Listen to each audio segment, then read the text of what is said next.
It's opening day of the North American Strikers League. My name is K-Bot, here to start bringing you some of the action, and I am joined by the one and only Saya. Saya, how's it going for you today? Hello, and it was stressful trying to get everything ready for this opening day, and honestly, I think there's still a lot to do, but what I know is that this matchup will be quite incredible. It's PP Legends versus Light. Light, a titan of the game, and PP Legends, the perfect underdog.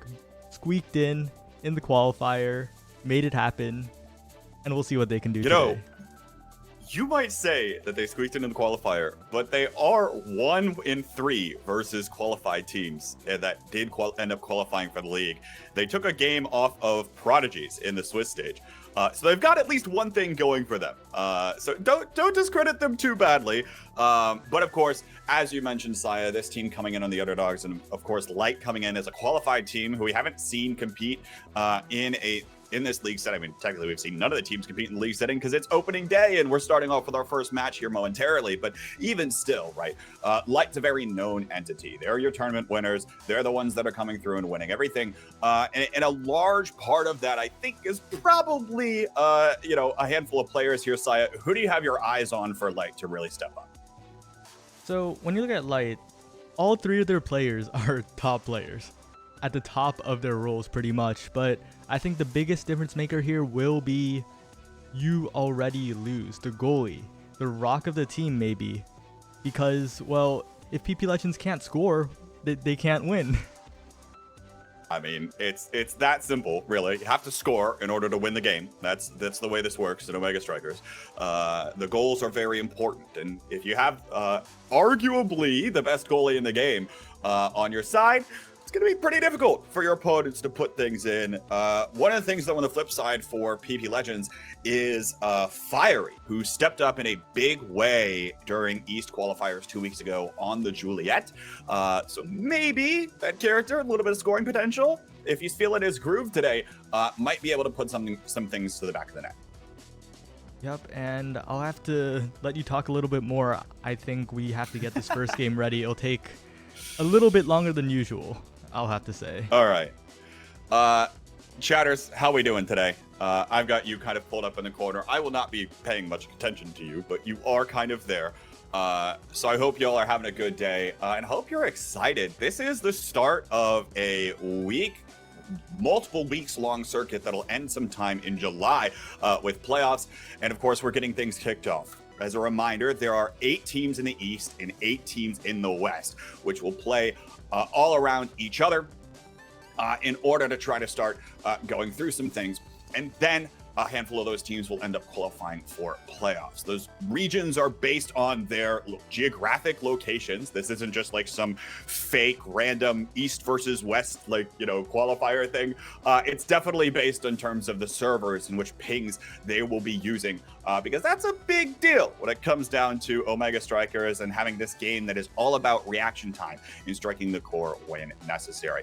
Light here, one of the teams we'll end up seeing, is probably coming in as pretty strong favorites, and that's one of the reasons why they were invited to skip out on the qualifiers phase of this. But only 2 teams out of each of those regions were able to skip out on the qualifying process. The other team in the East was Dog-like Spike, who we'll see in our second match today.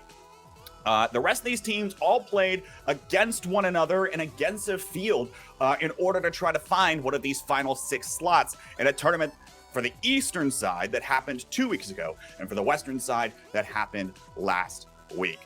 We're going to see something like 8 matches today, so strap in, put us on in the background while you're going about doing whatever it is you're doing on your Saturday afternoon and evening, because it's going to be a day full of Omega Strikers action. All of this happening at some of the highest levels that we've seen so far, especially considering the fact that a lot of these players have been playing the game for something like 2 years, little more than the month that some of you had your hands on the game, and a little more than me, who's had my hands on the game for I guess it's been like a year and 3 months or something, but it hasn't really been that long.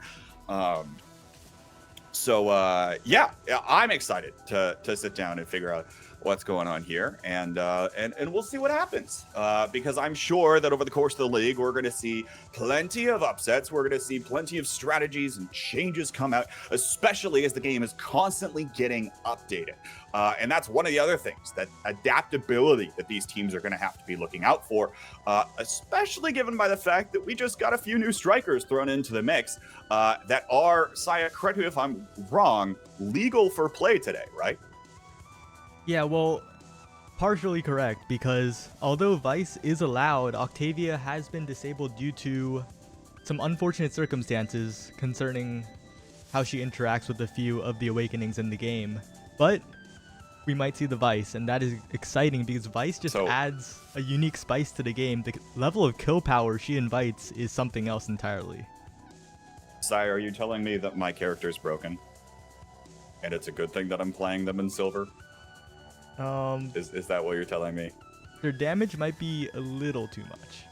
Maybe. Oh. Possibly. What do you mean a little too much? Come on. I barely do any damage. Although, in fairness, that's mostly because I can't land any abilities. So, I've got that going for me, I guess. Yeah, don't listen to anything I actually say today, chat, in terms of analysis. If you want to listen to anyone, you should listen to the person between the two of us who actually got Omega in beta, and that is definitely Saya, and not me, who doesn't have the time to sit down and play the game. It is Octavia that is disabled for Awakenings. But Vice is completely legal, and we've seen Vice appear to be relatively strong over the course of some of the play that we've seen so far. Of course, haven't seen a lot of it in a tournament setting yet, so maybe we'll get to see our first few games of that today. But the ability overall of Vice to continue putting out pressure on the map, very similar to an Aimee. In terms of having a little bit of mobility, having a little bit of a projectile, and all these sorts of things, and also able to rack up the damage quite well. So we'll see what happens there. Saya, you have any updates for us in terms of what's going on? All right, I think we should just be ready, except for the fact where...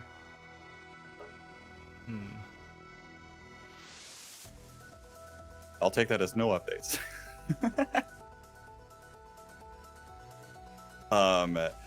We do have a best of one today, and it'll be best of ones for the entirety of the day today, over the course of something like, what, I think we're seeing 8 games today. So again, we'll be here for a while. If you have to step away sometime in the middle of this, feel free to come on back and tune in. Who knows how long some of these will end up going. But we'll see what's happening. Or is it a 2-game set? Am I silly? Am I the goofball? Yeah, it is a fixed 2 games. Okay. Fixed 2 games. Gotcha. I'm stupid. See, again, chat, don't listen to me. I don't know what's going on. And that goes for things that I definitely should know what's going on, like reading the tournament rule set. Imagine doing that. Imagine that. All right. What else is there to talk about? I think we should just about be ready to go. Okay, cool. Love to hear that. We will be heading into game any second now. Any second now, as soon as you actually hit the spectate button. You know, that's the weird thing too, is that we can't even talk about the map because the map gets randomly generated. Oh, there we go. It's apparently Demon Days, which is actually a pretty cool reference. It's the music stage, so it's a reference to Gorillaz' Demon Days, the album. It's kind of nice. I don't know. I'm a fan of it.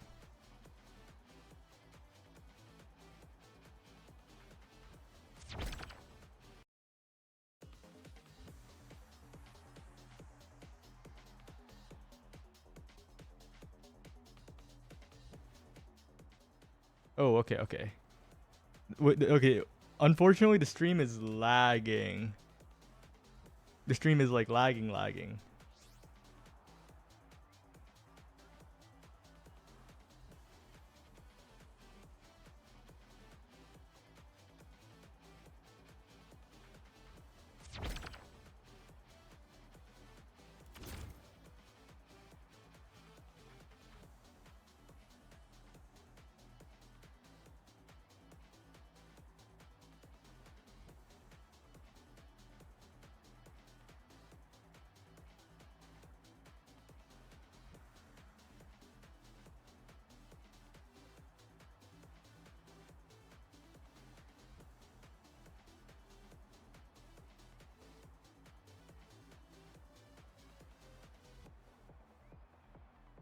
Yeah, and I think the big difference in these comps is that average Alex Drakkar. We'll have to see, because this is Demon Days. You can pick double Brawler on this map, but if the Drakkar can core control adequately, I feel like that will be the difference maker, because, well, hold that thought, because I completely forgot that the player thing was a bug and Corey is on the era, and I feel like the side of Light just got their dream team comp. Oh, we lost the caster. Oh no.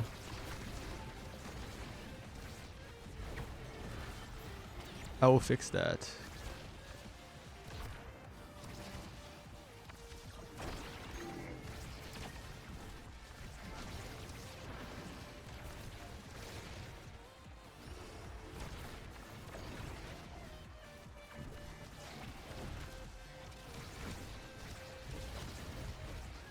Okay.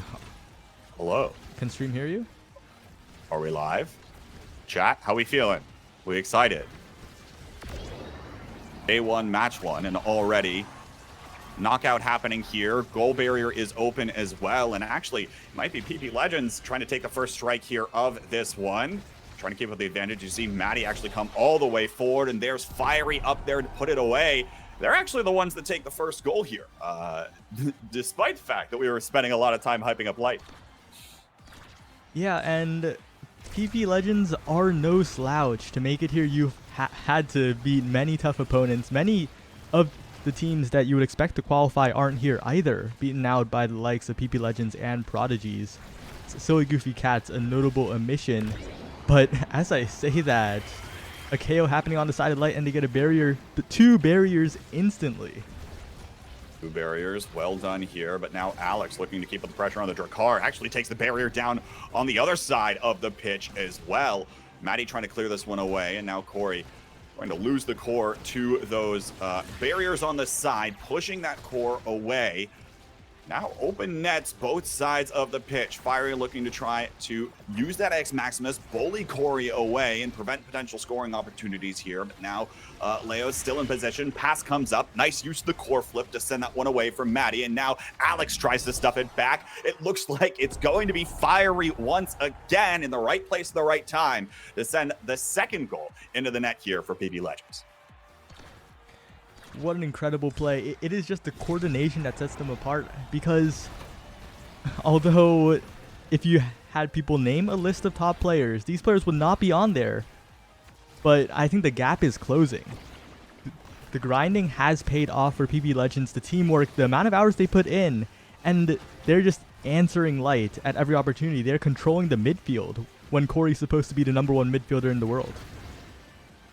I have to imagine a decent chunk of that is probably the car having that shotgun at their disposal, and then Maddie on this Estelle as well. Look at how far forward Maddie is able to play here. Notable thing for Demon Days here, the fact that you're able to have that goalie play so far forward and it's still protecting that goal barrier there as well, as now you see that come into play here. Fiery, staggered, going to be sent away, and it looks like the offensive, aggressive presence of PB Legends is going to fall by the wayside for now. One goal barrier going to fall. Corey looking for the second here, but there are 3 members of PB Legends there around to cover it. No, Maddie misses the strike there, and now overtime once more, both goal barriers open, and a KO happens. This might be the opportunity for PB Legends to start coming back here. You see that one up to Fiery and able to send the cross up through. You already lose, not able to keep these out of the net for right now. Fiery is just continuing to find these shot placements. It's just so perfect. They get the barrier down, they get the passing plays, and as we head into this draft, I just feel like the options are wide open for PP Legends. But again, Hotshot falling down to You Already Lose. I feel like the defending's just going to be so much stronger now, getting the cooldown reduction and the faster core. Ricard picking up the tempo swing. It does feel like a notably mediocre draft for the Ricard. Even though Ricard is such a good character, it's compatible with so many different awakenings, didn't really have many options there. Not exactly the kind of carousel you want to see if you're PP Legends, especially after going 3-0 over Light and looking to try to keep up the momentum. And to your point, now a couple of those come online for Light. You talked about that hot shot. The Kai probably going to have that barrage a few more times available, and the speed boost as well to continue to find some of these defensive holds. We'll see what ends up happening here. For right now, working to Light's favor, and you'll notice You Already Lose constantly mining those clears on the back of that goal barrier, making sure to continually send that away. Yeah, and what surprised me is that Leon was cracked for basically an entire 20 seconds, still stayed alive, but immediately PP Legends coordinate to crack him again. But the issue is they cannot secure the kill. Leon's just walking back for the orb, healing instantly, and Corey is fishing the core out. Now PP Legends are constantly low, possibly in kill range if a Giga Blast hits, and the core control is back on the side of Light. Finally, the goal barrier falls here, but now we're in overtime. It held on for a minute. We'll see what happens here. Will Light be able to put one away? Another good use of that energy burst, by the way. The core flip by Maddie, sending that away in a dangerous location. Well, we'll see if they can put this one up. You Already Lose. Giga Blast doesn't quite connect. Leon still stacked. Now it's going to get pinballed around there on the back. Still staggered as one barrier now going to go away for Light. As the defensive resource, Corey squeaks it by Maddie. Question mark emotes coming out here as well. And I just want to highlight average Alex in that previous play. Defended, got the barrier, did it all, but unfortunately Maddie falling victim to the strike. Estelle, not the biggest hitbox in the world, and when the core squeaks by in the corner, that's a goal for Light. But again, Corey moving up with the core, and Fiery staggered, but regen all the way. This is a stagger swagger game, and that just means that deaths happen way less, even on a map like Demon Days. Leo staggered once more, but as you mentioned, don't really expect him to get KO'd, especially when he's sitting in the middle of the map regardless here. Now Corey looking to try to stuff this one back, trying to find the goal barrier, but can't quite seem to find the strike over to the center of the pitch. And now, sending this one back. PB Legends looking to try to go for a goal barrier here. Manny sends it back around to Alex. Fiery and Leo, for that matter, both the X's super weak right now, and they're just looking to continue punching each other, playing their own game is what it looks like. Now Corey tries to send that one back, but it doesn't quite make it through that goal barrier as it was retracting just in time. And we're in overtime once again. What is with all of these points going the distance? Leo looking for the shot, can't find it. There's enough defense back for PP Legends. We'll see now. Cyclone coming out. Corey might have an opportunity here. Looks for Leo and finds the shot there. Lights up 2-0 in the second set. And what a turnaround. Because although PP won that first set so dominantly, they got next to nothing in the draft they wanted. Ricard didn't get lucky. Estelle didn't really get too much. Got the Orb Dancer, but they really just didn't hit, and that is coming back to haunt them. Although we say that, goal barrier down now completely. They might be looking to try to put a quick one back, despite the fact that most of these points have gone all the way to overtime. But already, it's going to be Fiery that gets KO'd off of the top side of the screen. Leo looking to try to take down this goal barrier. Corey is in position, trying to bully Maddie around, and now is looking for the shot. Will be able to find it there. It's Light responding 3-0 right back. And the goals are tied 3-3 here as we head to the second carousel. And it just feels so unfair now, because you already lose gets to pick a specialized training or prime time. We'll probably go with the prime time. Generally the better choice here. But it is like PP Legends won and got a terrible draft, and now the draft is looking so good for Light. Big fish here coming for Corey. Specialized training over to Leo on the X, and Fiery just has to concede with Built Different, which actually not terrible here for the X, but even still, right? Fantastic carousel there, especially as you mentioned. Now Hotshot and Primetime up for You Already Lose. You have to imagine that barrage is just going to constantly get used, and there we see it come out to provide a little ounce of extra pressure, but it helps take down that goal barrier as well. Setting this one around now. We'll see if they're able to find this goal, because actually it's PP Legends that are looking to try to keep up the pressure here as well. But Corey's Tornado buys so much space, and Corey just constantly winning that midfield battle, but finally disrupted, yet You Already Lose gets the save regardless. And the PP Legends, they just cannot get it out of there. Maddie has no clear angles, and Fiery with the spin, a tragic own goal. The ones you wish you had back there if you're PP Legends. But nonetheless, plenty of time still in this one for redemption. I mean, you have to imagine here, Light still has to win 2 sets. That might include this one, but there's another one to work with. Maybe another carousel that they'll be looking for. That is PP Legends. But again, didn't quite have the luck they wanted to in the first one, and it really is.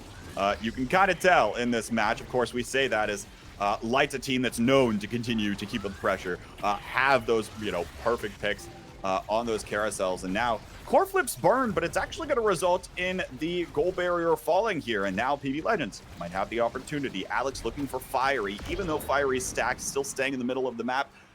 Now not going to be staggered anymore. And Maddie trying to kill some time here, baiting some people around. Fiery looking for the haymaker, doesn't find the KO connection. Perhaps saved by the little gimmick on the top side of the map. There's Maddie using the core flip, but not before that barrier falls as well. Now the pressure comes through, and Leo's in position to punch it back. What a strike war win by Leo Leon. Maddie had the chance there, couldn't get it, but it's understandable. X is so many times bigger that the strike war is just weighed in their favor. And that is the power of size in this game. If you're bigger, you have more time. You have more to work with for that strike, for striking later, for mixing them up. And right now, Corey and Leo Leon are just abusing their strike hitbox size to just get in there, get in their faces, and constantly get the barrier and even the goal. Oh, what a haymaker coming out of that angle by Leo. Again, looking for these kinds of opportunities in order to put that one back. And that haymaker is kind of a larger strike as well in some cases, right? You think of the strike size being bigger. Well, also you've got that bell ringer that can continue to be even larger with more size. And now we see the carousel come up here. I imagine Leo might be looking for a Trellin rush, probably. Yep, there it is, locked in. What else stands out to you here, Sion? So right here, I am a huge fan of that Orb Ponderer Denial, because Maddie was quietly accumulating the orbs. The speed orb, the orb spreading awakening that I forgot the name of, but if he had all 3, the side of PP Legends would be constantly buffed up, and because there's a little quirk with the orb stacking awakenings. If you have full stacks of one and you get another, the other one's automatically full stacks. Not sure if that's intended, but that's how it works right now. So if Maddie got Orb Ponderer, his orbs would have been instantly supercharged and probably been the difference maker for PP winning the game. But right now, they'll have to work much harder for it. Now the goal barrier here finally falling. Light might have the opportunity to put this one back. Alex and Fiery both looking for that action, but they continue to get knocked around by the members of Light. Now Corey looking for the angle, shoving it through on the top of this corner. There's the core flip that comes out as well. And again, it gets punched back by Leo to secure the goal here for Light. And if there's any time for PP to wake up, it is now. They have gotten points. They have gotten the first set, but right now the side of Light is all scaled up, and that barrier by Maddie is just tragic, and Corey just pounces on the opportunity, almost gets a goal off of it too. Right now, having so much pressure, forced to burn the core flip. Oh, again, clutch core flip here out of Maddie, but that now you don't have that at your disposal at all. And once Leo and Corey continue to find these connections, they're going to need something that continues to send that core back. Looks like Maddie might have been able to find it. Still, one goal barrier up here for Light. Will PP Legends be able to find it, or will they just get stuck back with Corey here? Core flip comes out, not able to send that one away, and again, the Cyclone comes through. It has constantly had Maddie's number coming from this corner. Yeah, and that combo just forces Maddie into such an unfortunate position where you have to clear perfectly, and if Leo Leon's on top of that, it is just so much to think about. And now with the KO coming out, Fiery dead, the barrier gone, Leo Leon is rushing in and Corey's covering the other side. They almost get another one, but this time Average Alex almost goes on return, gets a barrier, and is just solo getting 2 barriers, and now PP Legends are looking a little bit more alive. Oh, hang on though, because the barrier falls on the other side as well. We'll see what happens here. Corey, Cyclone out here, looking to stuff it back in that corner again, but that time denied. Core flip out. Alex actually able to come up with something there, denies the core flip, and puts a goal on the board here for PP Legends. What a round for Average Alex. That was an above average round, an exceptional round. Did everything there, got both barriers and the goal, and now they're back in the game, but don't forget, Light is still just 1 goal away right now from taking this first match. Map point here. Corey able to find the first goal barrier as well. There's the Cyclone once more comes out, limits the opportunities of clearing there that Maddie has, forces that up the top side of the map. You notice everyone else was rotating up there in the process. Now, goal barrier starts to get cracked here, and now core flip comes out, able to secure that one off of the goal post as well. Now Fiery looks to punch this one back, but no, Maddie's forward here looking to try to secure this, and indeed it will come through. PP Legends might have the opportunity to deny this set. Another opportunity for Alex, and he converts yet again. And this is the pivotal goal. Can Maddie hold on the defense long enough for Alex and Fiery to find their groove? But Leo Leon gets in there, gets a barrier instantly, and now it will be a little more to work with. But Fiery finds the angle around all of the Light defenders. And Fiery and Average Alex, oh no, their health bars obliterated by the Era Tornado. And it is looking all Light today as 2 KOs, maybe even 3. And Maddie is just hanging on by a thread, but taken out by the mini tornado. Maddie had to play out of their mind there, but hold on, Fiery in the respawn. No, you can't save it for so long. Find the connection there. Leo punches it back, and Light will take the first match in NASL League play. What a match. And so close. It was so close for PP Legends too. They had such a good first series, and then the carousel. Oh, I'm actually carousel. I'm actually kind of amazed it was that close. I did not expect it. Like, if I'm gonna be perfectly honest. Anything can happen, Saya. You said it yourself. When you put in the hours, put in the work, all of a sudden, magic can happen sometimes. And I think PP Legends might be looking for that. Like I said, they did take a game. They were 1-3 in qualifiers versus qualified teams. And so they're not too shabby, I think, themselves. And certainly are proving that they are a little bit of a force to be reckoned with. Now, of course, we expect Light to come in and, like, folks, this is surprising because Light was expected to basically just 9-0 this this series. Both maps, that's that, right? But, you know, again, as we mentioned, PB Legends looking like they might be able to come up with something here, especially in that first set. Very minimal awakenings on the board, and it seemed like they were able to sync up and go for a few plays there themselves. Okay, well, as we wait for the second game, I think PP Legends, they don't have anything huge they need to change. I think they played well. I think their game plan was sound. They just kind of got a little unlucky with the first draft. They kind of got nothing. Yeah, the short end of the stick.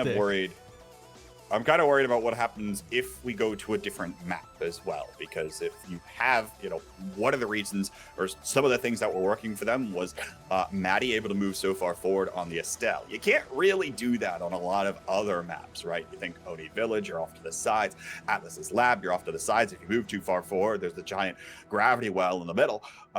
I mean, Zap, similar thing. You don't have a lot of those kinds of opportunities. So I'm curious to see if the map might have been able to play a little bit more of an advantage. Because again, we saw Maddie start to move forward, able to come up with piercing shots or crystal thorns from the midfield line in order to try to assist, you know, even further with some more of an aggressive presence.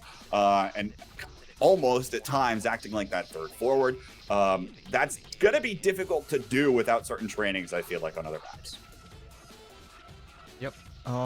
Well, I guess we are heading into game just about now. And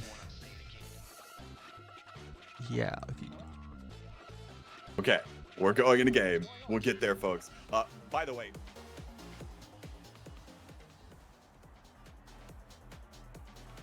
okay, bud, you're gonna have to unmute.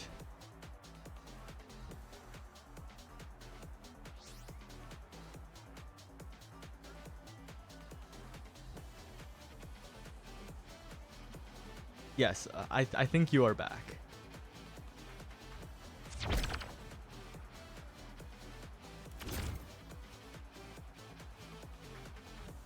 But I was saying. Oh, you're back now. You're back now.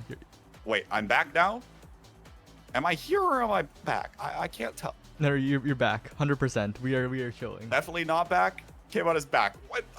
I can't figure out what's going on. All right, whatever. I'm going to keep looking at the draft here. Little bit of mix-ups here. I actually didn't catch the bans because chat was busy distracting me, and you already lose going over to Rasmus. Yeah,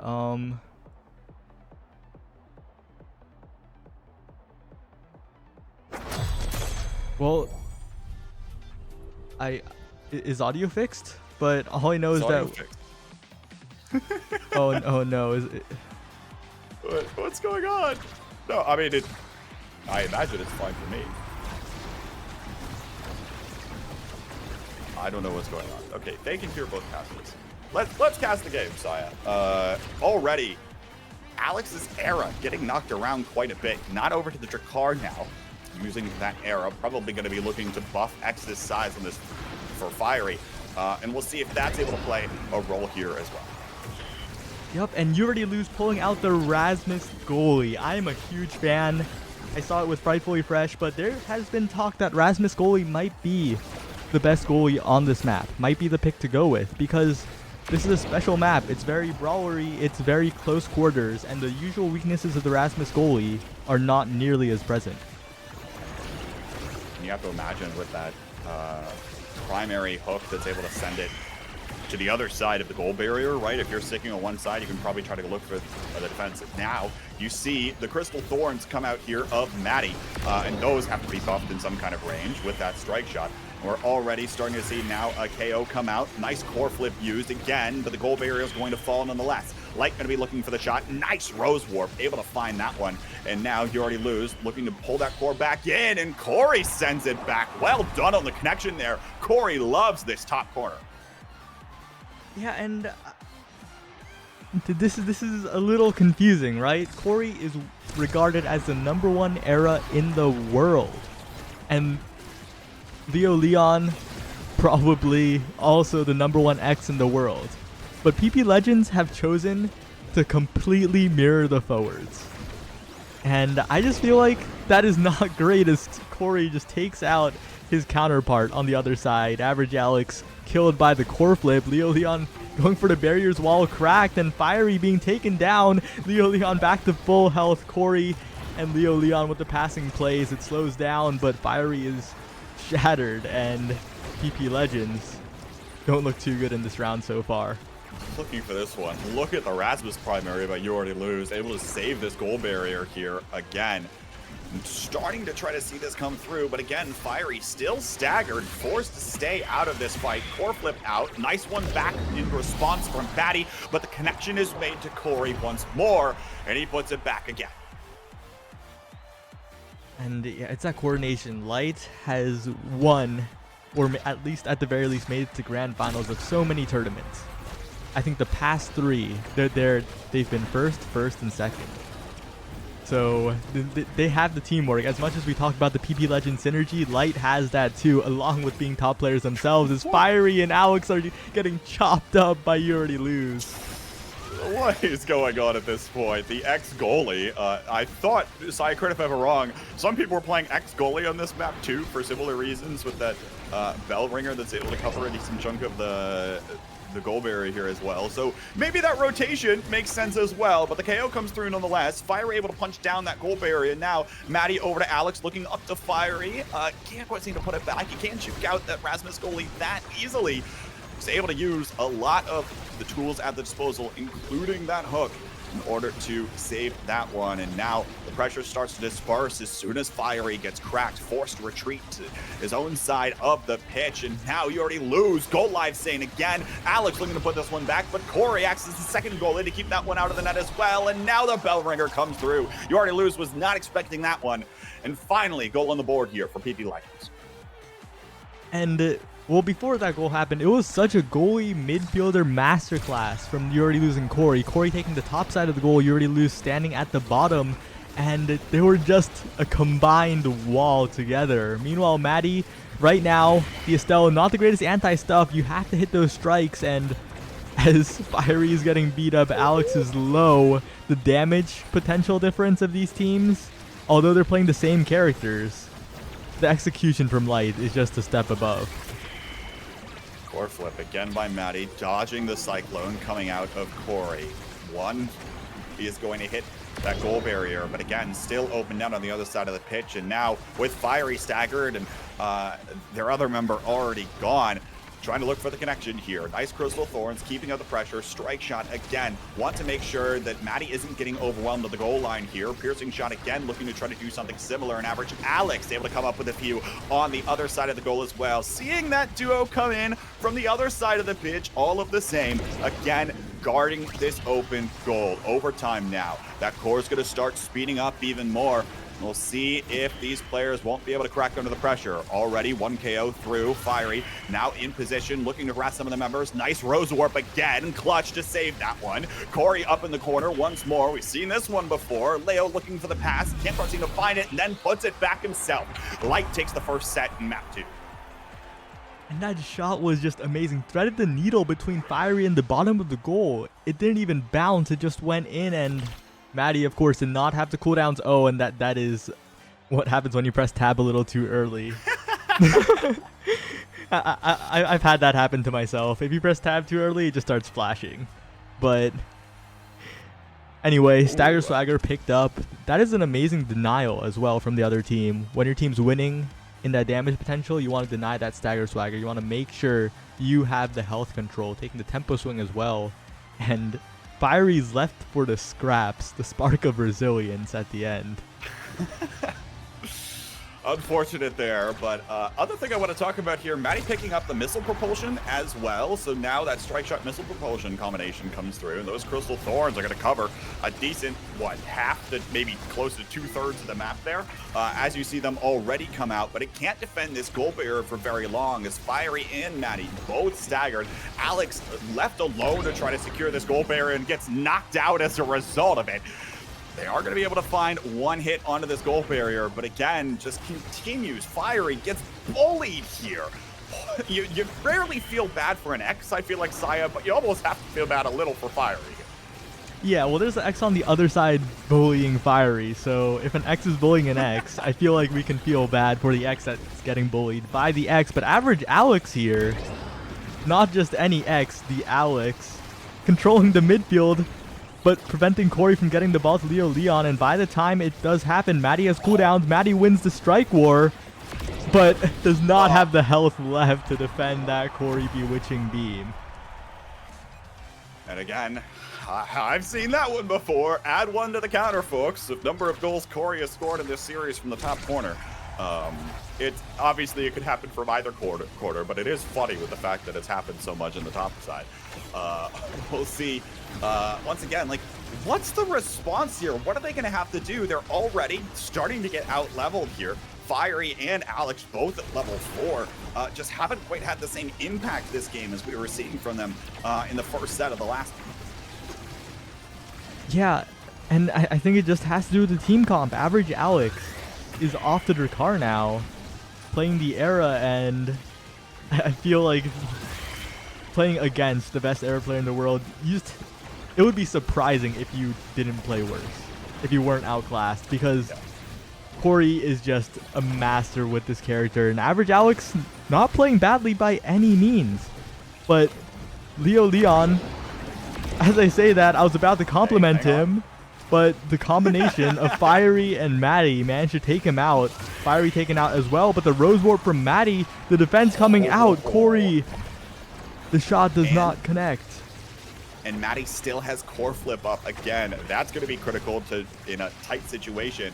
We'll see what happens. Now Alex forced to retreat. Still goal barrier up here for Light. They've got that to work with, and You Already Lose can play more aggressively as a result. Now that one's going to start falling to the backside of the pitch. Corey sends it around. We're playing around the world now. That core just traveled the entire perimeter of the stage. Corey starts to get bullied away by Fiery. KO comes through, though. That's Alex off of the map. The Era's not there, and core flip burned by Maddie as well. Now doesn't have that tool at his disposal. Leo guarding the last goal barrier on a cracked health bar, while You Already Lose tries to play the midfielder role, sending it up to Corey on the top side.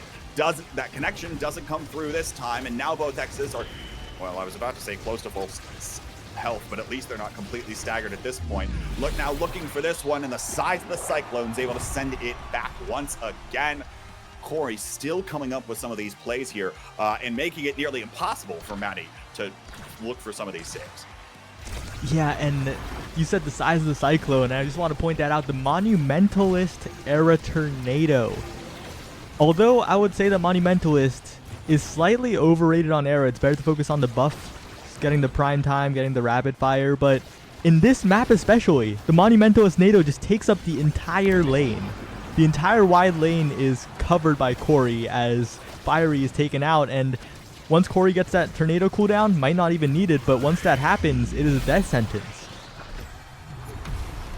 Well done on that connection as well. You Already Lose sends it back, and a punch comes through from Leo, preventing Maddie from doing anything but being stunned and watching the core go by.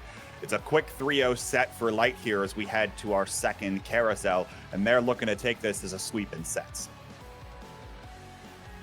Right now, I'm looking at that glass cannon and the hot shot. Which one will the Estelle take? Might even take the twin drive. Oh, okay, goes for the even more defensive option.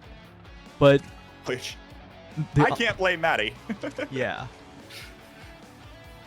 But a lot of big fish. The unlimited big fish, everyone is going up in size, and although Maddie's twin drive will help on the defense, I do think that the added size of You Already Lose might mean that he walks up quite more, and that tornado once again taking out average Alex. That the Corey tornadoes this game have been such a massive difference. My eyes might be deceiving me, but at this point I think in neutral, Fiery is larger than Leo, but is 2 levels down, so it won't have probably still doesn't fully have the damage potential, but you figure that X still has a decent amount of size, and You Already Lose able to come up with knockout there as well. Note that as well, the level 9 Rasmus goalie playing basically what looks like a midfielder on any other map here. Gonna be burning that core flip though, unfortunate. Now both goal barriers down. Maddie starts to get involved in the fray as well. Cyclone comes out, doesn't connect with the core, looking to keep up this pressure. Nice core flip from Maddie, sends it back around the other side of the pitch. Alex looking for the connection to Fiery. Fiery can't quite seem to juke out You Already Lose here on the Rasmus. And now overtime has come through. You see the emotes come out here as well. You Already Lose knows he's playing well, but there is the KO, and there's the punch to the neck for Leo. Light again finds the goal. And that is the huge difference. You Already Lose is just staying alive, is playing a character that is more mobile, has more get off me tools. Maddie is getting punched to death by Leo Leon. You Already Lose is defending against Fiery. And it just feels so bad when you're playing such a fragile character. See, Leo Leon is just taking Maddie to half stagger and perhaps more in the future. Okay, hang on. When did You Already Lose get this large? When? That is not as large as Erasmus is supposed to be. Something tells me. But hey, I guess whatever works. Core flip out here. Able to try to save that barrier, but no. That one's going to fall as well. And now still, Light's goal barrier completely dentless at this point. You see some of the members, though, starting to get staggered. That's Corey, cracked. Still playing pretty aggressively, though, but playing aggressively in that position where there's no one else around. KO comes through, though. That's on to Alex. Leo looking for the pass up to Corey. You see the passing plays come out here as well. Maddie on the Rose Warp, able to save that one back. Crystal Thorns don't connect. Leo's in position, though, bullying the goalie even still. And Maddie can't find the piercing shot to keep that core away. Light now on match point, looking to go 2-0 as they start their lead. And that right there was some X-Tech that you may not know about. It is the Strike Special Strike. And X's Special is a strike reset. So you can strike 2 times in quick succession and just pretty much auto-win a strike core. It is disgusting, and Leo Leon taking full advantage of it, taking full advantage of X's base kit this time, just punching and spinning and controlling the players, not even the core.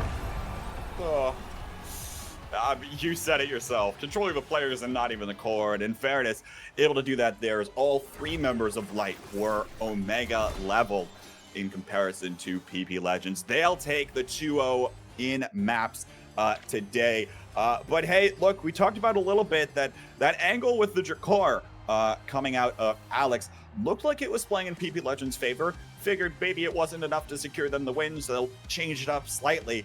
But it didn't quite work out that time around. But even still, look, PP Legends might have something to prove as they go further on in the league season. Yeah, and they performed amazingly well in the first game.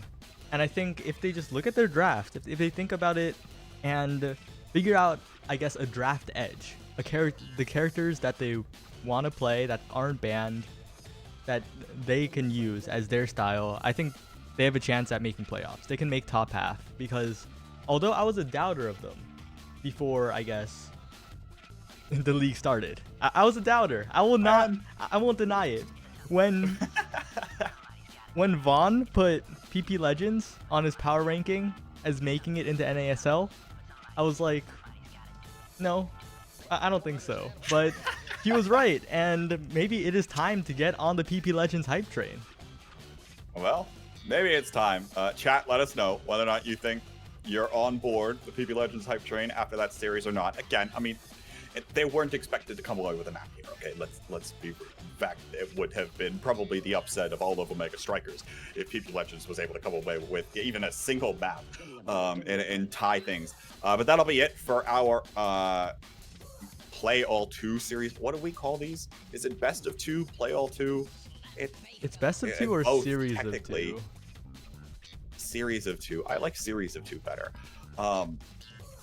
Series of 2, but in any event, of course, Light, probably pretty strong favorites. We'll be looking forward to seeing them.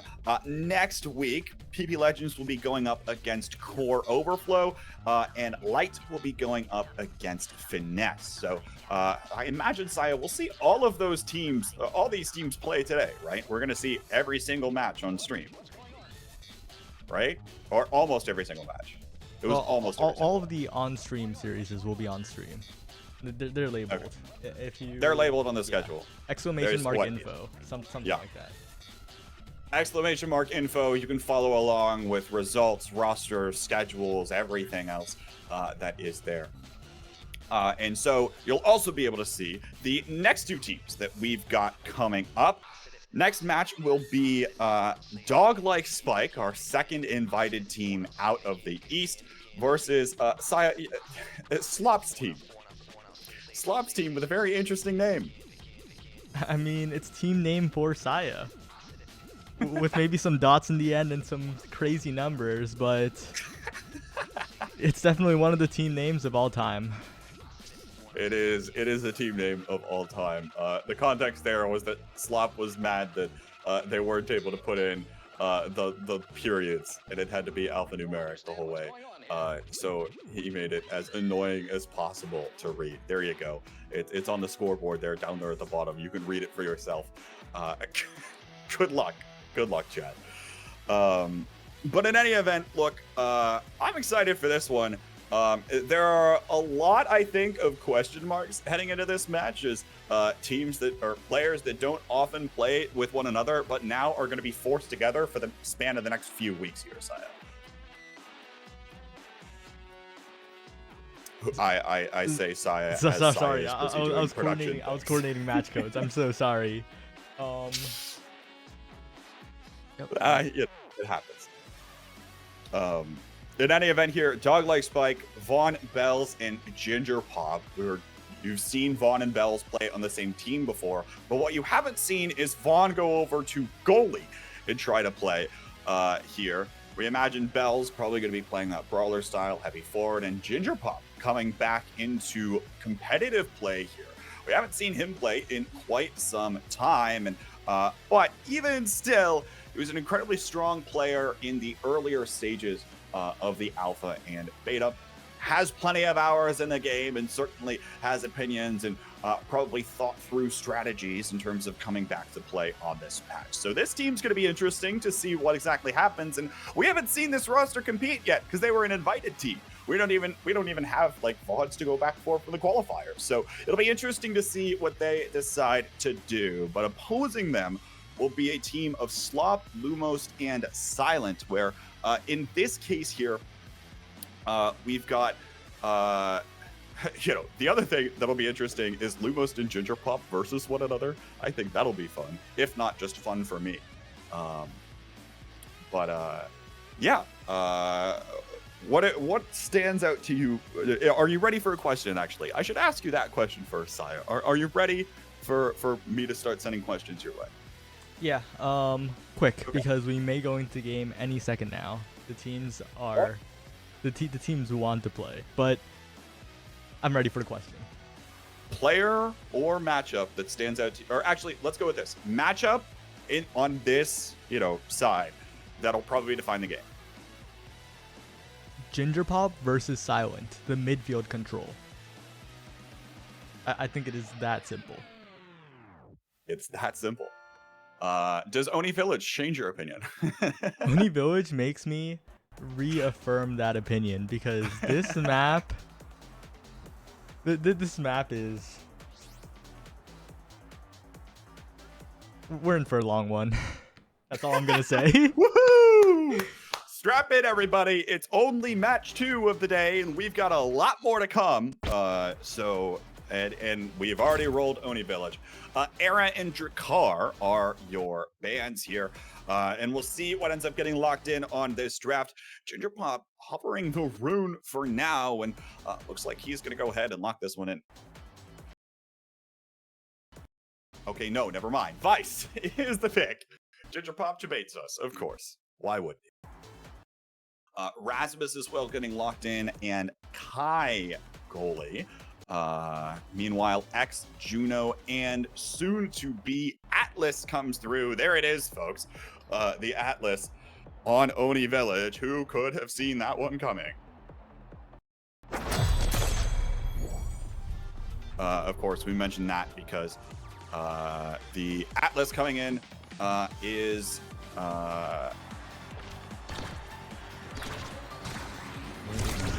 there it is. The Atlas coming in, able to defend one of those goal barriers with the Cosmic Expanse. And on this map, you'll probably see a lot of these goalies just give away the first goal barrier and try to keep up their defense on the second goal barrier. So we'll see what comes out here. As a reminder, folks, I believe it's Vaughn on the Kai, and it's Bells on the Rasmus. You can correct me if I'm wrong there, Saya. Yeah, Vaughn is the designated goalie for this roster, which is actually why a number of people have their doubts. We are, I guess, a little wondering whether Vaughn will be able to perform on the goalie to the level that he does in the midfield. And on that note, Silent able to send some Juno slabs over that direction, but goal barriers down on both sides of the pitch.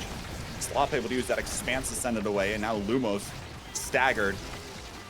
Might be trying to ruffle some feathers, but then again, also doesn't quite have the ability to. Silent goes forward on the jump, not able to put anything back. Now up to Lumos, but looks like Vaughn's able to send that one away as well. Ginger Prop with the ultimate, can't send it away, but it looks like the KO comes through here. And Vaughn is able to take care of one. We'll see what happens here, as it looks like Bells is just able to slip that one around both Silent and Slop. Puts the first goal on the board for Dog-like Spike. Yeah, and this map is just passing the map. Everything moves so fast that passing goals open up and close and open up, and you can hit around the goalies. It is just so wide open that you can even think of just dribbling and infinitely stalling even, but that's another reason why the Silent Juno pick is a very good pick on the map. The slime control is so good when you can't be everywhere at once, and the map is so fast, and that slime is the one who takes credit for that barrier. There you see exactly what you're talking about as it happens. Goal barrier open here. Vaughn trying to send this away. Ginger Prop using that ultimate on the center of the stage. Not a ton of any value for now. Core flip out here. Silent not going to be able to win the strike war versus Bells, and now Slop forced to use that expanse. That'll be down at least temporarily. Weird bounce off of the corner here. Bells able to keep up the pressure though, and that'll be the goal barrier breaking. Now open barriers both sides. Giga Blast lands here, connects with one, and now Ginger Pop able to put it back past Slop. 2-0 for Dog-like Spike. And wow, this is a lot more one-sided than I thought. Silent got that last barrier, but they just couldn't score. They couldn't make it happen. And although Lumos, Silent, and Slop are coordinating, I just feel like there's something missing from their coordination. They don't feel like as much of a well-oiled machine as Dog-like Spike right now. The passes are just automatic from DLS. Lumos sent off the stage again, unfortunately, and it'll be Silent and Slop once again, looking to try to keep this up. And you see now the Kai gets super involved up there, utilizing the speed boost on the side of the map, and indeed using that bottom one, protecting that bottom goal barrier as well. Now finally, KO comes through here. Might be team name for Saya's turn in order to keep up the pressure here. And now KO comes through for the Rasmus. See if they can capitalize on this, but no, one goal barrier still stands for both teams. Yep, and both Ginger Pop and Bells have been trying so hard to get this last barrier, but Slop is just the wall on Atlas, the wall character. The reason why you saw Barcode at CECC LAN get so much attention, because this character has the potential to almost indefinitely hold, as long as you can press your buttons correctly enough. And oh, the core slips by Vaughn, and that is an opening for team name for Saya, as the core once again.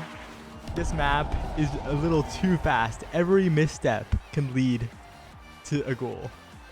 I mean, you figure especially in overtime too, right? When the core is going even faster. We are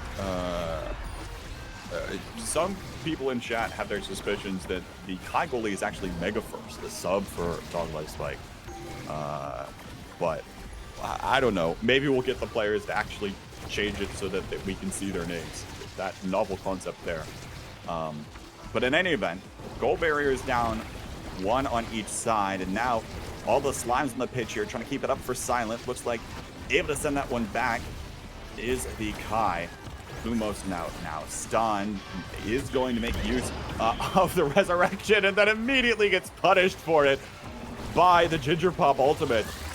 The core flip burned by Slop here, looking to try to send this one back. Ginger Pop able to use his own core flip in order to secure the barrier, and now the Bell's Ginger Pop connection finds the net. Dog-like Spike takes the first set. Yep, and Vaughn has no Wi-Fi. Okay.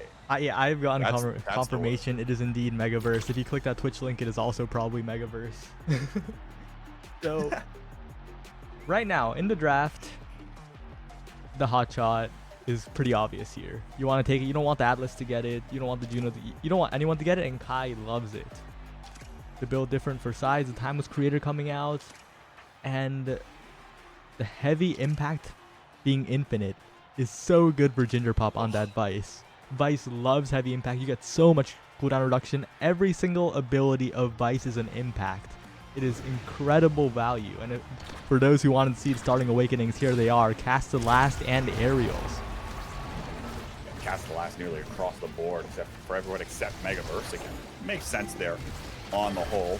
You see him giving away one of those gold barriers again. There's the ultimate, comes out of Ginger Pop once again. All of a sudden, two of the members on the enemy team rather staggered. They're forced to play a little bit more passively, and Lumos still getting a little bit bullied around.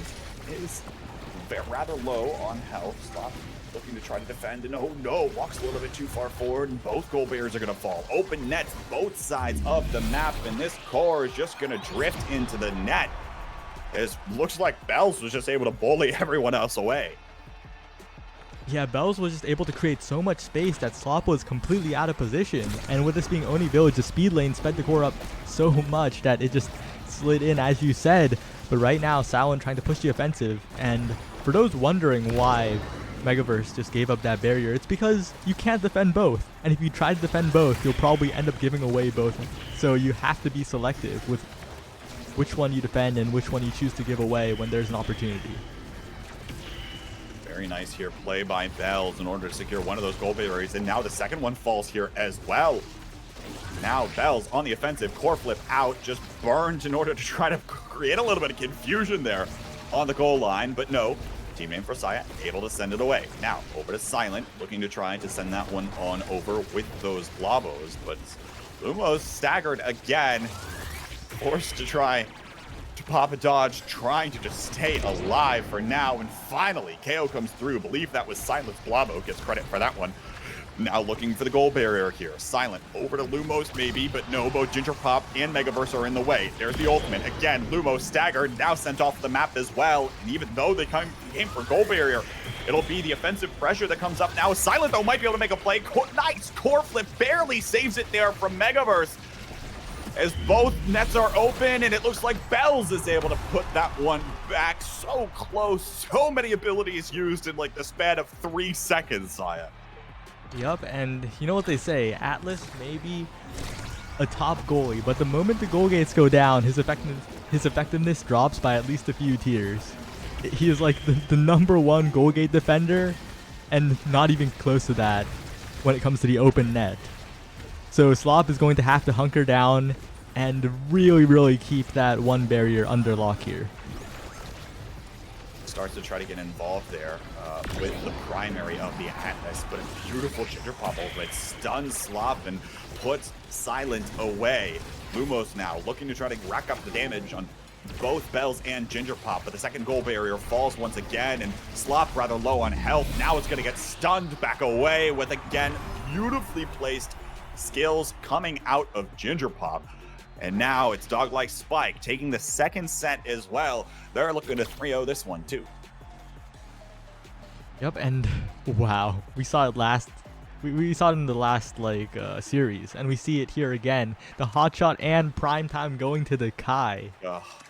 It is just so good here for the side of Dog-like Spike. Megaverse is feasting. The twin drive for Bells, and although denied from Slop, I think. Yeah, denied from Slop, and also pretty good on the Rasmus.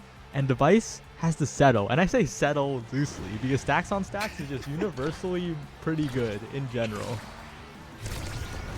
I don't think I've seen Ginger Pop get KO'd a single time so far. So I imagine that speed will be very useful. And now Lumos taken down to half health almost instantly here. Uses the bell ringer, and now goal barrier's down and away. There's the jump that comes through, and finally a goal finds it. Lumos and Silent make the connection happen thanks to that little jump from the Juno and the help from the Blubbers. And maybe this is the turnaround, but I don't know. Overall, team name Versailles has felt a little bit lost in the midfield. Gingerpop is revered as the legendary midfielder, as the greatest midfielder of all time, but he is still mortal. He is not an unshakable presence there. The strike mechanics changing are a big blow to him as well. He is no longer as dominant in pure strikes, but right now, the KO difference is just so massive despite an X being on the side of team name Versailles. Another ultimate out of Gingerpop. Stuns and forces Slop back and puts the goal bit there as well. I don't think the strike mechanics are that impactful here, especially when you've got an ultimate that can just cover half of the stage. I think that's what Gingerpop's just going for. Yeah, he just posts up. As soon as the barriers go down, he sees the angle. He steps in front of the goal and he presses the button. And there's the future sight. Like, I know exactly where this core is going to be in 3 seconds, so I'll start charging my ultimate. Bells puts one back as well. And normally, the Oni Village isn't really a kill map. It's kind of hard to kill when everything's bouncing around and everyone's moving at Mach speed. The only kills you really tend to get are sniping people who are running along the speed lanes on the edge. But with the addition of Vice, anything is possible. That damage output is insane. The knockback on the special is crazy. Now Silent. Core flip used to secure the goal barrier. Now Lumos tries to use that core flip, sends it right over to Megaverse and uses the XTD as well. Bellringer comes out now. Now Lumos gets knocked off of the pitch. It's 4 KO streak for Megaverse on the goal line for Dog Like Spike, and now they try to send this one up. Nice barrage, saves the core, just stalls out the momentum of it for a moment, especially while it looked like things were turning back around for them. Silent back over to Lumos, now jumping forward. The connection doesn't come through. Blabo can't seem to find the core either, and now Bells is looking to send this one back the other way. No, looks like Silent Lumos still might have control, looking for each other, but the stuns once again come through. Lumos just completely knocked. He died in the blink of an eye, and we're in overtime now. Looking for the expanse here. Now the primary out of Gingerpop comes through, and Bells is there to secure the victory. That's map 1 going to Dog Like Spike. That primary killed? Slop died? And also, I gotta say, Megaverse, a return to form when Megaverse was the rank 1 player in the world, the first hit Omega during the beta, I think, in North America. And that was just an insane performance from Megaverse. Defending the flip, defending the strike, ult strike from Lumos. And what a performance from Dog Like Spike. 13 KOs to 3, I think, is the most impressive number there across the board for both of those teams. Dog Like Spike, you know, they might not have technically had a brawler, but it sure did look like they were the team that had a brawler compared to Team Name Versailles. And I don't know, it sounds like in principle, maybe the connections between the X that might really like those buffs from the era that we were seeing in the last few maps from the last few teams, and the core control provided by the Juno blobs just weren't quite able to get synced up as well as Team Name Versailles might have liked. Is what it looked like to me. It just felt like there just wasn't something there, or it was going to be harder to execute. Yeah, and also, I do think it's a little unlucky on the map pick. I think Slop on the Atlas, not his full potential. He is a former Luna one-trick, plays the Kai, plays... Just generally, I feel more range goalies than the melee goalies. And you kind of saw it, was trying to push up on the Atlas, try to get that midfield pressure, trying to compensate for the immobile nature, but it's just it's a different world, I feel like, and I think that was a little bit of a difference maker in terms of defense. GG go next. You sometimes you just roll maps that don't really benefit you, and sometimes you roll entire carousels that don't benefit you. That's the way it is. But the most important part, folks, is that if you play better, you win more. That's the important part. We'll see if Team Name for Saya can try to come around on a different map here as we head to our second. Again, reminder, folks, a 2-game series, which means that regardless of what happens in this map, it'll be the final result. And yes, that does mean that teams can tie in their map totals on any individual match. But the hope is they'll have played enough maps by the end of the season that there will be some other delineations there. So we'll see what happens here as these teams continue to come in and come through. And it is Oni Village yet again. No. And that is a little bit of a downside with the current game of Omega Strikers. Teams can get a little unlucky with the map RNG, and that could swing some matchups. We'll see what happens here. Looks like might be a little bit of a change up in composition, and the Drakkar and Era getting taken off of the draft here as well. So we'll see what ends up coming through. Looks like Luma's going to go ahead and lock the Erasmus as the first pick. There's Ginger Pop's Vice coming back as well. And I imagine not much change for Dog Like Spike. That's my prediction. Yeah, if it ain't broke, why fix it? Yeah. But I love the Kai coming out from Slob. I think that will be a huge difference in the gameplay because that Atlas was a little awkward. Little awkward, and now we get the Megaverse versus Slop Kai back and forth here on the goal lines. Hotshot and Boca are the starter trainings. You saw those get picked. And reminder, folks, again, the teams have also switched sides. So now it's Dog Like Spike on the red side defending the right side, and it's Team Name for Saya, blue defending the left side. So we'll see what happens here. 1 goal barrier falls. No real surprises there, but already it's actually 1 member off of the map. And now we're seeing some damage start to rack up. We'll see if this forward composition can work a little better as now Silent Lumos is able to find the connection, and the swipe of the sight comes through in order to put the first goal on the board for Team Name for Saya. Yeah, and that is the coordination we want. That is the coordination we want to see because in the previous game, they just felt outmoved by the side of Dog Like Spike. But now that Lumos is playing a more speedy pick, he can get in there. Unlike X, having that speed boost allows you to really get in those positions, get those strikes, get those ability hits, and that KO was less of a Rasmus thing, but still nice to see as Lumos and Silent look to push the last barrier and manage to do so with the help of the slime stun. Now you see connections coming through here. The ultimate out of Lumos trying to keep up the pressure, but now that one's going to fall, and now the goal barrier falls as well. Wells and Ginger Pop looking to keep the pressure up here. Now we see those Blavos start to come in as well. Lumos tries to find a little bit of a knockout there, not able to find it, and the core slips past the barrage. It's Team Name for Saya up 2-0. Yup, and what a turnaround for them. And I also have to say, pressing tab for the viewers to see the starting awakenings, this is a full checkmark lobby. Everyone is verified, and I don't know, I just wanted to say it. Let's move on. Everyone paid their $8 for Twitter. Oh wait, no, that's a different one. Never mind. Strikers red. Strikers red. Is it red or pink?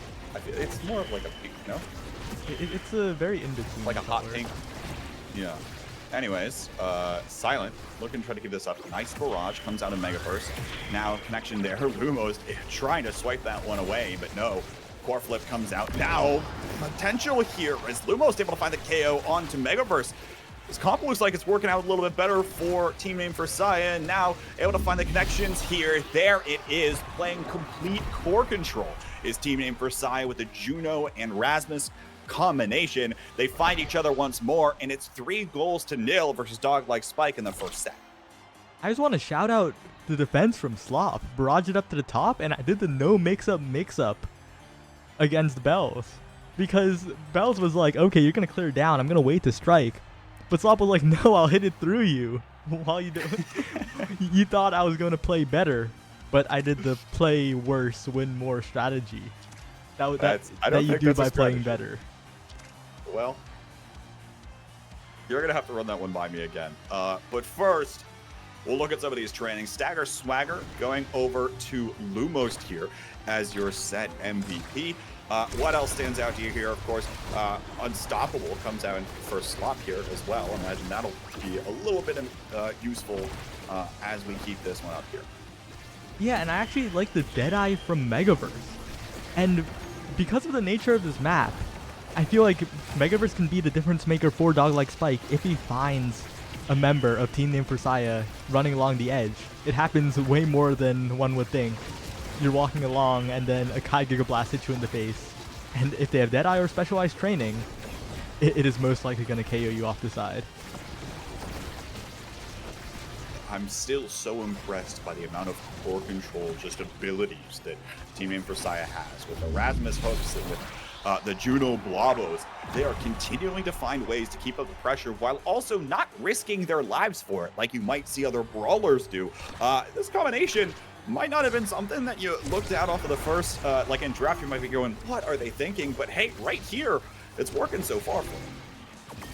Yep, and it's kind of weird, right? Usually you would expect double core control comp to suffer, but the unique nature of Oni Village just makes it so that as long as you're speeding around the map and not getting killed, you have such a big advantage if you have the advantage in core control. That Ginger Pop kill pressure, X is no longer here. X is no longer immobile, dying much less. Slop is on the Kai goalie, much more mobile, can get away, and Ginger Pop forced to use the special defensively. But 2 barriers to none is the current score in this round. 2 barriers, 1 barrier to none now, but Silent and Lumos are once again closing in. Mix up Megaverse, forced to use the barrage, but that Strike War win against the Hook might be the saving grace for Dog-like Spike as Ginger Pop fights to stay alive. Still staggered, still continues to get knocked around, and there's the shot comes in from Silent right to Megaverse's back that time around as the core flip with the empowered shot brings it home. 2-0 for Team Name for Saya. They are 1 goal away from being up 2 sets to 0, which is rather surprising, but I say that, Dog-like Spike able to find both goal barriers, and now they might be the ones having the advantage. Giga Blast comes out, Strike Shot keeps up the pressure here. No, doesn't quite happen, as now, there it is, Lumos able to strike for that bottom goal barrier, and now looking for the connection over to Silent, looking for the dribble off the back, not able to find that one now, and leaping forward, trying to find something here, not able to come up with anything. And now we're seeing this come through. Here it is. Will they be able to find the range shots onto this core? Nice strike shot from Megaverse, but it sends it right back over to Silent. Core flip used. There's a nice Blobo placement as well. Able to deny the core flip, and it's Silent that continues to dance around the map on the front lines. Puts that one back, and Team Name for Saya up 2 sets to 0. Silent piloting the Juno so well, so much pressure. Just stands in front of Megaverse, and you know Megaverse, no slouch, one of the best goalies in the game, but when a Juno's in front of you, like Silent, and denies that specialized training right there, make sure you can't get the Deadeye specialized training insta-kill Giga Blast. It's scary. Okay. I was about to ask you about that for a second, because the Silent's not going to pick that up. Like, what does specialized training do for Juno? It doesn't give you like more blob. I guess it increases blob damage, so right on the ult, maybe, possibly. I don't even know what it does on Juno, to be honest. I was like, why not pick Timeless Creator? And then you bring up the point of denying it away from Megaverse, of course, and that suddenly makes much more sense. Already though, both goal barriers down, and now all 4 goal barriers down. Lumos and Silent looking to keep up the pressure, and Silent just sends it right under Megaverse's feet again. What's going on here with the amount of pressure that these two are able to put up? Yes, Lumos is going in, and then Silent is hopping in to cover the angles. They just have Megaverse read like a book, or maybe just covering all of the possible angles, so it's not even just reading, it's a whole tutorial. But right now, the slimes are just such a big difference maker. Although Kai can barrage it out of the slimes, if Kai doesn't have barrage or it's in an inopportune moment, you just have to eat it. You just have to watch the slime hit it at hyper speed. This is a hotshot game after all. And it is just so rough. Ginger Pop almost getting the KO on Silent, but Silent critically stays alive, dodges the barrage as well. The barriers go down, but there's still hope for the side of Team Name for Saya because they can still win it. The goals are open. All four down. Ginger Pop tries to dash forward. Core flip. There it is. Finally comes through. Dog Life Spike. First goal of the game here. Is they're able to put that one back, I believe. Well done to finally get that one. Maybe a little bit of restored confidence here. But they've got to start finding these things. Otherwise, they're going to start getting out-leveled pretty soon as well. Yup, and Megaverse using the Goo Blast to send it back. And suddenly, it's a big swing for Dog Like Spike. They're just getting the barriers now. I guess they figured out how to do the control, but right now Bells is getting killed. I said it was a core control comp. I spoke wrong. This comp can kill as well. The Juno damage is insane. The Rasmus kill power is there as well. So Bells now off the map. Now Silent moves forward again on the Juno. Stuffs that goal barrier down as well. Megaverse forced to use the core flip again in order to try to send that one away. Now the barrage tries to keep up the pressure here for Dog Life Spike. Lumos intercepts the pass though and is able to stuff that one past Megaverse again. One of the reasons why Kai wasn't seen as a super strong goalie was his ability to get stuffed pretty easily. You might not think of that in this case. Might have been less so for the patch, but still showing signs of weakness here is now it's map point for Team Name for Saya. Yep, what a goofy name, but the gameplay is anything but. Oh, maybe I spoke too soon as Slop loses both barriers and Bells and Ginger Pop are on the hunt, but the core moves backwards. It hits Megaverse. Lumos with the hook. Core controlling, mixing up Megaverse, and now the one goal feels reachable here, but Slop is almost dead. Will die to the core flip, but manages to squeak away at the last second away from Ginger Pop, dodging the primary, and Slop continuing to stay alive. Manages to regen, isn't staggered anymore, out of the danger zone.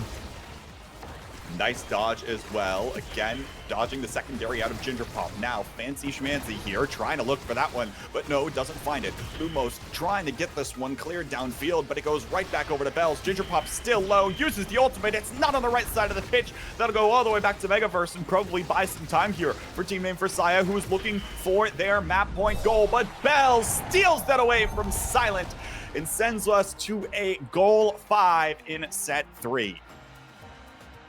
And Dog Like Spike chose the perfect time to come alive, because if they take it here, they're no longer one goal away. They have a clean slate for the next round, and they won the first map. They won match 1, and they could do so here too. The barriers are even, and Megaverse is looking to keep being that iron wall. It was Ginger Pop so close there for a moment. I was worried. Now Bells is the one that's low. Gets pulled back by Lumos.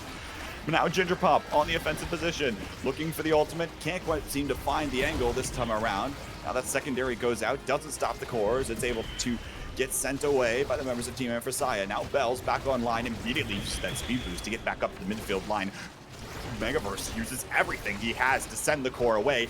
Has another barrage though. Able to keep up this pressure and defend this lane, the speed boost lane that's coming out. Looking for the pass over to Ginger Pop, who buys some space with the primary, but now it's Bells that's sent away off the map, and it's going to be Silence and Lumos looking for the connection to one another again, trying to pull out some fancy footwork, but it doesn't work this time around.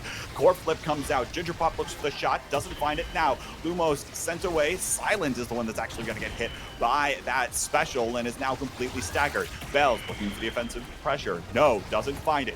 Core flip back, and again we continue to see the ping pong until it finally finds the net. Ginger Pop able to get credited with that shot, everyone getting involved, and Dog Life Spike holds on in a critical goal. They hold on, and importantly, they did it past a Slop that wasn't playing bad by any means. Slop was defending so well. There was a bit of a mix-up that Ginger Pop forced with the special, where it either hits the wall and goes in that demon angle right along the slant, or it hits the slant and bounces up. And Slop defended that as well. So right now, it is all dependent on this and potentially the next draft. And right here, I think the side of Dog Like Spike are much, much happier. That extra special on Ginger Pop, you already saw how much trouble they were having with their stagger bars. That trouble is going to multiply. It's going to be every single round. It's going to be the start of every round. It's going to be the end of every round, because that extra special makes such a difference for that Vice. Also, I think it was Bells that was able to pick up the orb sharing awakening as well, and already has the orb cooldown reduction on that Orb Ponderer. Well, got KO'd, I think, in the last set, so doesn't have the enhanced, but any amount of having a lot of those other cooldowns removed, especially for Ginger Pop, who's putting out primaries, putting out those specials consistently. We'll see what happens now. Slop going to lose that bottom goal barrier, but now it's Lumos and Silent looking for the connection. There's the goal barrier that falls as well. Bell's looking for the 1v1 play versus Slop, but no, doesn't find it. There's a special comes out. Bell's looking to send that one forward, but now trying to hook it back in, trying to stuff this one back through, and no, it doesn't connect because there's not enough abilities there. Now finally the shot comes in from Bells to the top corner. Dog Like Spike, looks like they've got the momentum and the wind at their backs. And what a pass by Megaverse. That Giga Blast sent it directly to Bells for the perfect assist on the goal. But right now, the miss strike from Megaverse may be what generates the goal for Team Name for Sai, and the silent jump is there in time. Perfect. Flawless. Well done by Silent to capitalize on that one as both goal barriers fall. That's an Oni Village moment if I've ever seen one. And might be just what they need. Now almost happens again. Megaverse finds the strike to send that one away. And now Ginger Pop looking to buy some space here with that special. Core flip used. That's going to go right on over to Silent though. Now Bells pulls that core back in, finds the top goal barrier, and now burns their own core flip. Able to find the second goal barrier as well. Megaverse buys some time with the core. Looking for Bells, doesn't find it now. The barrage comes out of Slop. Again, both these teams playing patiently. They don't want to make a mistake at this stage of this set. Is now core flip used by Megaverse, looking to send that one up to Bells, looking to send that one back. Now Slop uses core flip as well. Beautiful defense from Slop as the goal barrier on the other side of the pitch falls as well. This is Silent and Lumos' opportunity to try to make a play. Now Ginger Pop on the special again, keeps up the pressure, but no, Blavo comes through from Silent, who is rather low on health, 1 HP. Someone sent an ability their way. There it is. Giga Blast comes through. As all the meanwhile, it looks like Bells and Ginger Pop were looking for the goal. Doesn't happen. We're in overtime now, but a strike comes through from the primary of Bells, and Dog Like Spike on set point, looking to try to send us to a 5th set. Yeah, and that reverse sweep is looming in the minds of all the players here. It could happen. The damage difference is insane, and I think the big question is, can Megaverse hold on for long enough that Ginger Pop gets enough damage to basically guarantee them the round? Because Ginger Pop will constantly burn their meters, will constantly burn their health bars, as long as you just defend long enough. So Lumos and Silent are on a timer this game, pretty much. KOs both sides of the map. Perhaps more critically, one of the members down, that's Silent. Not able to keep with the pressure to get that goal barrier down. But now Silent's back online. Nice barrage out of Megaverse. Send that one away. Now Bells looking to try to find Ginger Pop and looking to try to find this bottom barrier. Not able to find it for now, but continues to be a thorn in the side here. Now Lumos staggered again. Cracked, not going to be able to get into the fray here. Nice core flip though from Slop. Sends that one back, and again, this is where we're at on Oni Village, folks. Expect this one to hold on for a little while longer, as each team is 1 goal barrier up. We're in overtime now. That Giga Blast could have connected. It doesn't. And now this core is continuing to fly all over the place.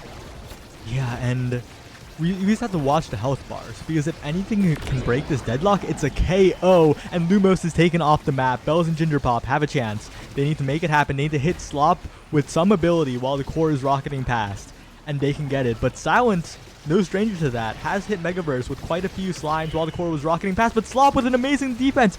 How did you save that against a special? And that was truly impossible, just taken away, taken on a journey by Bells, and now Ginger Pop and Bells in position trying to get it through, but Lumos and Silent between them, stopping them, but no! The Giga Blast, the pass once again, and we are into the final set.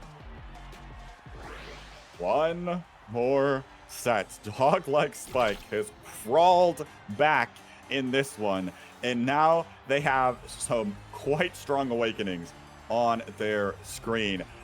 We'll see what they decide to go for first. Looks like Bell's going for the prime time, and it's going to be Slop here taking the Singer. I think that's 2 sparks for Ginger Pop as well. Yeah, and that Stinger is crucial. You have to deny that Stinger from Ginger Pop. Vice is the best applier of Stinger in the game, and she becomes she goes from a killing machine to an even more killing machine. The health bars just get shredded. But right now, even without that, Ginger Pop feeling good. You have the extra special. You have them on a timer. You can do the damage, but right now, Bells is the one taken out. Did not expect that at all, and now with the Giga Blast, Silent and Lumos have a chance to take this barrier. Commented on their ability to find those core control plays early in the game with both the Lavos and then the hooks from Lumos and the primaries as well. Not able to find them in the last few sets. Take large credit because of how much damage is getting put out here from Dog-like Spike. It feels like their composition is now fully online with the number of awakenings they have, with the cooldown reduction we've seen across the board as well. And we just haven't been able to find the setup, not to mention probably the speed buffs here as well. Silent now, cracked, gonna get sent away off the top side of the pitch thanks to the pullback in from Bells.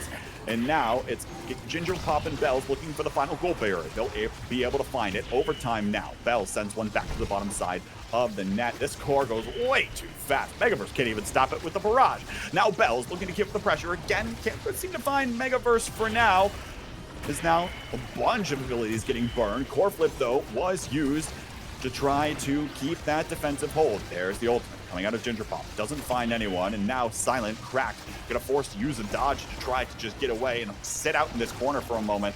And that empowered movement ability, the jump for a distance, but is not able to keep Core out of the net. It's Dog-like Spike striking first as they look for the reverse sweep. Oh, and apologies, I forgot. Ginger Pop has 3 sparks. Strength, focus, and agility. Normally the sparks are weak.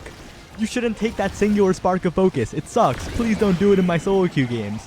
But when you get 3 like that, you're a Vice. You have the speed, you have the damage, and the focus is a nice bonus too. Some of that cooldown reduction, you're just so powerful.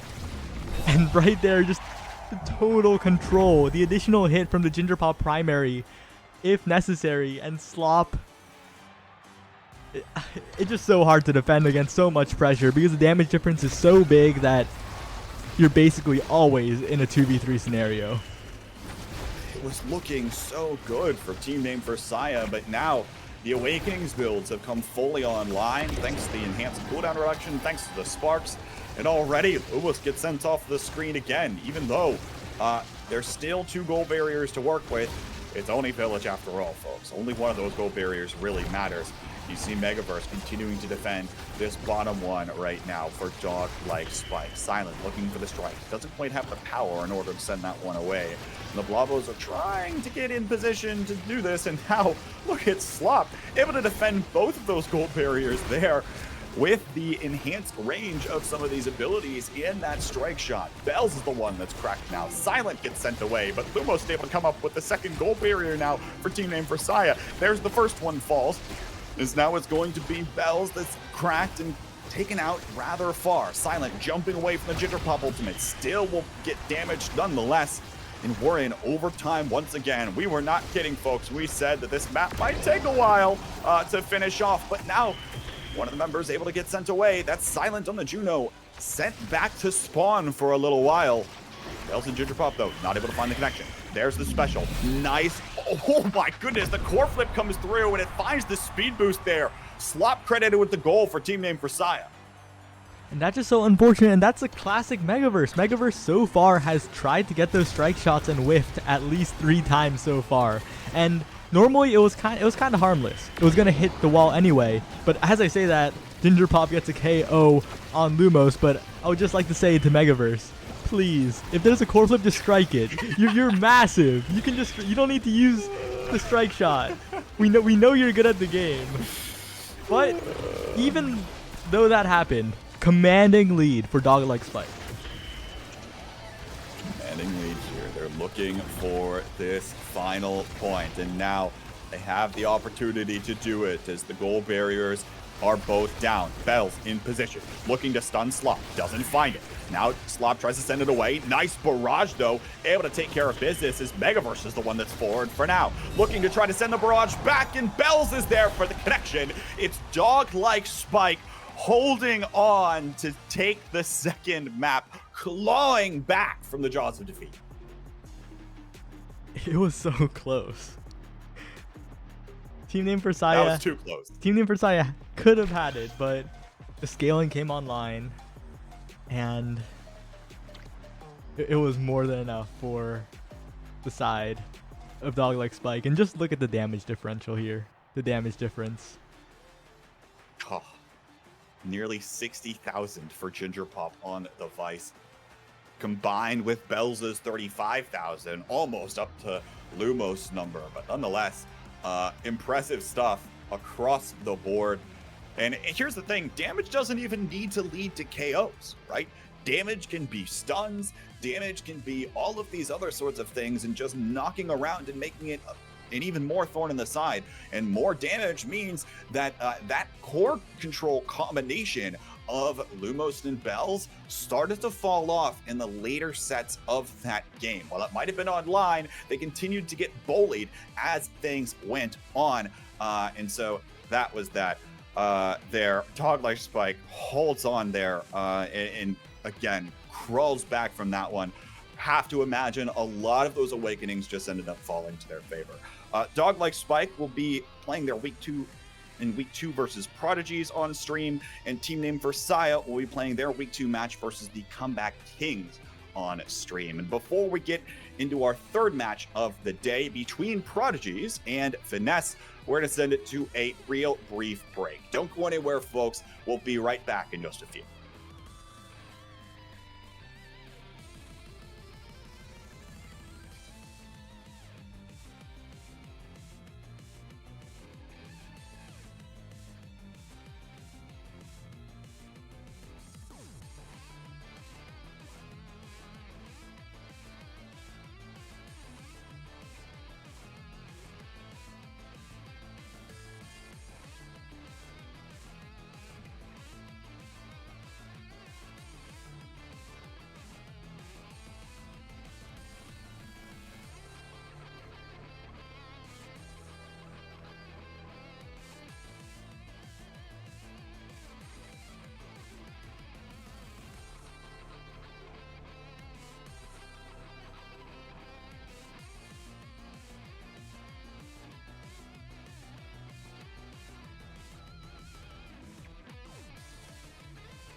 And welcome back, everybody, to the North American Strikers League. It is week 1, day 1, opening day, and we have already had 2 pretty interesting matches so far today, Saya. Yep.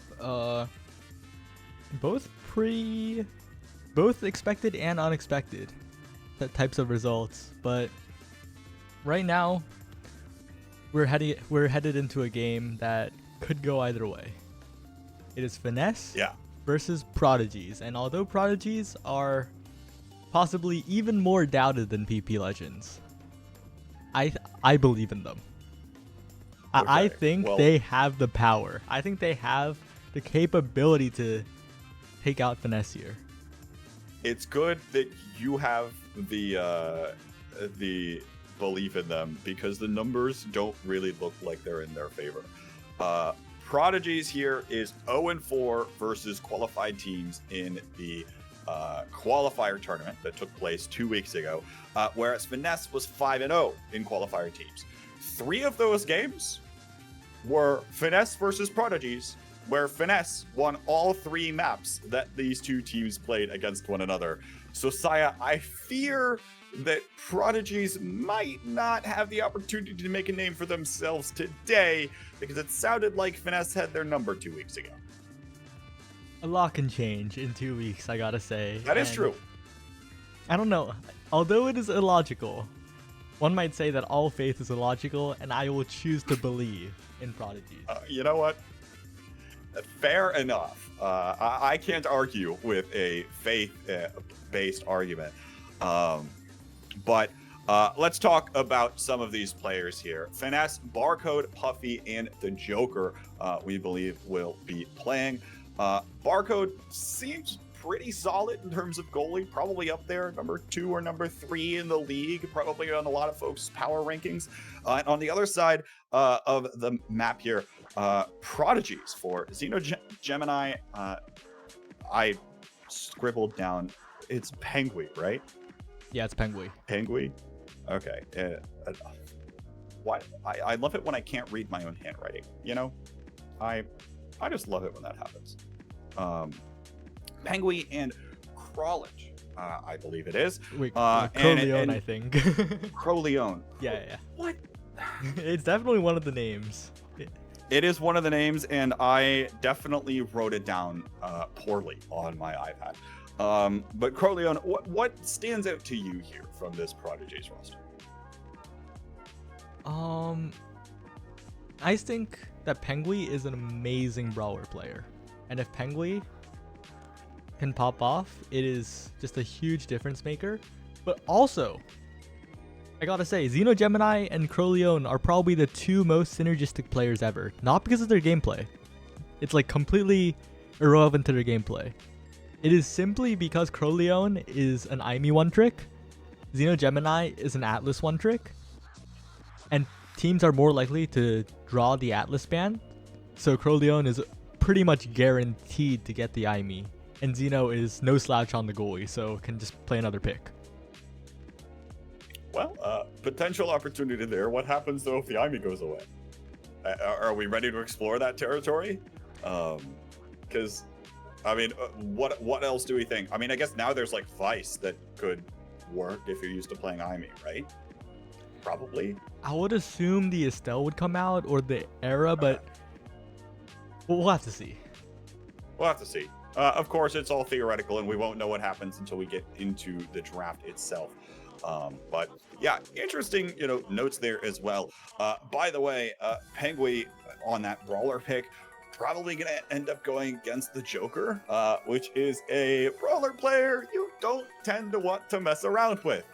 Tends to show up in a lot of weekly tournaments or something of the sort, and absolutely find scoring opportunities like no other.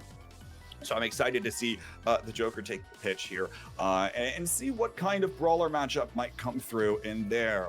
A potential rising star versus, a name that we're all rather familiar with on the side of Finesse. So we'll see here what ends up coming through. Saya, how we looking here? Our team's almost ready. We think we're getting there. Yeah, I think we're getting there. They'll queue when they're ready, but Before we start, I gotta say, type !Discord in the chat for the competitive Omega Strikers Discord. This is where the tournaments go down. They get announced when people forget to put them in the main Discord. And this is where everything happens. Join it. If you're even tangentially interested in competitive Omega Strikers, this is the place to be.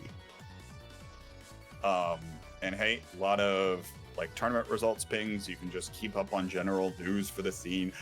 And the thing that strikes me is that a lot of these folks just like chatting in the general channels or whatever. You never know who you're going to run into in a random general chat or something of the sort.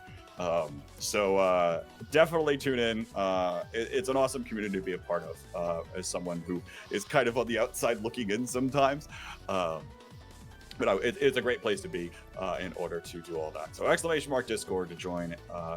Yes, it is the competitive Omega Strikers Discord, sometimes called Costco, because people were about to call it Costcord, and then Costco made more sense, I suppose. There is lore. There's lore to like everything, and that's the weird thing, is that there's lore to everything, but the game's only been out for a month, but a lot of us have been playing it for like a year. Yeah. But on the bright side, for anyone looking to break into the scene, the version of the game that most people have been playing for like a year is pretty different from the version that exists today. So people aren't light years ahead. They're ahead, but not ahead.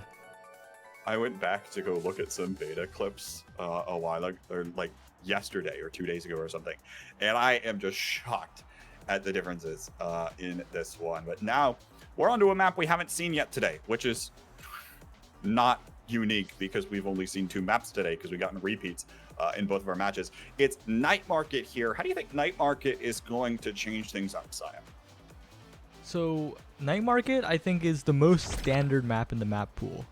It's not like heavily goalie favored. It's not heavily forward favored. It's not completely game warping like Demon Days or Oni Village. It's just a nice map with a speed boost in the middle that messes stuff up, and the split barrier, the split terrain in the center. But in general, I think we're gonna see Atlas coming out from both goalies. Atlas, their best pick, both of their best picks. So the real difference will be in whether Prodigies can execute their kill comp, or whether the side of Finesse will be able to just core control and shove it past them with this Asher Drakkar. Yeah, I mean, it certainly won't be core control in terms of like, oh, there is a bunch of hitboxes on the pitch. It's going to be core control of, no, we are going to win this strike war, whether you like it or not. When you've got things like the Drakkar shotgun primary... Wait. We're getting a bit of a reset. Oh. It appears that there was a bit of an unfortunate occurrence. Unlucky. Regarding the role picks. And I got pinged 5 times in Discord. I hate it when I get pinged 5 times in Discord for something incredibly urgent. Especially when I'm on D&D. It's so much fun. I get pinged 5 times, and then it's on D&D, so I didn't hear it the first time, and I'm not going to hear it the 5th time either. But, you know, oh well. We'll get back into things in just a moment. I imagine that drafts will be the same, so at least we have that still. Presumably. Yeah, I would assume so, but actually, I think they will redraft because we're not guaranteed the same map. There are too many variables. Oh, that's true. That is true. So, what went down was Xeno Gemini and Liari were both on Flex by accident. And the roles kind of... They lost the coin flip. Unlucky. Liari, a player we haven't talked about, was on Silly Goofy Cats for the qualifiers and then got picked up by Prodigies as their substitute. Strong player in her own right, coming through. Mostly known probably for the Juno, but certainly can play a handful of other strikers as well. So that'll be interesting to see on this roster as well. Perhaps someone coming in with a little more competitive experience as well that might be able to help the team out. Yeah, and it's really funny, right? Because Liari getting picked up by this team is quite weird because Liari's team, the Silly Goofy Cats, got taken out by Prodigies in the qualifying final match. for NASL East. And it has to sting a little. it has to sting a little, and also I'm wondering how the atmosphere is, because Liari was just flaming Prodigies. Tons of trash talk. You're not gonna beat us. Why are we even playing? And then they lost. Oh. So well, that was 2 weeks ago. A lot can happen in 2 weeks. A lot can happen in 2 weeks. Especially in a game that's constantly getting updated and everyone's learning things about it, given by the fact that it's been out for about a month. But that's always funny. And look, right? Like, I think I could be wrong. So and you might know more, so you can correct me if I'm wrong. But I feel like there hasn't been an instance of like trash talk that was never like, or that was just like terrible and like everyone hated each other afterwards. In Omega Strikers. At least has there been like? I can't say there hasn't, because there's a lot of private DMs and stuff. Yeah. But publicly, so far, there hasn't been a catastrophe. There haven't been any horrible events so far in public. That's all I'm gonna say. Round of applause for no public catastrophes. Round of applause for that. Here I was gonna be like, yeah, let's go Mega Strikers. We don't have drama, and then there's there's drama everywhere. That's the way these things work. But no, I mean, nonetheless, you have to imagine if Liari is coming in, and let alone being a sub, but also playing, right? You have to imagine that Prodigies wants to play with her, right? So it's not just like Liari is going, hey, can I play with you guys, please? You know, I imagine that there's some mutual wants back and forth, and a lot can change in 2 weeks. So who knows? Of course, now there's going to get drama started in chat. Great, good stuff, guys. Let's keep that up. Yeah. A wooden spoon award over here to Prime. I have to say though, I've been saying a lot of bad things about Liari. Great player, like very flexible player. Was a Juno one trick for a while, but has gone beyond that. Plays a lot of the midfield picks extremely well, and has gotten even better since release. Right, like in beta was like, yeah, okay, you know, respectable certainly. But was more of that Juno one trick, now much more flexible, and has the opportunity to look for a lot of those connections and openings in a lot of ways. So that's been good to see her growth as that continues for Liari there. And again, you know, it is kind of Prodigy's this kind of up and coming team, right? They weren't expected to make the cut per se in qualifiers, and now they're coming into this league trying to prove their worth against some of the giants. Of course, we've talked a little bit about the Joker and Barcode. Barcode being this incredibly strong goalie, where Atlas expected to see for the most part there. And then, of course, the Joker probably going back and forth between the Juliet and Asher. The Asher wasn't too surprising there on that first draft. So hopefully... Go ahead. Oh, yeah. I just wanted to point out, there's been a bit of discussion about this ruling and how it affects, like, the future. Maybe it's abusable. It's not as abusable as you guys think, because you pick your roles before you queue in. The only way this can be abused is basically like fishing for their draft, but that would require a team to do it more than once, you know, and that would be a little suspicious.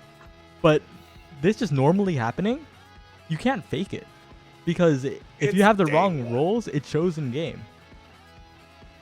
If you have flex, day one, you know, these things are bound to happen. We'll figure things out. It's fine.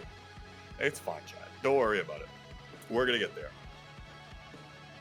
Soon, all of competitive Omega Strikers will be solved, and how to run tournaments and how to do leagues, and how to do broadcasts, all of it will be solved.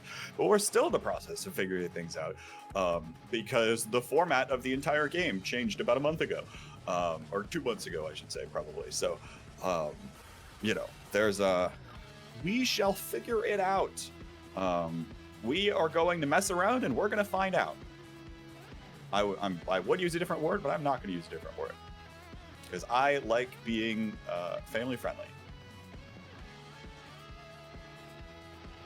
Right, so Anyways. we're just waiting for them to queue.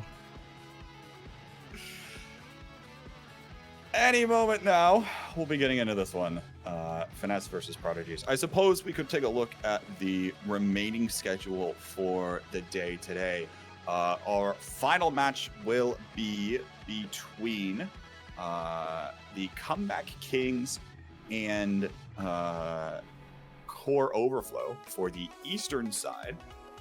And then we've got 4 matches on the west side, which will be just as much fun to watch. So if you've enjoyed the show so far, folks, don't worry, because there's plenty more Omega Strikers to come. You are in luck. And now we're finally getting into things here. Again, it will be Finesse versus Prodigies, with Finesse on the blue side defending the left and Prodigies on the red side defending the right. Juliet and Drakkar are the bands. We are still on Night Market here, Saya. Yep. We got a little lucky with I guess the map rule. we got a little lucky, we got the same one. But yeah,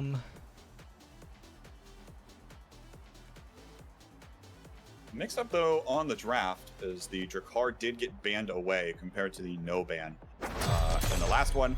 So it'll be Puffy on the Era here, trying to support Joker on that forward Asher. And on the flip side, it's the Era X combination coming out as well. yeah, and the quick strikes and the chrono boost, you can definitely tell why the arrows went chrono. That additional speed buff and the debuff enhancement is just so good. But with quick strikes, this is like beta Omega Strikers. Everyone is striking quick, you get less punished, but you can also do more dribbling, especially on a map like this where each lane is relatively close quarters. That extra dribbling potential is just so valuable. And you have to imagine with the speed boost coming out the eras as well, and the speed boost in the middle for that matter, dribbling will be made that much easier. And folks, when we say dribbling, for those of you that might be a little newer, dribbling when we're striking it off of the wall. You can't really like strike it in front of you just barely like you can in soccer or something.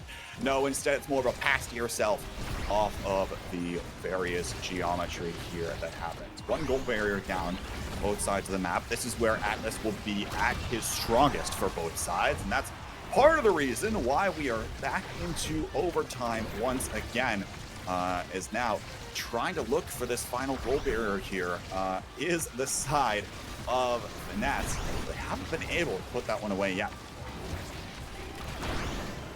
Right, but right now it is Puffy and Barcode controlling the midfield. Penguin trying to get a strike, but despite the size, how nimble the Era is just outstriking Penguin right now. Getting a little impatient, but both teams, I guess, comfortable. Fine with just stalling it out here. Fine, stalling out for now. We're still in overtime. There's the goal barrier. Finally falls as the core was just traveling far too fast. Barcode already uses that core flip as both goalies have it online now. Primary comes out as well. The area trying to keep the pressure, but gets shrunk in the process. Penguin looking for the bell ringer here as both the members are smaller and staggered. There's the Joker off the map. Now Penguin and Liari looking for the pass and the connection, but not able to find it. Zeno gets involved here on the Atlas, and there's the core flip that comes out. Liari strikes it off of the retreating goal barrier. And now pressure might shift the other direction. Puffy on the dribble, looking for something here. It's going to be the Joker taking care of that X.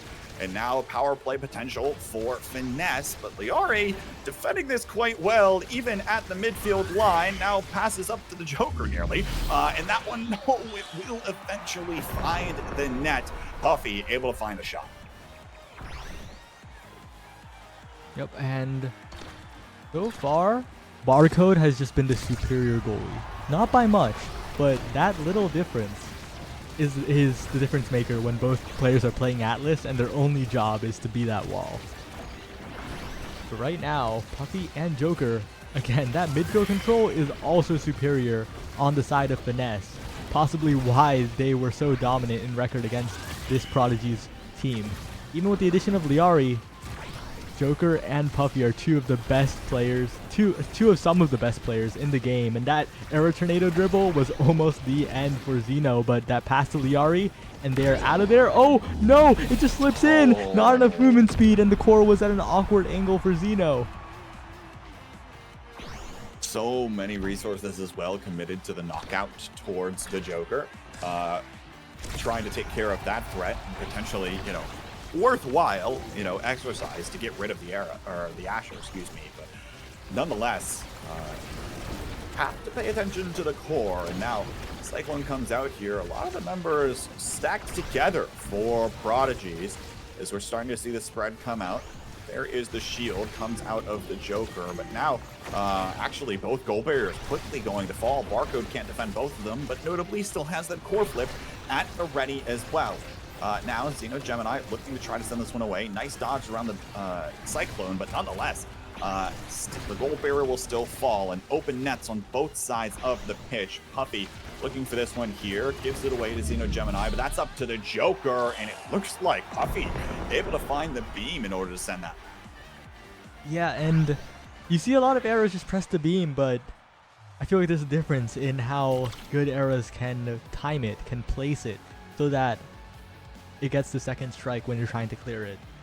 And right now, that Castellast or the Prime Time, both are great for the era, but choosing to deny the Castellast from the X. You don't want Pengui getting the Castellast and having that last forever, but the Stagger Swagger denied from Pengui as well, and he must settle for build different, which is still good by all means, but it is not the other two. And the Prime Time on the table, super duper lucky for Liari. Having that still available is really, really nice. Otherwise, you would have been stuck with something much worse.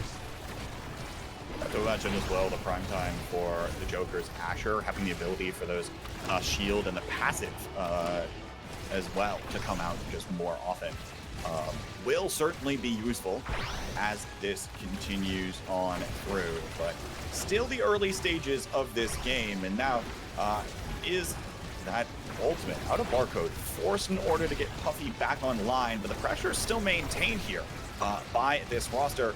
Although that Cyclone comes on Liari, well done to try to buy us a little bit more space, but they haven't been able to convert this into very many goal barriers. Yeah, and as we were talking, Joker is basically solo playing. Puffy is just acting as a punching bag for Pengui, and Pengui is just going crazy, constantly doing damage. But I mentioned the Joker, and that one barrier was all the Joker. Dribbled top, dribbled bottom, primary for the barrier. And it just shows how good some players can be. Four flips exchanged across the map now. And again, another long rally between these two. Finally, last goal barrier going to fall here. And the net is open for Finesse to try to find an opportunity. Liari, though, nice Cyclone, able to send that one away. And the Joker staggered here, looking for the punches to come out of Pengui, and there's the bell ringer to send the Joker back. Now Liari looking for the pass up to Pengui, looking for this final goal barrier, not able to find it. Beautiful expanse out of Barcode right there, even on top with that X on top of you, still has the discipline for that button. Now Liari on the strike, not able to keep that one away, and the expanse burned out of Xeno Gemini as well. Watch out for when this Atlas has those rings, because those are critical. Still seeing this, but a nice beam once again by Puffy crosses up Xeno Gemini, and it's one goal on the board early in this set for Finesse. And Puffy has been so good with the beams. We saw him, we pointed him out. We pointed him out being a punching bag for Pengui, but when he is left alone, when he can play the game, he is just a scoring menace. He is a midfield menace. And the Joker and Puffy are just so coordinated. But right now, Xeno Gemini interrupting all of their attempts at pushing up, and Pengui in the pocket, but no, the primary coming out from Barcode. But with the strike shot, as I say that, it's just back and forth. Both goalies are just stopping the offense in its tracks immediately.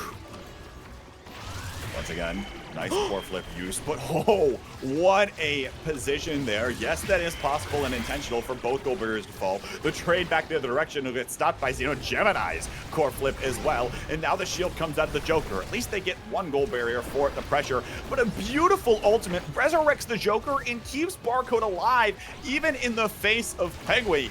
And so now, even though they were thinking they'd have an opportunity, they don't at the moment. Nice ultimate exchange as well as the resurrect comes through for Xeno Gemini. And now it's the Joker that is rather low and staggered on health. There's the speed boost coming out.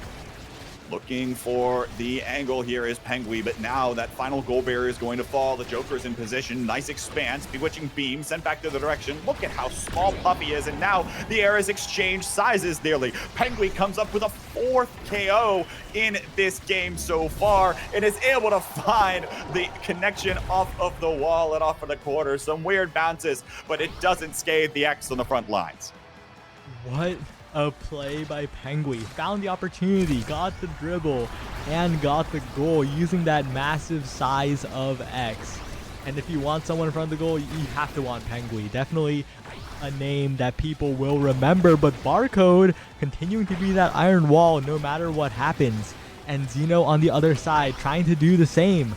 The levels right now so even. But Joker and Puffy are in position. Penguin forcing them away with the spin, and that tornado just completely zones Xeno, and the shrink as well.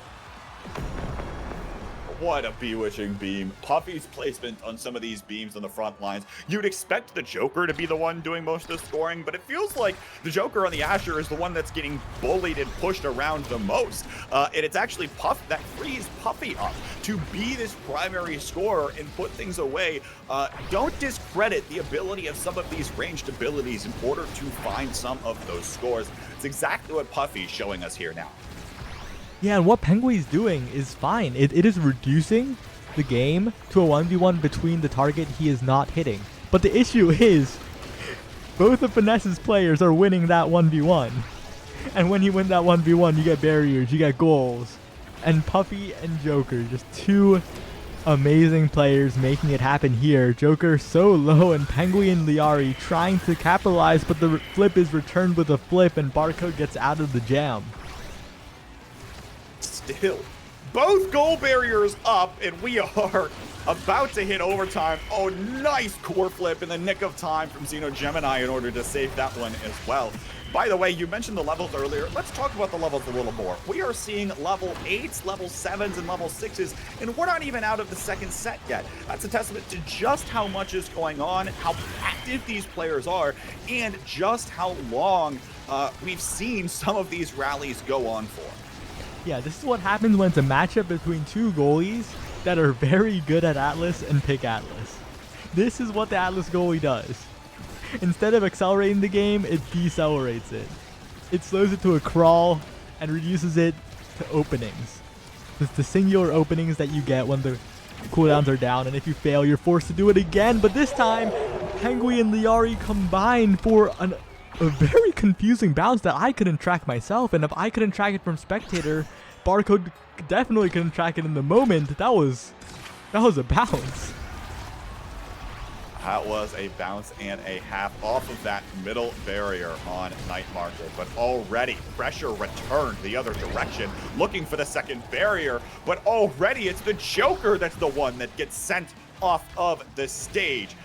Now Xeno Gemini and just Liari continuing to buy some time here, looking to give an opportunity for Penguin to try to look for a KO again, but no, doesn't come through this time around, and now it's Penguin that's rather low. Nonetheless, able to punch that core right onto that second goal barrier, and all of a sudden, Finesse is looking to strike right back. Beautiful ultimate. Again, that healing component of the ultimate is critical. And look at this, Puffy and the Joker both already back to full health. It's Penguin still low, forced to use the dodge during the X Maximus. It just doesn't have the damage potential here that we're used to seeing out of that X. But nonetheless, we're still seeing a beautiful and solid goalie play come out of both these Atlas. Xeno Gemini already at Omega, but even more beautiful is the 4th Bewitching Beam goal. Puffy secures the set for Finesse.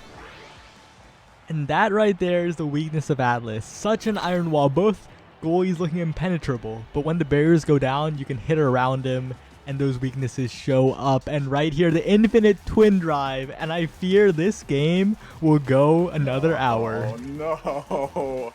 Oh, we saw the Ani pillage on the last one, and now we're getting both Atlases most likely with twin drive here. Surely not, right? Are they gonna pick their awakening? Well, if you don't pick, you automatically get infinite. Oh, well, I guess that's fair. All right, well, I hope you're ready. I hope you have something to drink, something to eat, because this match is going to take a while. I think it's about time we turn this into a podcast, Saya. What do you think? Okay, so I don't... do you have any, like, questions about any of the players in this game? Because I could tell you, like, very basic information. Tell me more about Xeno Gemini, who's been playing out of their minds so far, even despite all the pressure that's come their way. So Xeno Gemini wasn't really that known in beta, I think. Wasn't competitive, definitely. Didn't really participate in all of the tournaments. Wasn't up there. But when the game launched, they shot up ranked. They played so many games. They grinded. And right now, well, it all paid off. They're in NASL East. They made it. And the Atlas is their signature pick, but they're pretty fine on the Estelle. I think they qualified on the Estelle because the Atlas was banned. So overall, amazing player. And yeah. Look at this, by the way. The positioning here, nearly at the midfield line, is Xeno Gemini, not afraid in order to try to defend this last goal barrier. I imagine not afraid to defend it when you have core flip and twin drive as the Atlas. And we're still scoreless in our first overtime on the rally here. We said, folks, this would go pretty long, and we hope you'll believe us now. There's a nice core flip, comes out of Puffy to send this one back, but no, doesn't quite find a connection to the barrier off of the corner. KO comes in for Liari, now on a 4 KO streak herself. Bellringer comes out, sends that one back in. Oh no, unfortunately falls to that goal barrier. Will they be able to find the connection here? It's the Joker still in position on this Asher. Liari, Bewitching Beam, doesn't connect with the goal. Pengui is still there, looking to try to bully these members back in. Now there's the shot to the bottom corner. Finally, the connection is in for Prodigies. And right there, Pengui was waiting. Pengui was just slapping Barcode around, hoping that the core would land soon, but Barcode stayed calm for a long time, but eventually, like, you can't hold on forever, no matter how good you are. Even if you're the Barcode from the CECC land moment, from the final goal, the hold, even if you're that Barcode, you can't last forever. There will eventually be a point where core flip has been burned, when both Atlas expanses have been burned on the twin drive. Surely at some point. But not right now is the case. Hey, folks, I mean, let's go back to podcasting, I think, Saya, just for the sake of the argument. There's still a goal barrier up on both sides. I mean, we're going to be here for a while. Yeah, so I don't know what to talk about now. This is what it's going to be. This is what it's going to be. We decided to go into podcasting mode, but we didn't have a plan. Yeah, there is no plan.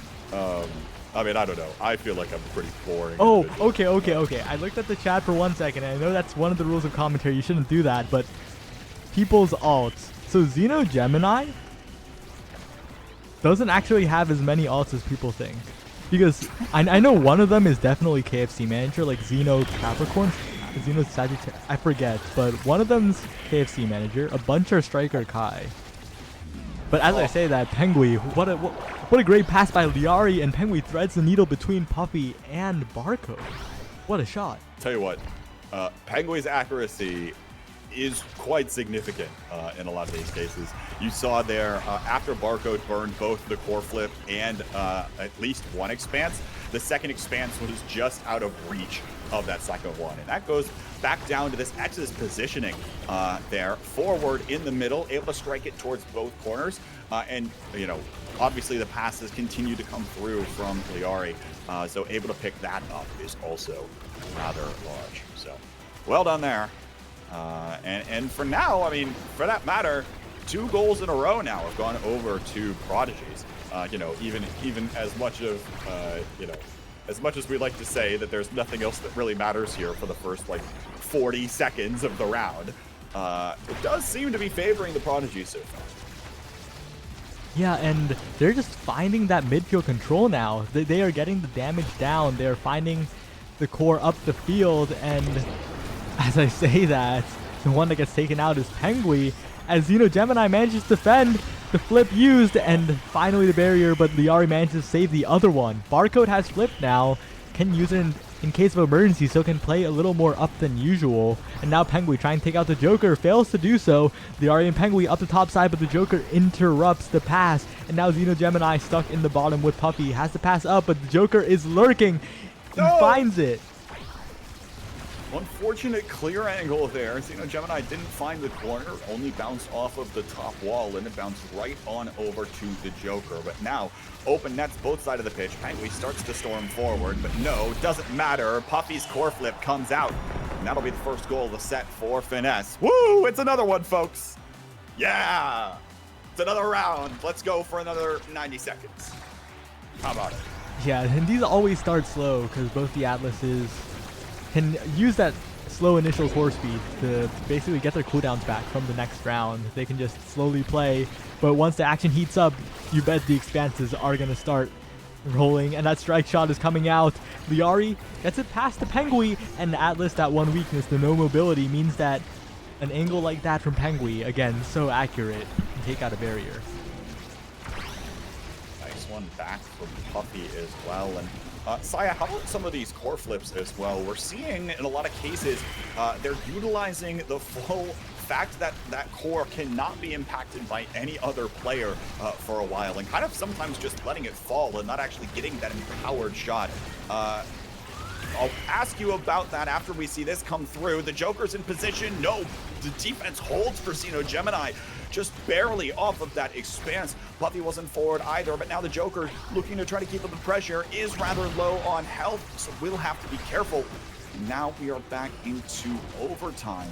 See what happens here. Penguin looking to send this one back the other direction, but of course Barcode is there. The Joker still staggered. Now will be forced to retreat all the way back. And time will be bought here. Now finally Penguin gonna pop the X Maximus just to get the Joker out. And we'll be looking for that last goal barrier. Core flip burned by Barcode. Not able to have that defensive tool either. Because now Puffy looks to keep up the pressure. Now the Joker back online, sends one back towards the net. That one will be defended as well. This continues to go back and forth here. Now it bounces between the split barrier. That was a lot of bounces between the night market barrier. Yeah, but right now, Penguin could break it wide open. Both goals are open. These are Atlases. It can go around them quite possibly, but Puffy, the savior of Barcode, and Barcode moves up. But that respawn for Liari is just in time. Liari now lurking in the top side, ready to catch it clear by Barcode, but Barcode gambles with Penguin instead of Liari, and that expanse is perfect, but the primary coming out from Zeno is also, and now Penguin with the dash, with the strike, cannot do anything. That expanse, but Liari managed to defend. The expanse misses, but it's fine, and now Barcode sends it back. Liari trying to get it past, but the Joker finally receives it in front of the net, and even though Asher has been nerfed to the ground in the form of a rework, that required no nerfed Asher abilities, just a single strike. All right, for the record, walk me through that rework, because this is clearly I know everything of what I'm talking about, but this is the first I'm hearing of said rework. So what exactly was changed about Asher, and why might she not be as strong, although is still putting up a decent showing in this match? So her passive in the past was that she got like a directional barrier for a bit when she used any ability, and that barrier during its duration was like indestructible. You could just walk the core in with it, and you had to like hit it away from it no matter what. But if there were other pressures, she was just such a scoring menace and so degenerate, especially if she got multiple size awakenings. Now that barrier is gone. It got replaced by a single hit barrier on the primary and an indestructible barrier while on defense, not on offense. So, and that barrier being removed from dash is the big thing, because dash is now a single hit, and that you could like double hit the dash. So it's always awkward when that happens, because before you couldn't. open net now as we are in overtime. Finesse looks to put this one back and send us to another map. That'll be 3 sets for Finesse 2-0 as they take the first map there. The Twin Drive Atlas still stands, and a lot of those, I think, was a large part of the pressure here that we were able to see kept up by the Joker and Puffy there. Puffy had some beautiful bewitching beams across the board. 6 goals for Puffy alone to send a lot of those back. So well done there. But hey, strong showing both teams, even if we started to get a little bored of that in the last set. Yep, and we'll see what happens in this next game. in this next round. I'm not going to say anything. I'm not going to say anything because if I say anything, I'll jinx it one way or the other. And I don't want to do that. So I'm just not going to say anything. We're on to a new map, guys. I'm just happy we're going to another map. That's what I'm most happy about. We'll see what happens, of course, with that new map. There are worst case scenarios, as someone in Twitch chat just pointed out. Multiple people in Twitch chat just pointed out. But surely we'll be fine. We'll be fine. It'll still be a fun, interesting, and engaging match of Omega Strikers, and that's the most important. Yeah, we'll see what happens. Are there any other like goofy little like awakening combinations that we can think of? I mean, obviously there's like the Monumentalist stuff, and Monumentalist Timeless Creator. If you happen to get both of them, which is probably unlikely to happen because people will try to deny it here. But what other just like goofy nonsense is there? There's a decent thing. There's a lot, right? Because this game is an Awakenings game now. Before, it was kind of samey every game, but right. When you see that Starring Awakening duo, when you see the Infinites, anything could happen. Infinite Stagger Swagger could warp a game so completely. That could also extend the game because people are dying far less. Infinite Unstoppable is probably the most game warping because you have to stagger people to kill them. But I think it would be incredibly funny if it was Infinite Twin Drive again. No, don't speak it into existence, Saya. I was specifically saying that I didn't want to speak it into existence, nor did I want to jinx it into existence. And now you've just done it. So everyone can blame Saya when it happens, okay? Let it be known that wasn't me. That is all Saya. Okay, I need to point the other way. All Saya. If I say it's funny, it won't happen, right? Because it's like implying I want it to happen. But then there's like 5D chess happening, and then it like implies that you want it to happen, but it implies that like reverse psychology happened or something. I don't know how any of that works. All I know is that if it comes up again at all, it's your fault. That's what I'm saying. Yeah, I'm fine with that. That's what our prediction should be in the next one, by the way, is do we get Infinite Twin Drive again? Because it could be a starter awakening too. It could be. Okay. And then we're stuck with the whole game and not just a set. Oh, all right. Woohoo! So yeah. You know what I'm gonna say now? What are you gonna say now?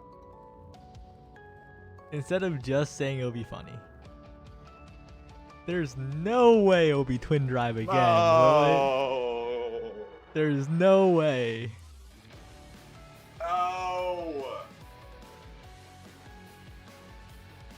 Now we can really blame Saya. Actually, now we can get our pitchforks out for Saya. Actually, I think is how that works at this point.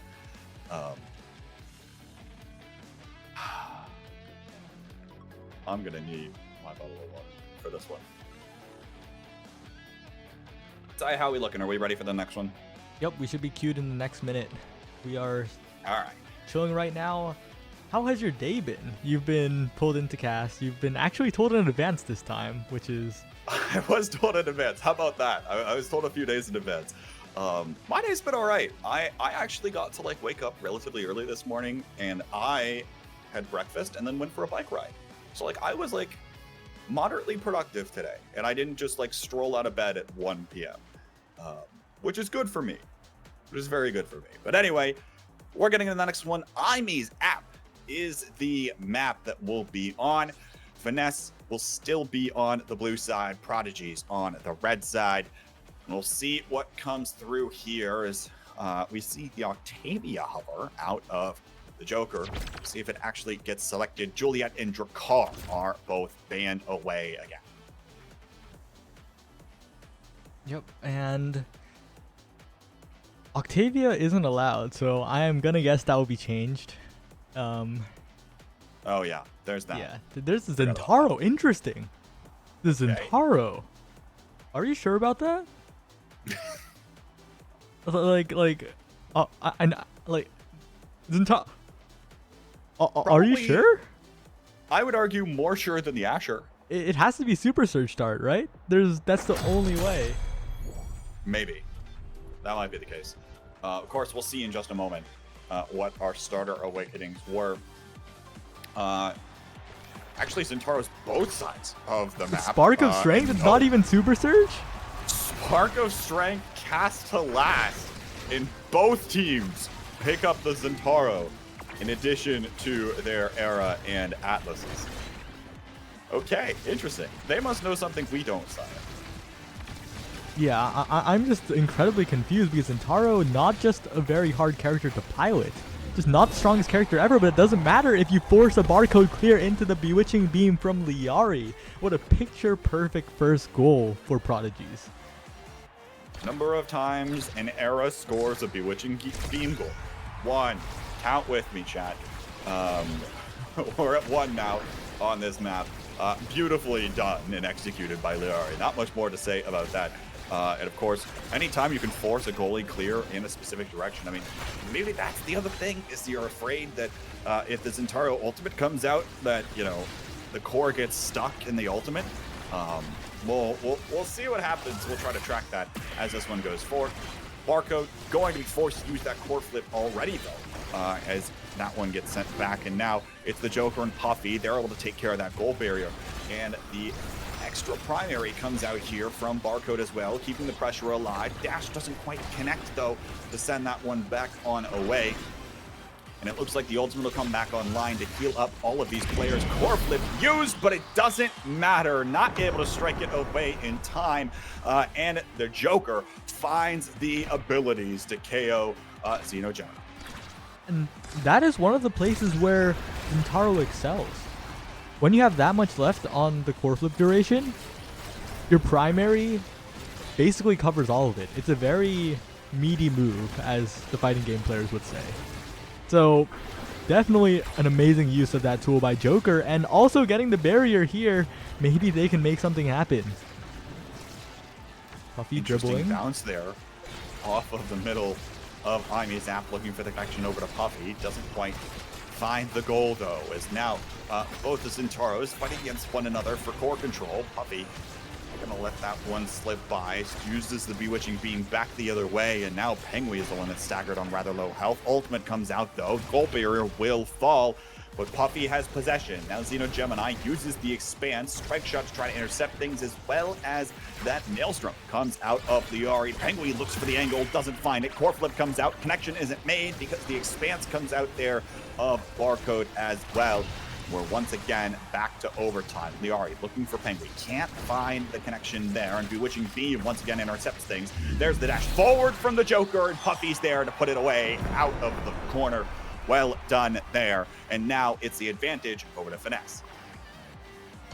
Yep, and on a map like this, the midfield control difference becomes much more apparent because the hole in the middle, the apple, as they say, is such a massive barrier in terms of splitting the map.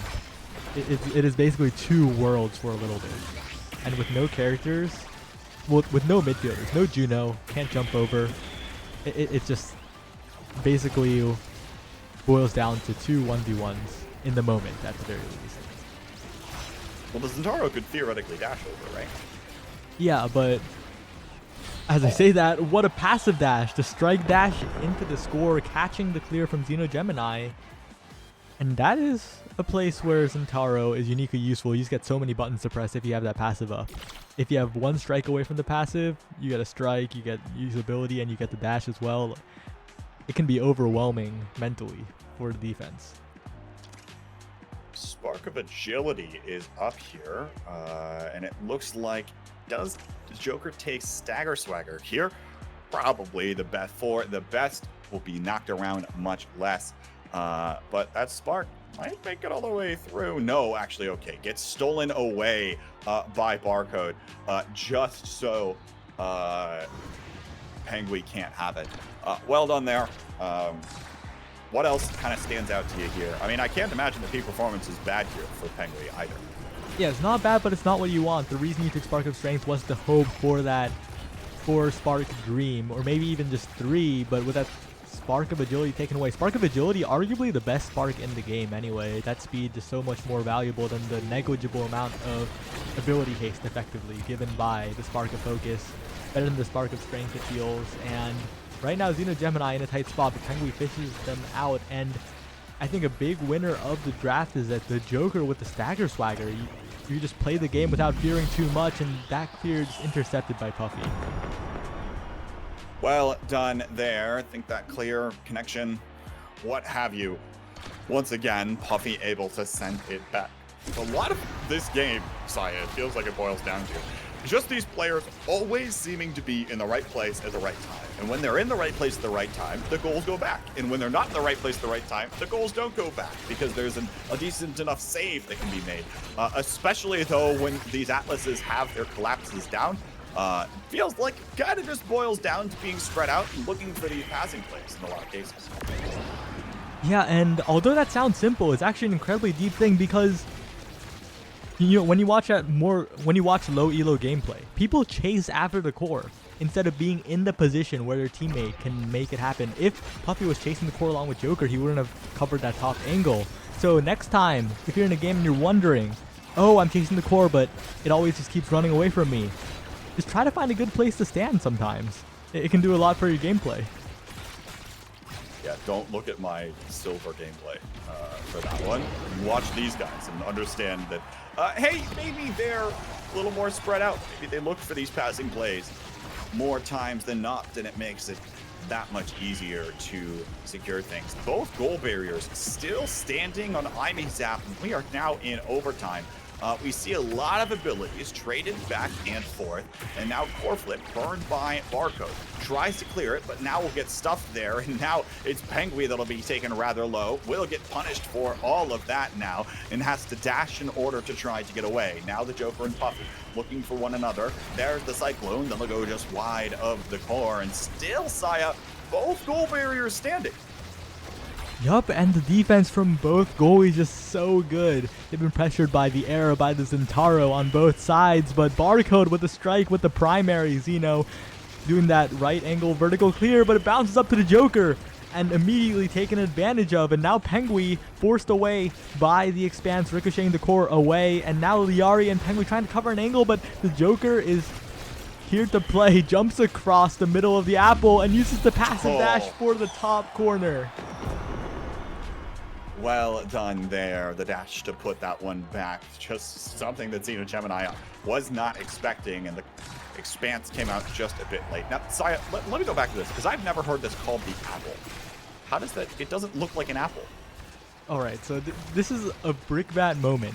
Brickbat, a creator of many terms. None have stuck, but I personally think the apple is the way to go because it is the app hole, the IME's app hole, the app hole apple. Okay. I think it's cool. Okay. Aesop thinks it's cool. Okay. We got there eventually. It's not obvious, I will say. Beautiful bewitching beam there from Liari. Secures the goal barrier. Now the Expanse trying to dig this one out of the corner, but no, both of the forwards are there, and it'll be Penguin that gets credited with the goal, as now that one goes in, preventing the set going to Finesse just yet.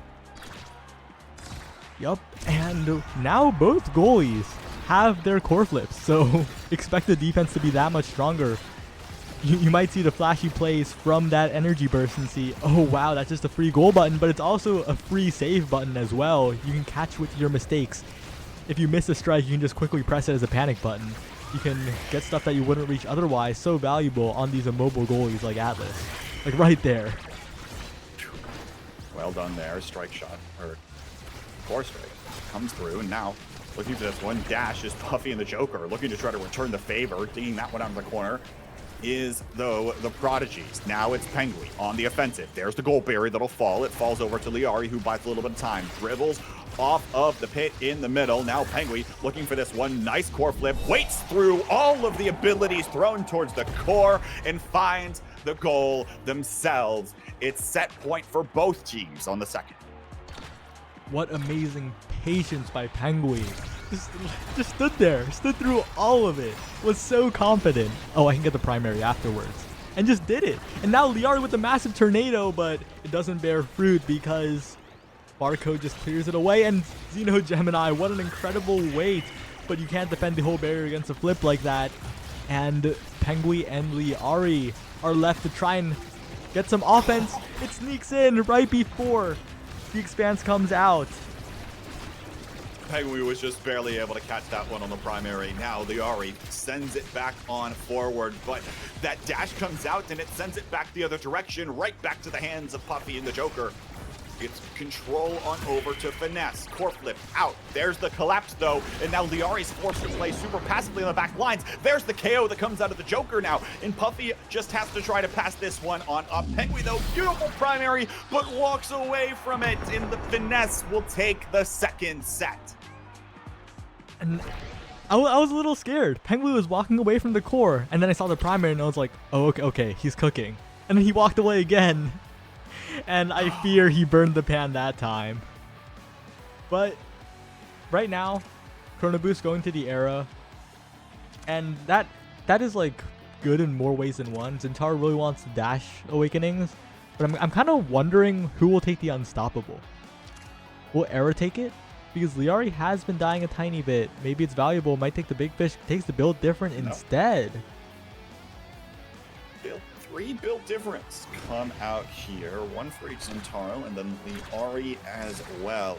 Other things to note there. Barcode going over to the glass cannon provides a little bit of extra speed, perhaps here for the Atlas, and that speed in combination with the spark looks like he's actually cruising a bit. Yeah, and I was talking in the Omega Strikers Discord, worst mistake of my life, and I saw a lot of people really doubting Glass Cannon. And that got me wondering, because in like all the solo queue games, if there's nothing that's like super optimal for the character as a goalie, you just go Glass Cannon. The movement speed is insane. The power is an added bonus. It's just such... It's so good as filler. You just take it. Look at how fast this Atlas is moving. Like, Atlas literally has movement right now. I mean, you cannot tell me otherwise. Does get hit, so the timer will reset there maybe for a moment. And now the dash comes out of Penguin here. That goal barrier will fall. There's the Cyclone that comes out. Has a boosting ability there. And now the connection comes through. Prodigy's able to keep up the pressure despite it all. And they'll take the first goal in this third set. And right there is why Atlas is so good and also can feel so bad. Not is bad, but can feel so bad on this map. Because you can defend a barrier for what seems like forever. As soon as it goes down, almost anything can score on you. The goal is wide open and you are button Atlas. Yeah. Now here we are. There is the flip that comes out. Now we're seeing the offensive pressure here out of Puffy and Joker. Not able to find the connection. Okay, no, goal barrier does fall. Puffy now tries to send it off for the corner, and the Joker with the dash able to come through, tying things up. And that Zentaro ability is probably the most misunderstood thing in the game. Because it looks like a dash. It feels like a dash. But it's actually a blink. The entire hitbox is like a hit scan thing. It all comes out at the same time. It's kind of weird how it is, but that's like a unique property of it. That's like different from every other ability that sort of looks that way. Now the expanse comes out again, sticks around for quite a long time. And the goal barrier is defended for now. See if the connection comes through here. There's it. on the other side of the map as well. And now the dashes come through from both Zentaros, going elusive to dodge the Cyclone as well. 25 seconds left until overtime comes through, and we're seeing a lot more 1v1s here as things are split up on both sides of the map. Expanse comes out again, sends it away from these barriers, and that's the thing, is a lot of these midfield pressures seem to buy just enough time for these Atlases to have that Expanse back up. And now Liari forces the Cyclone through to break that goal barrier, looking for the connection there. That gets intercepted by the Joker. We're in overtime now. Dash comes out. Penguin must be 1 HP, isn't cracked for whatever reason.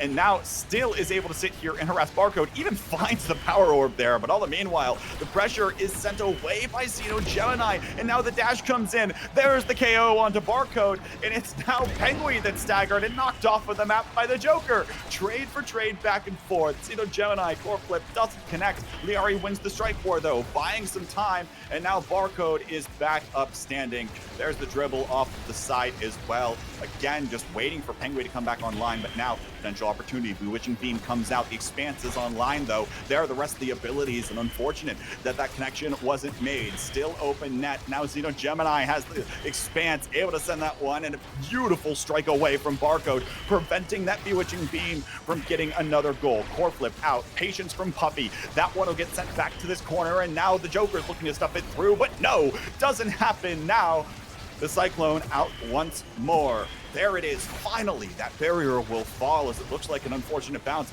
off of the center of that hit. And now Penguin looks for the shot. That one will get defended by Barcode as well. These goalies are playing out of their minds so far. Now pass up. That one will also get saved thanks to the extra speed from the glass cannon. Xeno Gemini forced to send that one back up.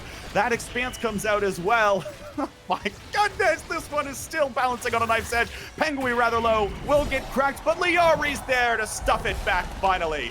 Prodigy's up in the set.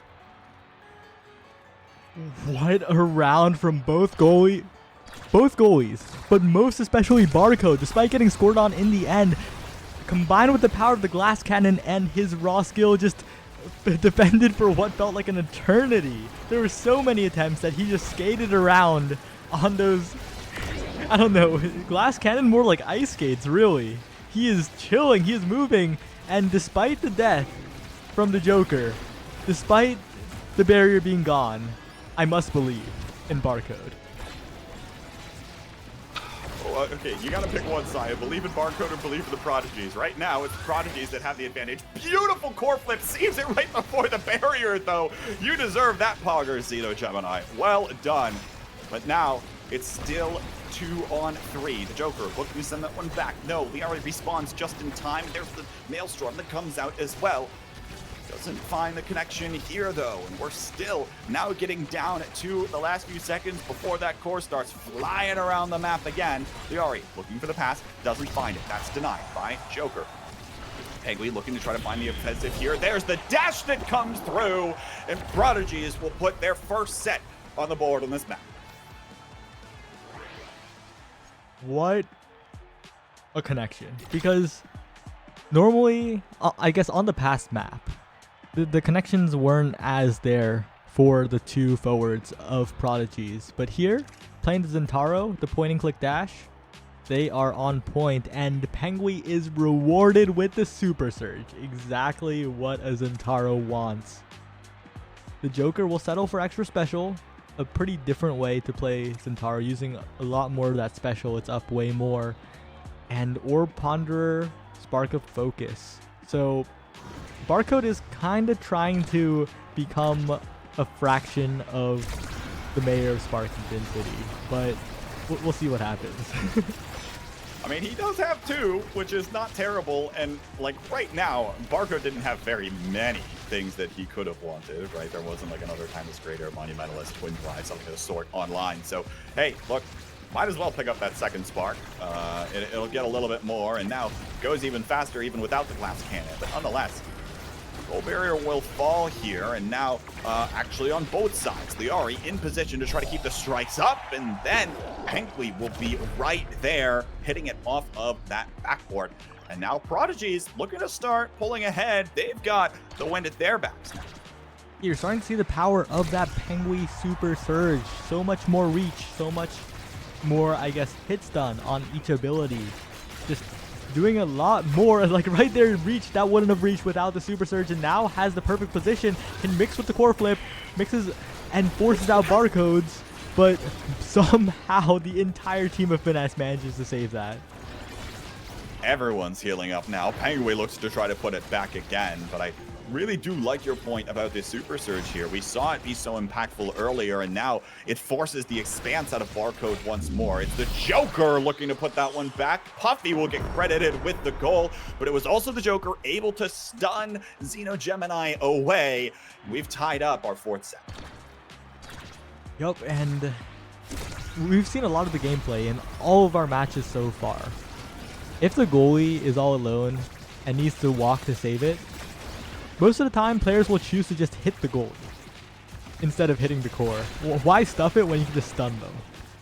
And that is the philosophy that the players subscribe by because it works.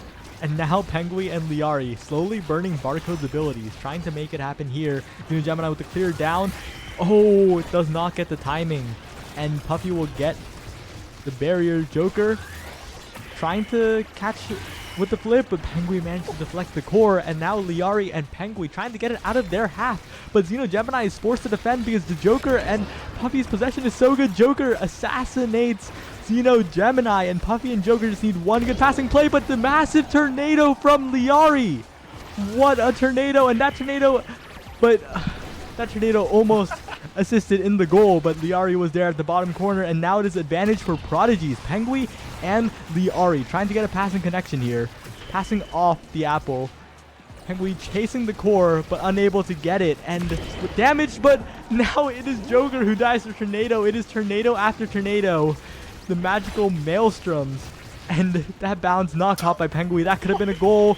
The ult comes in, the kill comes in, and everyone's dying today. No one left untouched, but once again, they have to find the goal here. And finally, that is how it ends. No! Oh! That is how it ends. Xeno Gemini burned all of the cooldowns there, trying to keep the core on the other side of the pitch, and then Penguin with a well-placed shot puts that one back. Finesse now on match point. You have to want that one back if you're Xeno Gemini, but you can't linger on that one. You've got to focus on staying alive here. Yeah, and the Joker was just so clutch in the end because everyone was dying. And I'm pretty sure Finesse was a man down in that opportunity. So now Finesse with a chance to close out this game to prevent the side of Prodigies from scaling even further. But we'll have to see if the Joker can clutch it out here. The ult does not work out. But once again, Puffy winning the strike war, and the core just slides past an exposed Atlas on the other side of the net. Finesse squeeze out a pretty close 2-0, I gotta say. Oh, what fantastic games for both these teams. And I am excited to watch what happens in the next few matches that these teams have to play. As you mentioned, Finesse squeaks it out. But look, I mean, some of those plays back and forth, barcode might have been cleaner, but Xeno Gemini was pretty darn close with the Atlas for himself as well. You see actually racking up more saves in this particular match. And then, of course, you see the rest of the stats on your screen. Well played there all around. Actually, a lot of these numbers look relatively even here, Saya, for a lot of these players when you look at the matchups. Yeah, it was definitely a very, very small difference, but that difference made the difference in the end. And I've said difference too many times. I think that is it for us, right? That is our 3 series of 2. Series, sets, yeah. Yeah, something along those them. lines. Something along, we'll figure it out. Look, it's week 1, all right? There's still plenty of time. By the way, Prodigies will play their week 2 match on stream versus Dog Like Spike, and Finesse will play their week 2 match versus Light. So both those teams have quite strong opponents they'll be going up against later on. But I imagine that Finesse versus Light match is going to be rather interesting, given that both those teams are coming off of wins today. Folks, don't go anywhere. There's still plenty more Omega Strikers left to be played. Up next, as we mentioned, it's Comeback Kings versus Core Overflow, and we'll be sending it over to Mystic and Gordo for the next few matches. So we'll take a step aside for a moment, but hey, use the bathroom, grab some more water, and enjoy more Omega Strikers action for the rest of your afternoon and evening. See ya.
Hello, everybody, and welcome back to today's inaugural stream of the North American Strikers League. My name is Gordo. I'm joined by Mystic for these next few games. We're going to round out one more match on the East and then start moving over to the West. But first things first, we're starting with Core Overflow up against Comeback Kings. Mystic, what do you have to share with us about these teams? What is up, Gordo? I'm happy to be here. So I am excited for this matchup. On the two teams, we have, or on Core Overflow side, we got Elo Heaven, Int Overflow, and Streak OS. On Comeback King, we got Daftgrass, Yeesh, and Double BO3. I don't know at the moment if the substitutes will be stepping in or not, but for Comeback Kings, I'm seeing double goalies in Daftgrass and Yeesh. So let's see what Daftgrass decides to do. Maybe they do some funny maneuvers over there. But as of right now, it seems like the fan favorite is Core Overflow.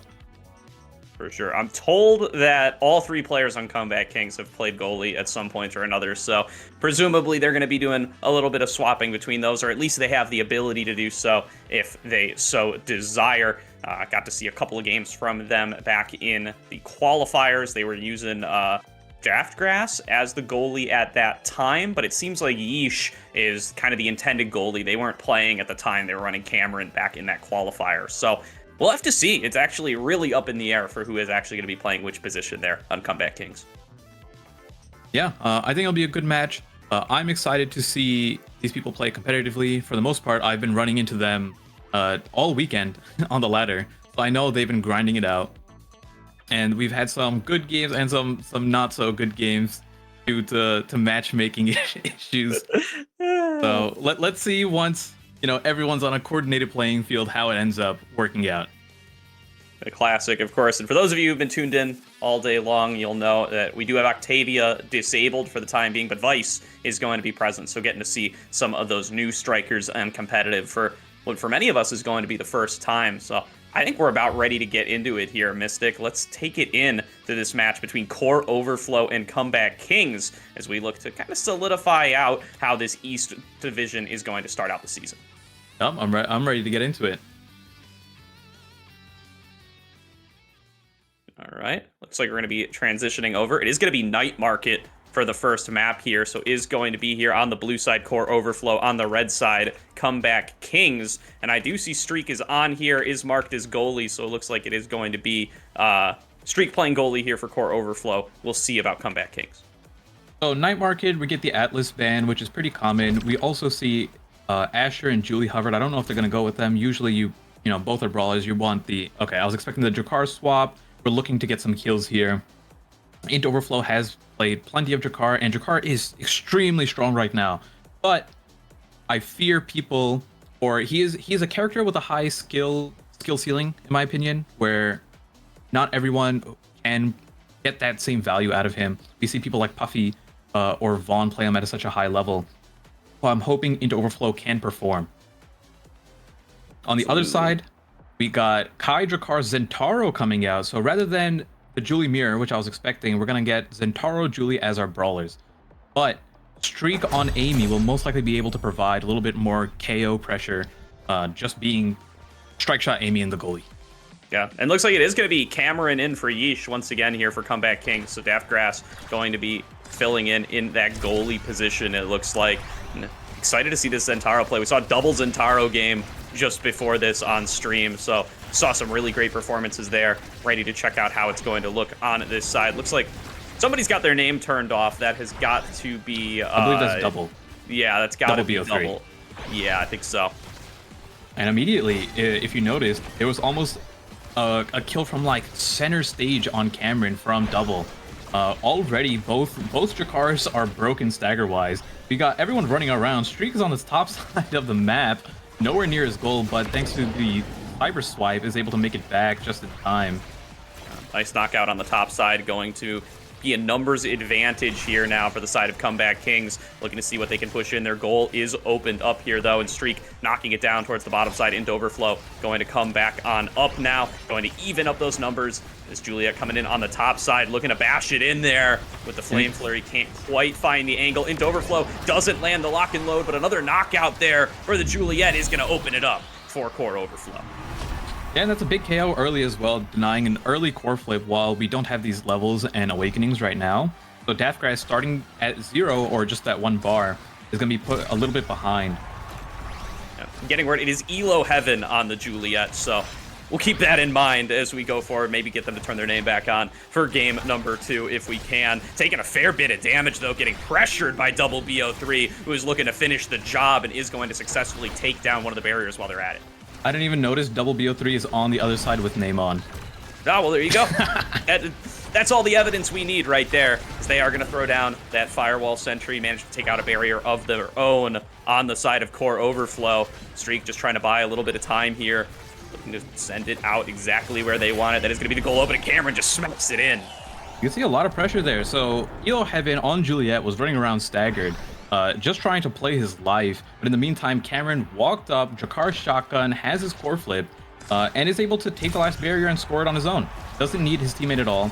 And that's like one of the benefits of Drakar. His scoring pressure, or the ability to break those barriers, is so strong just between left click, right click on the strike plus the shotgun combo. Really great utilization of the character there. Seeing a lot of Drakar bans today. This time it makes it through, and not a surprise to see it on both teams. Into Overflow. I'm just trying to knock it back over, trying to keep things away from that topside barrier. Will get the topside barrier himself, and that's a kill on the side of Elo Heaven as well. So that's going to be an opened up goal. Looking to see if they can score, and they can. Into Overflow. Does it all on his own. Yeah, really big. We get a KO, immediate double barrier, and then it's the reverse shotgun in the sense of first it was Cameron, and then now it's Into Overflow. So it looks like the Drakars are the ones making the difference at the moment. I wasn't aware of the starting awakening, but I think that looked like slightly longer range on the shotgun. So I don't know if that's missile prop or aerials. But that does make a big difference on how much power Drakar has, especially on Night Market, which is such a big map. Yeah, for sure. And you can see the damage there from that bolt doing so much. Molten Bolt forcing them back. Double BO3 now shattered, really at risk of going down, and will. But Cameron, ready to score, capitalizes on the distraction. Really good invisible from him.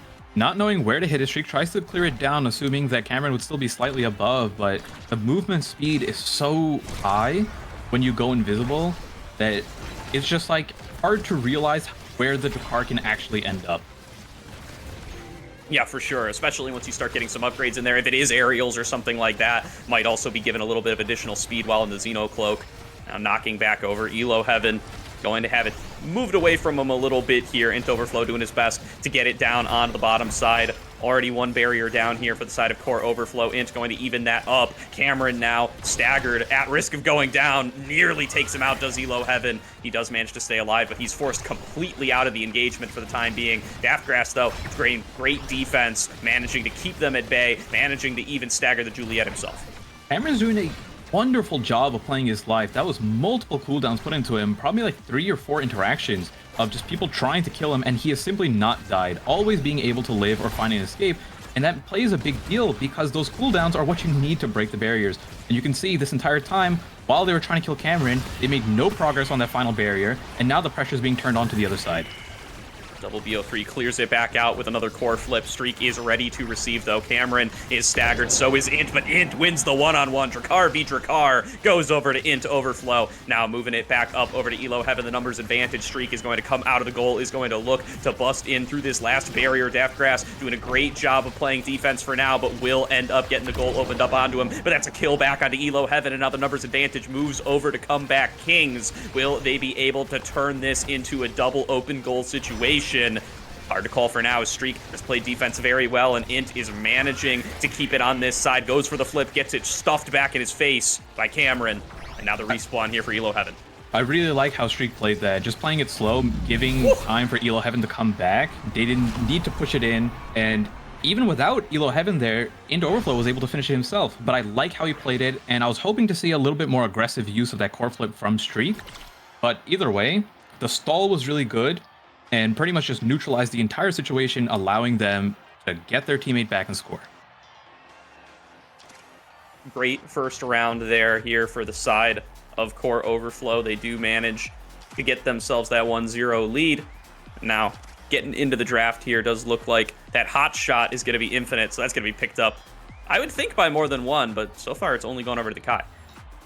Typically, Hotshot ends up being more used by the goalies, but Amy wants the Deadeye here so that he can support his teammates more. The glitch pop with Deadeye just provides such a high KO pressure, even without having them staggered. It's like a good, like I would say like a quarter of the field in, the Amy can KO, but didn't need to do it there. Looks like We did Julia solve a is doing it mystery. just fine. From earlier, by the way, Mystic. It was aerials on that Drakkar all along, so Yeah. got that one solved for ourselves here as Cameron's taking a fair bit of damage. Now going to be at risk of getting knocked out, does get knocked down into Overflow once again, just keeping the pressure on the opposing Drakkar in the mirror match. And now take a look at the adrenaline rush going off. It's such an insane movement speed boost, lasting forever. We saw it in the qualifiers too, but you just get the full map control. And into Overflow again with the shotgun, putting it in on that top corner. Fantastic run for Int so far. Every time he and Cameron face off, it seems like it's Int coming out with the kills. He's got the XP advantage and is really making it felt here, now up to level 6. Moving forward, and there's Elo Heaven taking out the Drakkar once again. Numbers advantages for Core Overflow over and over and over again in this match. And Int Overflow now going to look to see what they can turn it into. Yeah, look at how much Overflow is doing in the midfield, but just as I say, the commentator's curse gets taken out between Cameron and Daftgrass's Giga Blast. But Streak has done a really good job of holding it down himself.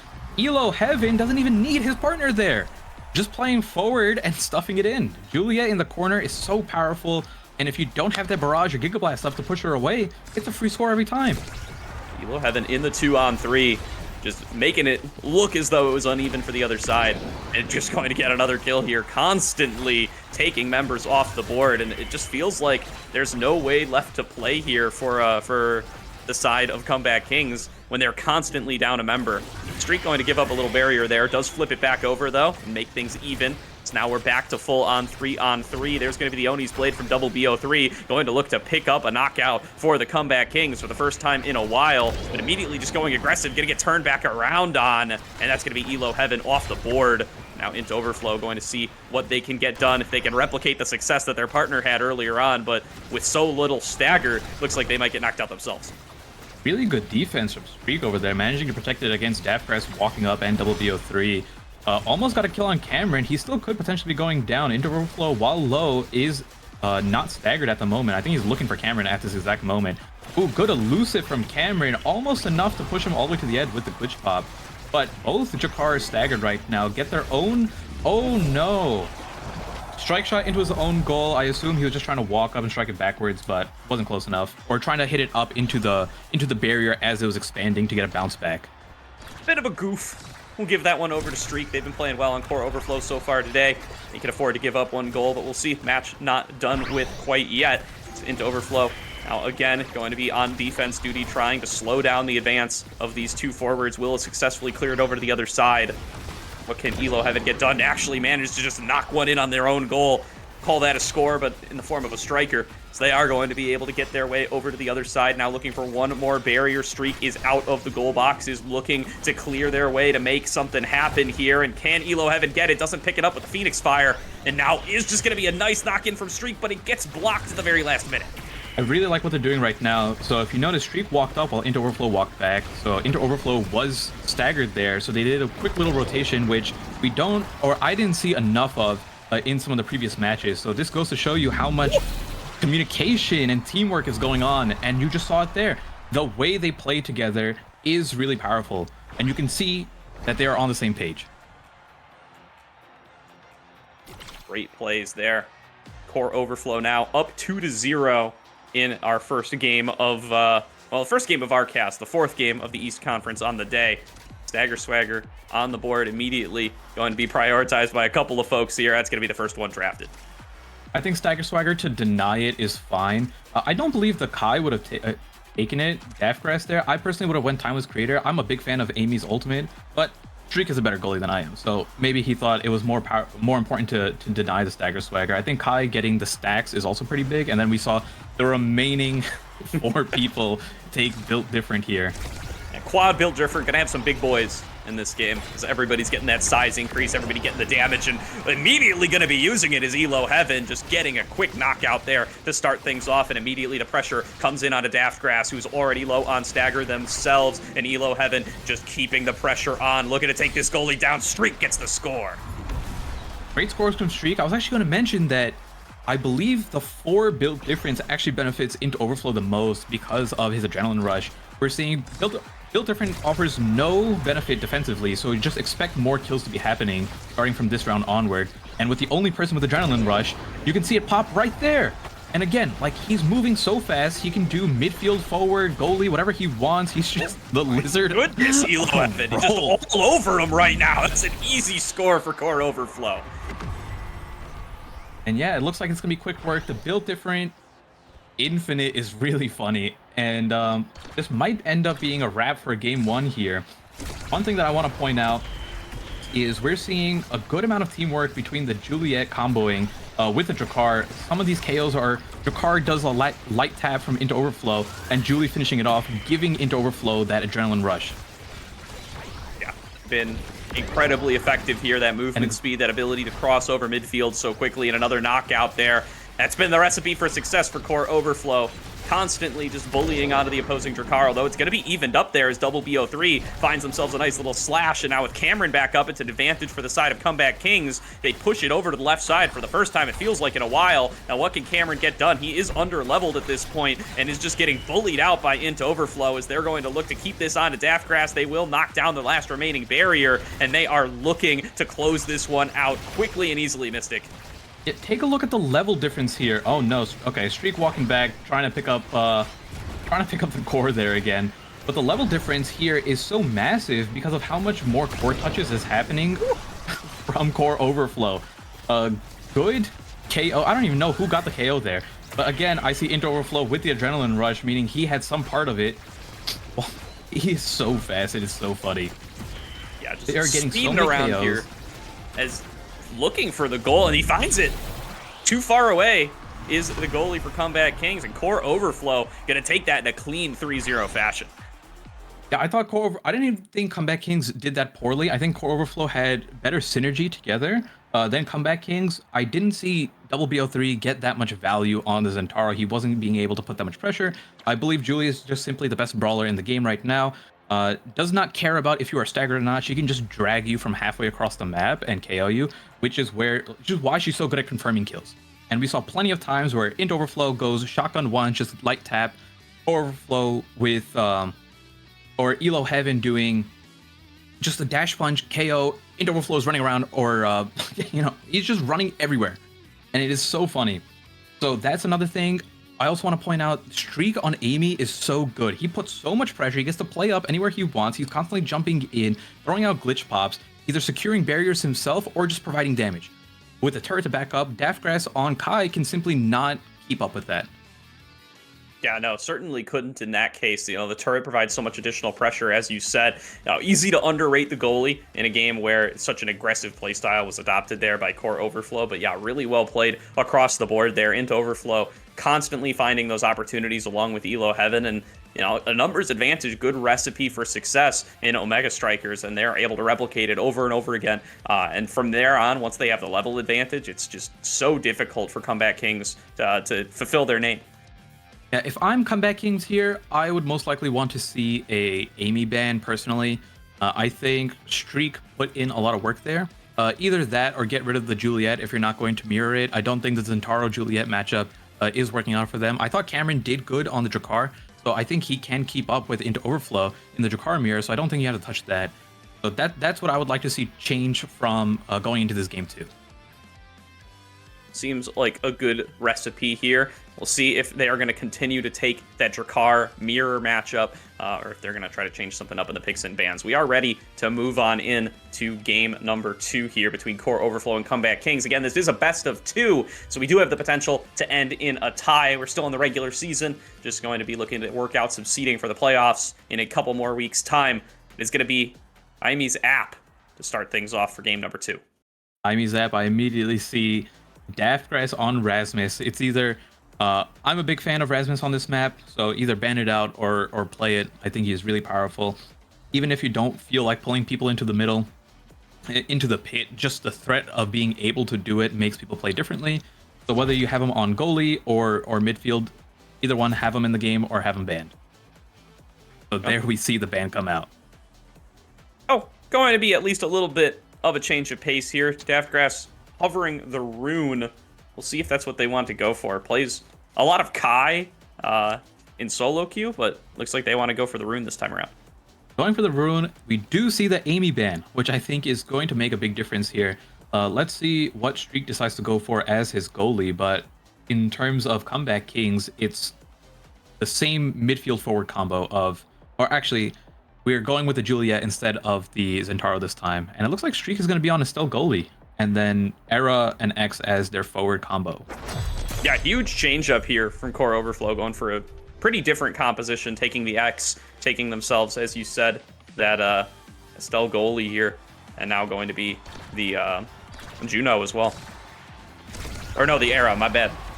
So it looks like we had Castellas and Bulk Up start, with majority of the people taking Castellas. We see Era X on Castellas together. It's going to be so powerful for them. Honestly, that knowing that, maybe you ban one of those out. Because the Castellas extension of 70% is so big, but Double doesn't care. Yeah, no, Double was down on Stagger there for a little bit up against the X, but manages to just turn it back around, smack him right out of there. And now once again, it is going to be the blue side with the numbers advantage, but this time it's Comeback Kings and not Core Overflow. Double BO3, a little bit of a level lead as a result of that kill as well. Cameron now playing aggressively, looking to get it in onto Streak. Streak playing good defense so far, but they've moved over to this side. They've even pulled out Daftgrass. They know he can jump back anytime he needs to on that rune. I really like Daftgrass's positioning right now. When they first got that barrier, it was because Daftgrass walked up and banished Streak, which led to this situation happening right here. So I think this team comp, or at least playstyle of Daftgrass being able to walk up more and provide more assistance, similar to how Streak was doing on game one, is going to make a huge impact. Yeah, love the unstable anomaly placement there from Daftgrass. Did so much for them to actually be able to end up scoring that goal. Now, going to be a little lead. Oh, Cameron just finds a nice little lock-in load there. Gets the X off the map once again. And now is going to push forward. Comeback Kings looking for the comeback here in this game number 2. Interesting interaction there. So I actually think that was the Jakar ultimate, the Molten... I couldn't say the name. Molten Bolt. And because Into Overflow was standing on the edge of the Amy pit, even getting pushed away from it, he was in the KO box. So he just got immediately killed, even though he was getting pushed away from the pit. An unfortunate position there for Into Overflow, but he makes up for it, comes back out, smacks in a quick goal up against Daftgrass. Just been bullying that goalie. That is what X does best. Just pop the Maximus, step up into the other goalie's face, and make it real hard for them to do their job. So one interaction here between Into Overflow and Daftgrass is, if you're Into Overflow and you simply just stand on top of Daftgrass, any pillar that he spawns below him using his movement ability will just disappear instantly. He won't have the time to cast it completely. Oh, and good shot, being able to get the barrier. Daftgrass wasn't able to get back in time to defend. And now into the elusive Cameron, going to just be trying to play this defensively, but is just getting beaten on by Into Overflow. Gonna get taken out, and Elo Heaven scores the goal in the meantime. Yeah, it's looking like if Comeback Kings can manage to keep the core on the enemy's side, they tend to do well. But right now, the moment it's making it past halfway back to their end, Into Overflow is just running around. Just as I say that, double BO3 with a great dash punch into the middle, securing the KO, and I'm pretty sure Into Overflow had core flip there, so that's a big deny.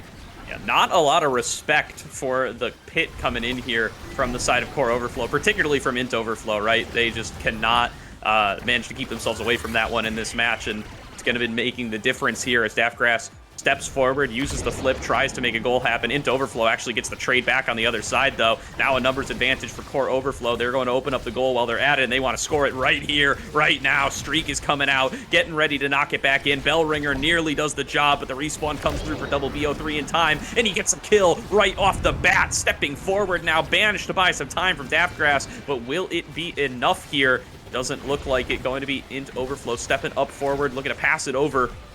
can't quite get it where he wants it. They are going to have to back away, and he's going to take it out again. WBO3 doing a great job. Amelia off of spawn, getting the KO on Elo Heaven, and then just now they're getting on into Overflow. Now they have the man advantage, walking up with the 3 of them. They're able to secure it.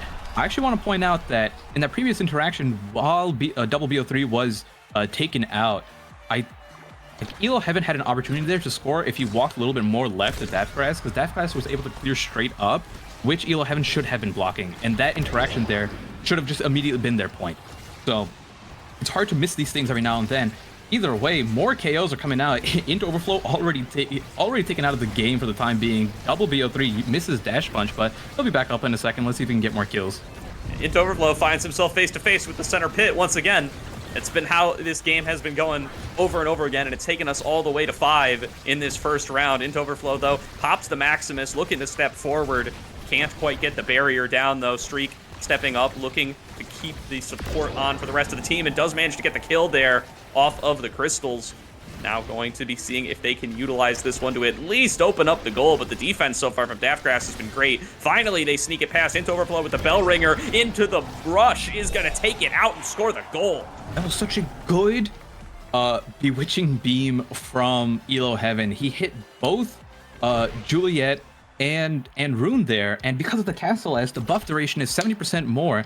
He was small forever. It led to the KO and it led to the point. Big difference being made there by the Era is going to be Estelle who gets first pick here, and oh boy, infinite prime time. We're going to see quite a few of those, I think, Mystic. Yeah, I think it's fair for the X to go specialized training here. You go stacks on Julie, that's completely fine. She doesn't, neither one of those two utilize prime time as well as the rest of the cast. Meanwhile, Drakkar and Era definitely want that more. I think it's going to benefit the Era the most, just having that extra stack always building, and because of the cast still has 70% duration on that debuff, we're gonna see a lot of small characters on the side of Comeback Kings. First game was big characters, second game going to be small characters, as Daftgrass pressure onto him just proves to be a little bit too much. Immediately gives up the barrier, and Into Overflow looking for the kill. Can't quite find the bull rush, though, and that might have just bought enough space for the kill and for the goal. Into Overflow gets a little 2-for-1. Yeah, and you saw, like, WBO3 was unable to do anything that round. He got hit with the beam twice, just small, could barely walk to the core on the bottom. He was just kind of stuck being small, walking around, and Elo Heaven was guarding that top side really well, just giving the size boost and the debuff at the same time. And you can see so much damage. Into Overflow is just there in between 3 people, putting on what X does, being just a big menace. Trying to KO WBO3, finally gets the KO there. Daftgrass walking up saying, is like, you know what, I'm just going to trust my teammates to block from behind me. Let me see if I can be a forward. I used to be a forward in beta, I can still do it now. Maybe we can get something happening here. Yeah, Comeback Kings, you know, we thought all 3 were goalies. Turns out all 3 are forwards as well, as Daftgrass goes for the role swap. Doesn't end up paying off this time, though, as that's going to be another goal for Core Overflow. Up 2-0 in this round, 1 goal away from being up 2-0 in the match as a whole, and looking to make it 2-0 on the day up against Comeback Kings. Yeah, it's really just looking like a draft different here between the double cast the last. There's so much pressure going on. Elo Heaven just walks up, makes Juliet small, walks down, and they're playing with the man up the entire time. Yeah, a well-earned MVP there for Into Overflow, just constantly killing on the X, constantly able to put that pressure on the goal, and I think scored nearly all 3 goals. Maybe it was only 2, but is going to grab that quick strike and look to keep that momentum up. Quick strikes with the specialized training. The chrono boost pickup is huge. Era does not get that, so that's a good deny there. But overall, X getting the quick strikes might be enough. I'm surprised no one takes Stagger Swagger here, but still hope. Maybe. Oh, there we go. So I think that's fine. I don't really think. I think on Cameron you also just take Stagger Swagger for the movement speed. At least you get something. Maybe start living a little bit more, because you can see Cameron's already at half. You'd be getting nearly full value of Stagger Swagger right here, and he's not going to be doing much with that heavy impact. He's a tiny stagger Drakkar. He's going to get pushed right out by the piercing beam and gets taken off the map. Now, again, a numbers advantage for Core Overflow. This is where they've gotten most of their goals. Dashing forward, Streak going to be able to use that Rose Warp to take out the barrier. Now Elo Heaven is ready to apply the pressure into Overflow, doing what he does best in the middle of all three members. Crystals come out. The pressure is unrelenting, but Double BO3 sneaks a kill in and flips it back over to the side of Comeback Kings. Daftgrass now going to have to play a little bit of defense, but wants to use this numbers advantage as best as they can. Really wants to at least open up the goal. They will be able to get at least that done, but Into Overflow is back, and he wants some revenge. Looking for the double kill, at least got one in there, and now Streak stepping forward along with the rest of the team. They want this goal so bad, and they're going to get it with ease. Into Overflow has that specialized training plus quick strikes there. Cameron just got deleted immediately. But if you actually notice, WB3 lived a little bit longer because of the Stagger Swagger. He had no health, so he kept walking up a little bit more and was able to live for just a second longer before finally getting taken out. Just making sure that they buy enough time while they're down a member for Into Overflow to rejoin the fray, and Into Overflow gets the rest done right for you as long as he's got that Maximus available. A nice little pickup for Streak, but it's responded to by Cameron. 2-on-2 on the map now. Elo Heaven just waiting out this banish, will go for the flip. Now just knocks it in as slowly as possible. There's the double KO. Streak from the goalie position, picking him up. Now looking to see what they can finish off with Into Overflow back on the map. The KOs just keep raining on in. Into Overflow cannot be stopped. In the elusive is Double BO3, but when you're elusive, you can't defend the goal. Almost getting scored on, but they do manage to keep the core alive for now. For Overflow, just looking to keep this pressure on, looking to utilize their X. They're willing to let the core sit there for a while. There is so much pressure coming on from Into Overflow. He's just walking around and people are walking away from him. Purely out of fear of his cooldowns being up. And great angle there, hitting it perfectly on that bottom pocket, just below where Daftgrass set up the pillar.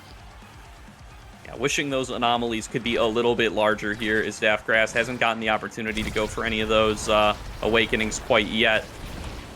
We're a little frozen here. I think we should be fine. Cameron getting taken out. Into Overflow, walking up. He still has his ultimate. He's putting on so much pressure there, just body blocking nearly everything. As long as Elo Heaven can keep feeding him passes, eventually it's going to get through. Right there, the barrier goes down. Double BO3 most likely will get taken down next. Just misses. He's walking up, almost is able to secure the barrier on the other side. And it looks like actually Into Overflow is pretty low. Maybe they can KO him here, get some catch-up EXP, and start moving things along. There it is. Cameron finally getting the KO, getting the level up.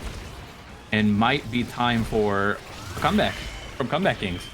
Yeah, Daftgrass gets the flip off, knocks it off the center, now passing it down to Double BO3. Cameron is there at midfield to make sure it finds its intended target. Double BO3, though, getting out pressured here by Into Overflow, getting forced back away, and just like that, it's Core Overflow on the front foot, but Double BO3 has snuck it past him and does manage to open up the goal. Daftgrass has to jump back just in time, goes in for the banish, but now he is 2 versus 1. They're going to look to smack this right in. Great defense there from Cameron and Daftgrass, but it's not over yet. They are continuing to keep on the pressure. Elo Heaven can't quite find their way in, and that's going to be a KO for the side of the Comeback Kings. Cameron and Double BO3, they knock it in with a great pass. 3-man goal. Yeah, finally getting a little bit more coordination going, being able to take out that X who's putting on so much pressure. If you can get Into Overflow out, at least you could walk up and free up some of the space more to make these coordinated passes and try to attack that barrier and eventually the gold. But as long as Elo Heaven here is getting these beams and making Juliet so small I can barely see her on my screen, it's almost as if he's taking out someone for like 5 seconds of the match every time that primary lands. Woo. And speaking of taking someone out, how about taking someone out for 10 seconds there? Streak finds a little bit of an ultimate there to take one out. And now Daftgrass going to get pressured even more. That's going to be the barrier down, and the goal nearly gets scored. They nearly find a little pocket there up in the upper right corner, but can't quite find it. Now keeping it forward. Into Overflow has got the ultimate running, is looking to see if he can get it in there with the X Maximus. Can't quite find it, but the bell ringer on top of Daftgrass gets the KO on the goalie, looking to make it 2. Finds the double, finds the ace, finds the goal, and Core Overflow, they take it 2-0. Wrapping up the game with an ace, going 2-0 in the matchup. I really think it comes down to the comps that were drafted in both games. Not saying that the Juliet X or the Juliet Jakar is bad into the X era, but picking that when Castellas is up definitely benefited Core Overflow way more than Comeback Kings. 13 KOs, Mystic. That's a lot of KOs. Into Overflow, really pulling his weight on the X there. It just didn't look like there were great responses available for Comeback Kings once that X started getting on top of him. Yeah, it. I don't know what they were supposed to do there, but Into Overflow and Elo Heaven were working really well together. Elo Heaven was doing really good on those primaries, pretty much just exclusively targeting double BO3 on Juliet, taking him out completely of the game. And anytime Into Overflow was about to go pop his X Maximus, he would not only slow the Juliet or Cameron, but at the same time buff up the X. And it just made it so much easier for X or Into Overflow on X to go secure those KOs. And anytime Comeback Kings had an opportunity, it was because they were actually able to take care of the X or run around a little bit. I do think if Cameron took Stagger Swagger, we would have had a little bit of a closer game. Maybe they make it a round or two more, maybe they don't, but I think that is like a pretty big or incorrect decision on the Awakenings there. It helped double BO3 a lot more, and we saw that Cameron just getting immediately taken out on repeat. Yeah, for sure. It was really those KOs that ended up making a big difference there. Into Overflow, we talked about for a while, was dying to the center quite a bit, managed to correct that about mid-match, and from then on out was just completely unstoppable. And, great support there from Elo Heaven on the Era as well, doing a fantastic job of just supporting the X wherever possible, getting those little angles in and keeping folks shrunk down and boosted up at every opportunity, as you said. Now, I will say, though, for Comeback Kings, I thought the pickup of Rune was really nice. Although we know Deathcrest plays Kai really well, he was putting on a lot more forward pressure on Rune. And in the beginning, on that first round, before the X and Era were able to scale more, we saw how much of a difference that made. Walking up, being able to banish Streak or other people, being able to put down those anomalies or the pillars in these key spots and just keep the forward pressure and allowing both forwards to pretty much just play on top of the barrier. So I thought that was a good pickup, and they did well there. But overall, I really do think it just came down to a draft difference and a little bit of coordination. Yeah, definitely could see some little moments there where, the banish and the dodge would come through at the same time and folks weren't able to fully capitalize. As we are going to be moving in to the west now, taking a little cross-country trip here, Mystic, as Sundubu Strikers versus Bounty Hunters is going to be our next match. Bounty Hunters, one of those super highly rated invited teams that we are going to be transitioning over to before too long. Yeah, I'm excited to see Bounty Hunters. I'm pulling up the rosters now. So on the side of Bounty Hunters, we have Gumi as the captain, Gravity as the second starter, and Kainoob as the third starter. We also have Salus as a substitute. One thing I want to point out is that Kainoob's been playing a lot of goalie recently, and Gumi on his alt Slagoo has been a menace on forward. So I don't know if they ever decide to do some flex shenanigans here. It's a little bit harder to do it in Omega Strikers now that goalie awakenings or goalie trainings are a thing, and them losing the effect halfway through. If we could get a character or like role swap mid draft, that would be such a cool thing. And I know other teams such as Dog Like Spikes would love to implement that as well. Then on the side of Sundubu Strikers, we have Gramilla, 3Z Breezy, and Reznok, who are one of the oldest known West teams. So I'm excited to see them play as well. I've been watching some 3Z Breezy streams, and I've been getting excited. Okay, so this man can cook a little bit. So let me see what he puts up today. All right, I'm hyped to check it out, Mystic. We're going to throw to a quick break while we get swapped over to that match. We will be back in just a couple of moments with more of the NASL.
Welcome back, everybody, to the North American Strikers League, where we are moving from east to west as we start our back 4 games of the day. We are going to start things off with the super highly rated Bounty Hunters taking on Sundubu Strikers. Mystic, we broke down the rosters a little bit before we cut to break, but hard to overstate just how hyped up this Bounty Hunters roster is.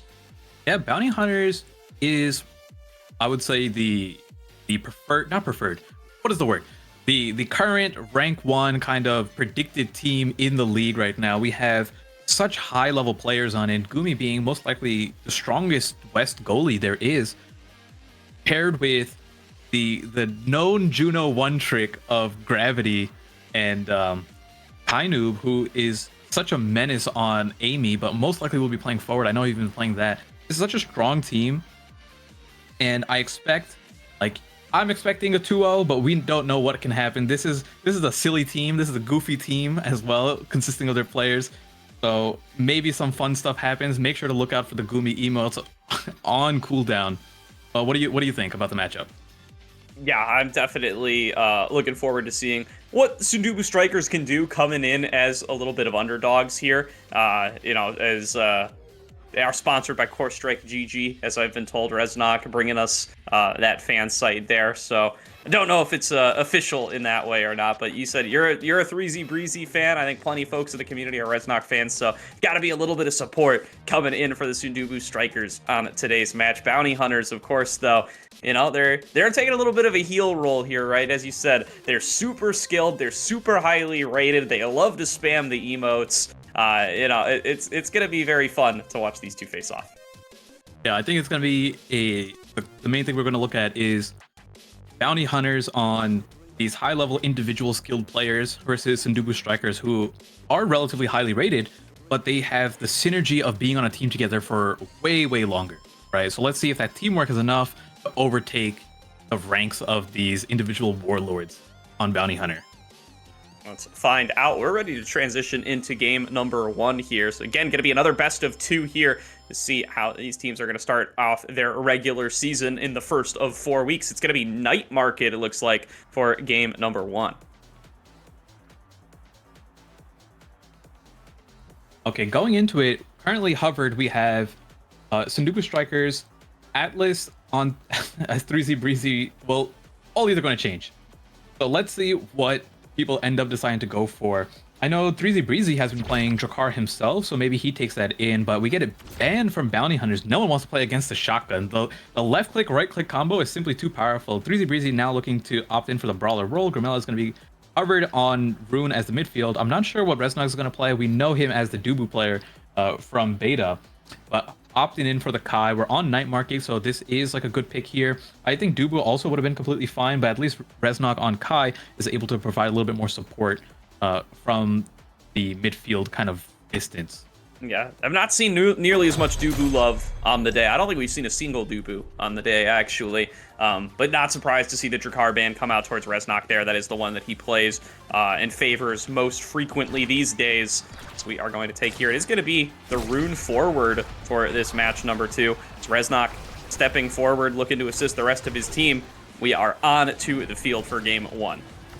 Yeah, I'm interested to see how Gravity's going to perform on the Vice. I haven't seen him play it yet, but Vice is becoming a really strong midfield pick, especially with the Siphoning Wand. Immediately as I say that, 3Z Breezy coming in with the Dash Punch, a really skillful display there. I mean that completely ironically. Juliet being able to KO from nearly anywhere on the map is always funny to me. But using that number advantage, they're still not able to take down a barrier. It's actually Reznok's side that has one barrier down. Yeah, you need to respect the Flying Phoenix. It is going to take you off the map every single time. And oh my god, the flurry dealing tons of damage to all 3 members of the Sundubu Strikers. Bounty Hunter looking to take it in. Gravity nearly knocks it in with the power cord, but can't quite find it. Now going to still have the numbers advantage. They're pulling out Gumi, and they are going to take it off the back of a double KO. Getting rid of all those core flips, or the energy in total, kind of was able to save his energy burst there for the next round. He most likely will go for something aggressive here and try to pop it immediately if I was in his position, get some value. But let's see what they do. Gumi trying to walk up on Amy, provide some more pressure, putting down the turret. The Polar Express is here, able to secure the top barrier. And now Kainoob using the core flip. And remember, you do not have to strike after the court flip. It is the next hit that you put into it. And we can see there with the dash, is able to hit both Reznok and the core. Essentially a guaranteed score there. Yeah, kind of doing a great job on the Juliet, their preferred pick in this current meta.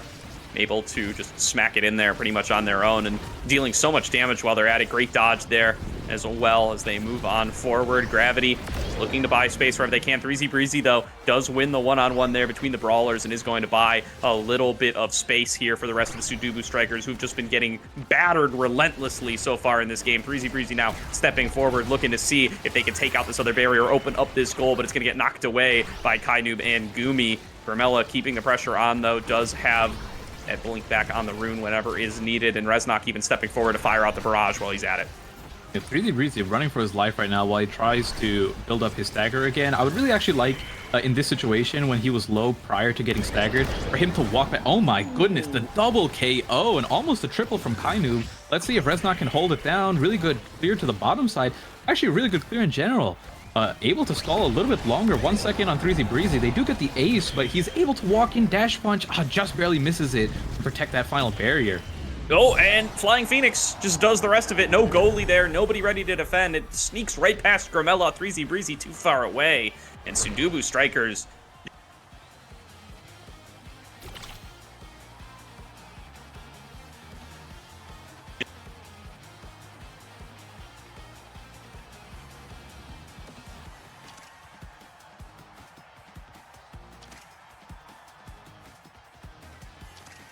A bit of a technical error here. Yeah. All right, I think we might just be back here. Stream did not die, only we died, so we are back on here. Sai, I'm gonna ask for a stream when you can. Okay, so our side of the footage is down, but I'm watching on stream, a little bit delayed action. I saw someone mention that my audio was bugging, so hopefully that is resolved now. But let's see. Okay, there we go. Our footage is back. Oh my goodness, I turned back in. We got a KO and a barrier down immediately. Almost a second barrier, and there it is. What is going on? Well, Bounty Hunters have just kept at it while we were gone. I mean, we might have missed a little bit of the draft there, but the Bounty Hunters have not missed a step. They are just going to continue scoring. That is now 4 scores in a row for them up against these Sundubu strikers who are just constantly being kept on the back foot from this pressure from Gravity and Kainoob.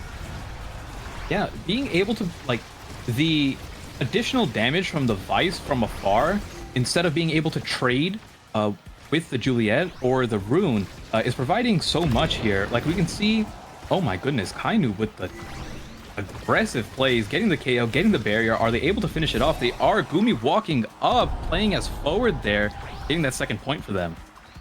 Yeah, the transition there was beautiful. Like, Gravity is still down there on the bottom side, ready to move back if the situation calls for it. But Gumi is ready to just dash forward with the cyber swipe and keep the pressure on to make sure that they are going to be able to score here. The glitch pop there is what's responsible for taking out that barrier. Gumi is basically playing a hybrid role.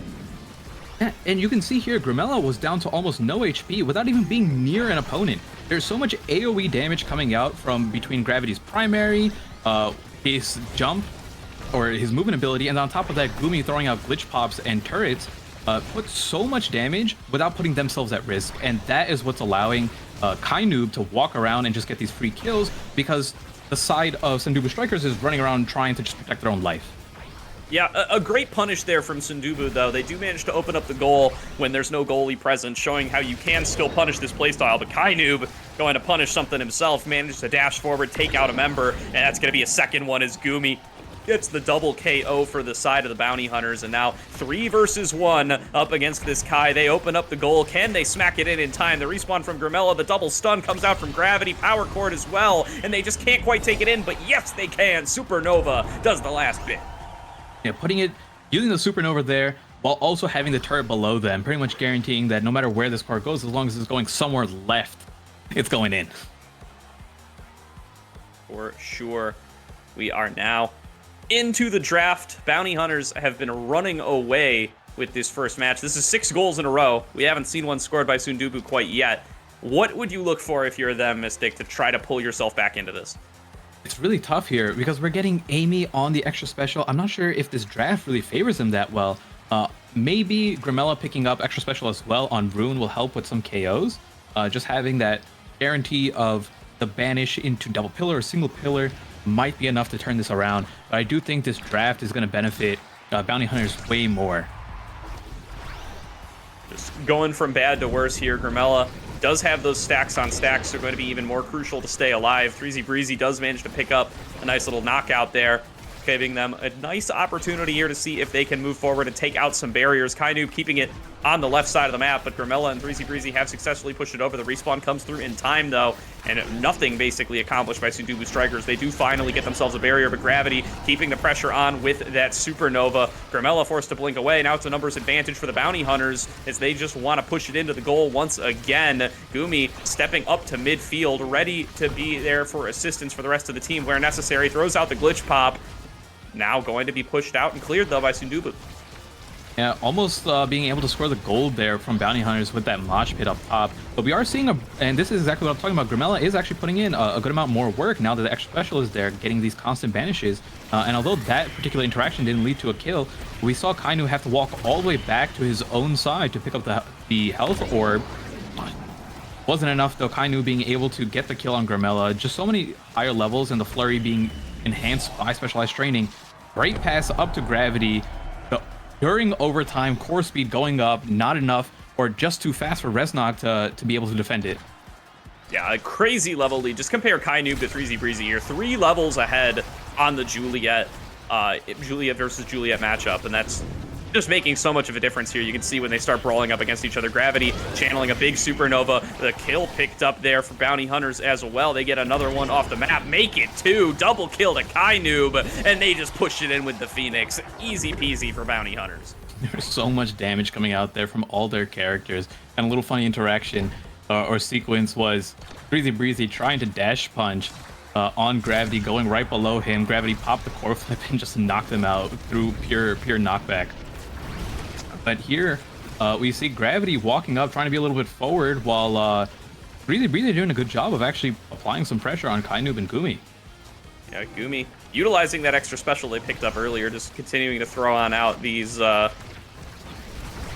sentries to make sure it stays over on the other side, as they do manage to take out one barrier there for the side of the Sundubu Strikers. The banish from Grimella once again, and a double KO for 3Z Breezy. Sundubu Strikers coming alive, looking for their first goal of the match, and they get it. Really good combo there from Grimella and 3Z Breezy. So what actually happened is Grimella got the banish, knowing that the pillar was going to come down. Kainu walks up to try to block it from getting it to stay permanently. He does do that, but by doing so, put himself in a position to get double dash punch by 3Z Breezy, getting rid of him and Gravity. For sure. Grimella now 1 versus 2, keeping it over on this side. Gravity going to throw down the Supernova, nearly gets a kill from midfield onto 3Z Breezy, who does manage to push it out and get away to safety, but going to be shattered, going to be out of stagger here, and going to be potentially going down. They don't play carefully, now ready to rejoin the fray, but Kainoob and Gravity are keeping the pressure on. Into the elusive goes Grimella, as he's the one at risk now, and he's going to get taken out by the Sentry. 3Z Breezy now going to be in the 1 versus 2 on that forward matchup, and Gravity keeping it on alongside Kainoob. What can they do to defend this? Reznok has his work cut out for him, does manage to go for the flip, does manage to clear it back over to 3Z Breezy, and they do open up the goal on the other side. Will they be able to close it out, though? A nice power chord from Gravity. Kainoob stepping forward, ready to knock it in at a moment's notice. There's the Supernova. It gets deflected away by Reznok, pushing it forward. Kainoob cannot find the angle. Grimella plays it safe, and Kainoob gets a knockout for themselves while they're at it. The Duo Strikers is fighting for their life right now, just trying to stay alive, and there's so much random damage coming out from Bounty Hunters that they're just getting hit by these stray projectiles or just objects on the screen. They don't even have to, Bounty Hunters don't even have to risk putting themselves at any danger in order to make these trades happen on, or just like these stagger trades. Gravity doing a great job between the Siphoning Wand and Power Chord, just tacking on free damage because of the chain lightning that's happening, and eventually they get staggered enough. But it looks like it doesn't matter. 3Z Breezy, Grimella together, able to find the goal on Gumi. I'm going to be honest, Gumi got caught a little sleeping there. He was not ready for that one to come on in, and just does not manage to deflect it. Pretty much a a nice clean knock in there from 3Z Breezy. Reznok has been doing a fantastic job at managing to keep the defenses up while his teammates get knocked out over and over and over again. Crucial for that goal, is it really felt like Bounty Hunters should have scored multiple times in that round. Now with a numbers advantage once again, Bounty Hunters do not want to give up this round. They want to clean this one out 3-0. They will be able to do it with just one more goal. Kainu with the great core flip there. He wasn't able to push the core in, but he just used the opportunity to KO Reznok, so they at least have the man up. And without their goalie, they're down a good wall of defense there. Maybe they're able to secure it here, but Reznok is back up. Let's see what happens in this next interaction. Nice, another knockout from Gravity. Just catches them up too close to the blast zone up on the top side. Now going to keep the pressure on with the sentry. Gumi is out here playing forward from the goalie position once again, and it might cost him another barrier. The punish is here from Sundubu Strikers. They're getting better as the match drags on, and if they can keep it going, maybe they can swing the momentum back into their favor. 3Z Breezy going for it, doesn't quite land the goal, but can keep the pressure on with the flurry. Kainoob now has control over the core on the bottom side. Gumi throws down the sentry to push it back over, and the Flying Phoenix is all it takes. Bounty Hunters takes it. And that's game one. It was 3-0, 3-0, 3-2, so at least Sundubu Strikers were making a comeback there towards the end. And I'm hoping to see in that next game, let's see if that momentum that they were starting to build in that round 3 carries over, and maybe they can make it, take a few rounds themselves. For sure, looking like they are getting stronger, right? They take a couple of rounds in that first game, right towards the end. They get themselves not a set, but very close to a set. If they can keep that going, if they can show a little bit more of that in game number 2, then they can be maybe a little bit more competitive. Oh, unfortunately, I think my audio got kicked out. I'm not sure if stream can hear me. Okay, so it looks like Gordo's audio kicked out. No worries. I'll continue as I am standing inside Oni Village right now, holding down the fort with my twin drive Atlas right behind me. Oh, All right, be back there. I think that was just a little Discord bugging out on us. Okay, Gordo's back. Everything should be fine. I think we're ready to move on to game 2. One thing that I want to just quickly mention is Sundubu Strikers' coordination was getting a lot better. I don't think they need to ban anything in particular because it's hard to kind of target one specific thing. I really think it was just the positioning that was causing a lot of KOs, and then not the Vice with the Siphoning Wand, putting on a lot of pressure on top of Gumi on Amy, just being able to tack on even more damage from the goal line, which made their stagger bars deplete. So it's really just position a little bit better, stop getting hit, and I think they have what it takes to take a couple rounds, if not the game, off Bounty Hunters. Yeah, would love it to see a little bit more fight back from the Sundubu Strikers coming into this game number 2. They needed to get warmed up. Bounty Hunters really pressures you in a way that some of the other teams in this league might not, and that maybe your warm-ups won't. We are ready to get into game number 2 here. We got everything loaded up. Let's send it into the map. Okay.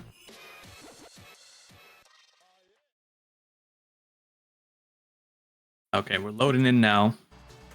Should be rolling up here, and it's going to be Demon Days. Got those concentric circles to see who's going to be able to guard here. I've been seeing a lot of Atlas on this map.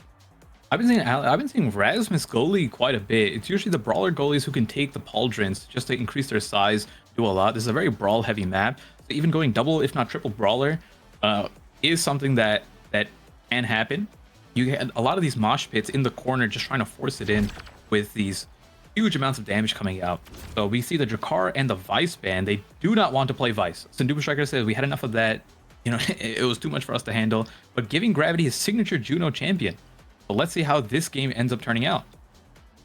Yeah, that's going to be a curious one here. I mean, that is what Gravity is the most comfortable on. It is been spoken of as the must ban up against the Bounty Hunters, but this time they are going to manage to get it. Now, switching between some stuff is Kainoob. They do end up going for the Juliet. So not sure what the starting awakenings are, but we do see Era X locked in from Sundubu Strikers with Reznok on Amy goalie, it seems. Oh no, I actually guessed this wrong. It's going to be an Amy forward to support 3Z Breezy on X with Reznok on Era. All right, interesting setup there. Does look like it's heavy impact and Unstoppable. So Unstoppable doesn't really bother 3Z Breezy that much. You actually make it a little bit easier for him to tack on the damage when X Maximus comes down. But Heavy Impact is going to lead to a lot of extra damage being put on, and then eventually once they're staggered, the KOs will start coming through. Yeah, 3Z Breezy kind of double dipping there on both his and the other team's awakenings. And getting some good damage already here. Kainoob, though, looking to do the same. Grimella and Reznok get knocked down pretty low by a nice little combo there. As they are looking to work their way through these barriers. A knockout there achieved for the Sudobu Strikers. They are looking better and better as this match plays on, and now are very close to being able to open up the goal. 3Z Breezy up there in their face, knocks Kainoob pretty low, but can't manage to finish off the target. Kainoob dashes down with the Flying Phoenix, exposes himself for a second, but will not end up getting taken out. Yeah, a really good play by 3Z Breezy, so he recognized that he was just a slight amount of EXP off from turning level 2. He looks to go pick up the orb immediately, turn level 2, and now he has access to his ultimate here. And you can see Gravity is still level 1, which means that just turned level 2, but it made a big difference where just having the level advantage early, you get to ult him way more than the enemy team on that first point. Yeah, great catch there by 3Z Breezy. Was coming by incredibly quickly. Goalie was ready to catch it and just sneaks it into that bottom corner. Manages to get the score in for the side of the Sudobu Strikers. And they are the ones who draw first goal here in this match number 2. Now, losing some circles, though, to the early pressure from Gravity and Gumi. I do like the turret from Grimella. Really good glitch pop, getting that second and final barrier there. 3Z Breezy walking back. He sees he has Gravity in his sights. He does not care that he's staggered right now. He is out for blood. He is walking with a vengeance. And during that time, Grimella is able to solo score through Kainoob and Gumi. The forward, Aimi, ends up paying off there. Gets a nice little goal snuck in there off the cyber swipe. Gumi just can't keep up with it. Didn't have the Rose Warp available, wasn't ready to be able to catch the core as it ended up coming by. Now Reznok playing defense here, just keeping it behind that barrier, but you can see smaller character not playing one of those brawler goalies, neither team is, and it's letting these barriers drop a lot faster than in some of the earlier matches we saw today. And then you end up in the situation where Kainoob, once these gold barriers are open, he can just use any ability on Juliet, and it's a guaranteed it's a guaranteed point on Era, because Era does not have any anti-stuffing abilities. Yep, that's the cost that Gumi is risking here, or that Reznok is risking here rather, is it's going to get smacked back in, and that's going to be an open goal once again. You can see the Bounty Hunters have been able to convert these into goals incredibly quickly, although they are going to lose a member, maybe playing a little too aggressive, a little too fast and loose with it. As 3Z Breezy and Grimella now going to take control of the core, going to look to pressure on to Gumi, who smacks it away, but 3Z Breezy is there. 3Z Breezy is ready, and is throwing out the bell ringer, looking to bully Gumi off of the defense. The other forward's going to have to move back to be able to pick up the slack here. Another big bell ringer nearly takes him down. Gumi now going to be shattered, going to have to hide out and get some of that stagger back, and is going to end up biting it. It actually wasn't even Gumi. That was just the rest of them getting pushed farther and farther back away. Now it's going to be a kill out of the Juliet, and Grimella going to look to see if they can bust open this goal. I really like what Grimella did there, using the middle hazards to slow down the core to get a perfect setup on the turret, guaranteeing that final barrier. And they are the man up right now with no goalie on the side of Bounty Hunters. Really good save from Gravity, jumping back and catching the core just before it makes it in. Ooh. But the combo from Grimella and 3Z Breezy is just too much for Bounty Hunters. Super well played there, and Sudobu Strikers are going to end up taking the first set here in this game. A big turnaround from what we saw in game number 1. I was getting a little bit worried there, Mystic, but now it's actually looking like Sudobu Strikers are menaces to be feared on this map. And take a look at the awakenings here. We got Reznok taking prime time, Amy taking away Stagger Swagger, which I also think it's fair to take extra special there, but now X gets extra special, and at least Bounty Hunters, no one on their side gets Stagger Swagger. So I would actually say that is the better pickup for them. Gumi not being able to get prime time is absolutely huge. And now we're going to see, I would say Sudobu Strikers got a much better draft out of here in terms of the awakening. So you can take a look at 3Z Breezy, already putting Gravity to half. they're putting on so much more pressure, but Grimella actually getting taken out by Kainoob's solo walking up and putting on the work on the barrier and their team. Yeah, again, something that we've been seeing out of Bounty Hunters that we just haven't seen from many other teams today is Gumi's willingness to get out of the goal box and step up and play like a third forward. It pays off for them again big time as they manage to just rip through the enemy goal incredibly quickly. They get it exposed, they get it smacked in there by Kainoob, and now start this second set with a 1-0 lead. Dreezy Breezy now in the X Maximus looking to return the favor over on the other side. Grimella is there for the backup. But so far, they haven't been able to take out both circles, only one of them. And Kainoob and Gravity want to turn that back around. They've already exposed the goal. It's going to be Gravity looking to get it past this sentry. Does manage to do so, throwing down the Blobos. Kainoob is there. The pass down. The hit in from the Flying Phoenix. Kainoob gets a second one. Yeah, they were able to. Bounty Hunters immediately within 10 seconds got both barriers up and open up the goal. The way Sundubu Strikers wins this is slowly over time attrition, with Grimella putting on damage on Amy, and same thing with Dreezy Breezy, right? They just have to deal more damage than Bounty Hunters can heal, and eventually they'll get the man up. But that means Reznok has to hold the fort down until something like that can happen. And here we see a great situation of the tornado coming up, turret coming down, but they weren't able to convert it into anything and actually led to their own barrier getting losing one circle. Yeah, that's the other side of the playing up part. Sundubu end up losing themselves one circle, but 2 circles picked up in trade. That's going to be worth it in the long run. Dreezy Breezy now just looking to keep the pressure on, dashing forward, looking to take out Kainoob. Can't quite knock him out, but will be able to buy enough space and will be able to let Grimella score an easy goal. Yeah, great work from there. And actually, this is what I want to point out of Reznok. Did a good job of just holding it down, right? The longer Reznok can hold it down, the more his forwards have time to kind of enact their plan and let Dreezy Breezy run free with X. Absolutely, and that's all you want to do. I mean, Dreezy Breezy, look at him. He doesn't even have any strikers near him. He's just stepping up into the back of the goal, being like, this is where I belong, man. This is where I want to be in case the opportunity strikes. Now moving back down, takes out Kainoob with a bell ringer, and Grimella and Reznok are there to pick up the core, move it over towards Dreezy Breezy, and execute the game plan as written. Gumi now up pretty far up with the X, but Dreezy Breezy doesn't have the cooldowns, can't actually punish. Good awareness there by Gumi. What? I don't think they managed to take advantage of that man up. Grimella was looking kind of... They're just chasing the core around with Reznok. You need to let Reznok either get the core or swap with Reznok if you're low, and let him play forward. And we see here immediately once Kainu was back, they were able to break a barrier. Dreezy Breezy gonna try to finish off the staggered Kainu, but I think he just missed it in time. And the stagger bar healed up. He's re-staggered again, but they lost their final barrier. Maybe they can convert this. Really good primary from Reznok, ended up leading to a kill. But Gravity with the Juno Blob striking down. Great strike from him.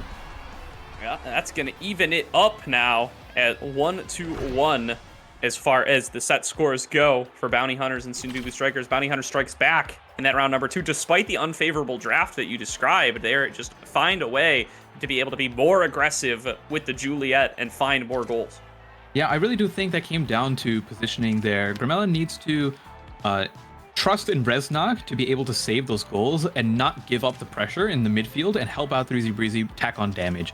And when Grimella was low, you just swap out with Reznok, and that's something that I would like to see Sundubu Strikers do more of the rotating of the goal. Reznok can easily walk up with Amy and apply pressure, right? Amy's the known midfielder of the patch. Let him free. Let him soar. Yeah. The training there picked up by Reznok going to make this a super dangerous Magical Maelstrom when it does end up coming on through. Now Grimella actually going to be staggered early on, as is Gravity. Both are going to have to back away from the front lines, but Grimella finds the front lines coming at him. He's going to have to be ready to defend, dashes forward, gets some good damage onto Kainoob. There's the Maelstrom, doesn't quite find its target, but the barriers are going to drop nonetheless. Dreezy Breezy now just beaten on Gravity, forcing him to jump away with that blob bounce. Reznok now on the defense. 2 shatters come through. Kainoob keeping the damage up, but can't quite get the goal scored. But with both barriers still up, they can play this so aggressively. Gumi manages to finish off one of the targets, and now 3 versus 2 on the defense. Gumi wants to knock it in. Kainoob is ready with the Phoenix and slides it in there for another goal. Really good coordination from Bounty Hunters. We saw Gumi walk up and take that spot of the forward, letting Gravity fall back. Gumi's like, it's my time. I will score this. This is multiple times that Gravity off rip is able to throw a slime out and get that first barrier within 2 seconds of the round starting. Yeah, doing a great job of redirecting these cores wherever necessary to be able to actually knock those down. Gets another one there. Super well played by Gravity. Back onto his one trick. Looks very comfortable here on this Juno, and there's another score. This time, it's Gumi who earns it. Gumi making his presence known, just dashing forward. He says, I got 2 barriers behind me. I can walk up. And right now, it's looking like a completely different game versus round 1. Dupo Striker is a little bit lost, and they're getting the damage tacked onto him. Breezy, before even swinging a single punch, has half of his stagger gone. I think a little bit better on the target acquisition here will do good for them.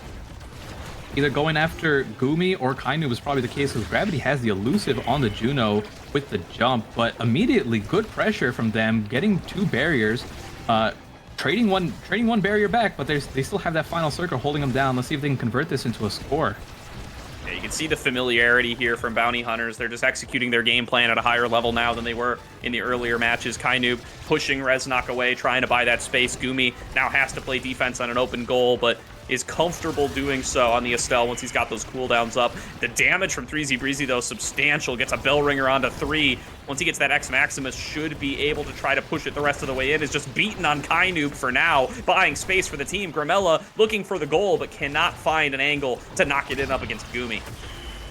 On Gravity, again, he is so good with these slimes of just securing these off angles and getting into like the smallest pocket, either breaking the barrier or getting the score. But right now, here we see again 3Z Breezy on Gravity, and this is a situation where I would say like you go on Gumi or you go on Kainoob here. Gravity has so much of elusiveness. But what an angle from Reznok. Taking one back for Sanduba Strikers. Again, it feels like Gumi just out a little far sometimes. And that is something where Sudoku Strikers have been able to find angles to punish. They've been able to sneak in some goals that you'd be surprised that actually make their way in. Gumi, though, now back on the defense of the barriers and is just immaculate here, dancing around, keeping the core away at every angle. Gravity looking really low here, might get taken out. 3Z Breezy looking to finish him off. We have one more barrier left. On Bounty Hunter's side, Grimella taking that final one out, but it's 3Z Breezy who gets KO'd, and the round goes to Bounty Hunters. Gumi walking up, he doesn't even care what's happening on his side of the field. He's just like, I'll score. The barrier's open on their side. Yeah, they give one up, but this time they just snatch the momentum right back, move themselves over, get the KO on the X, who is now going to be last pick in the draft, and they do manage to get themselves a nice, easy score.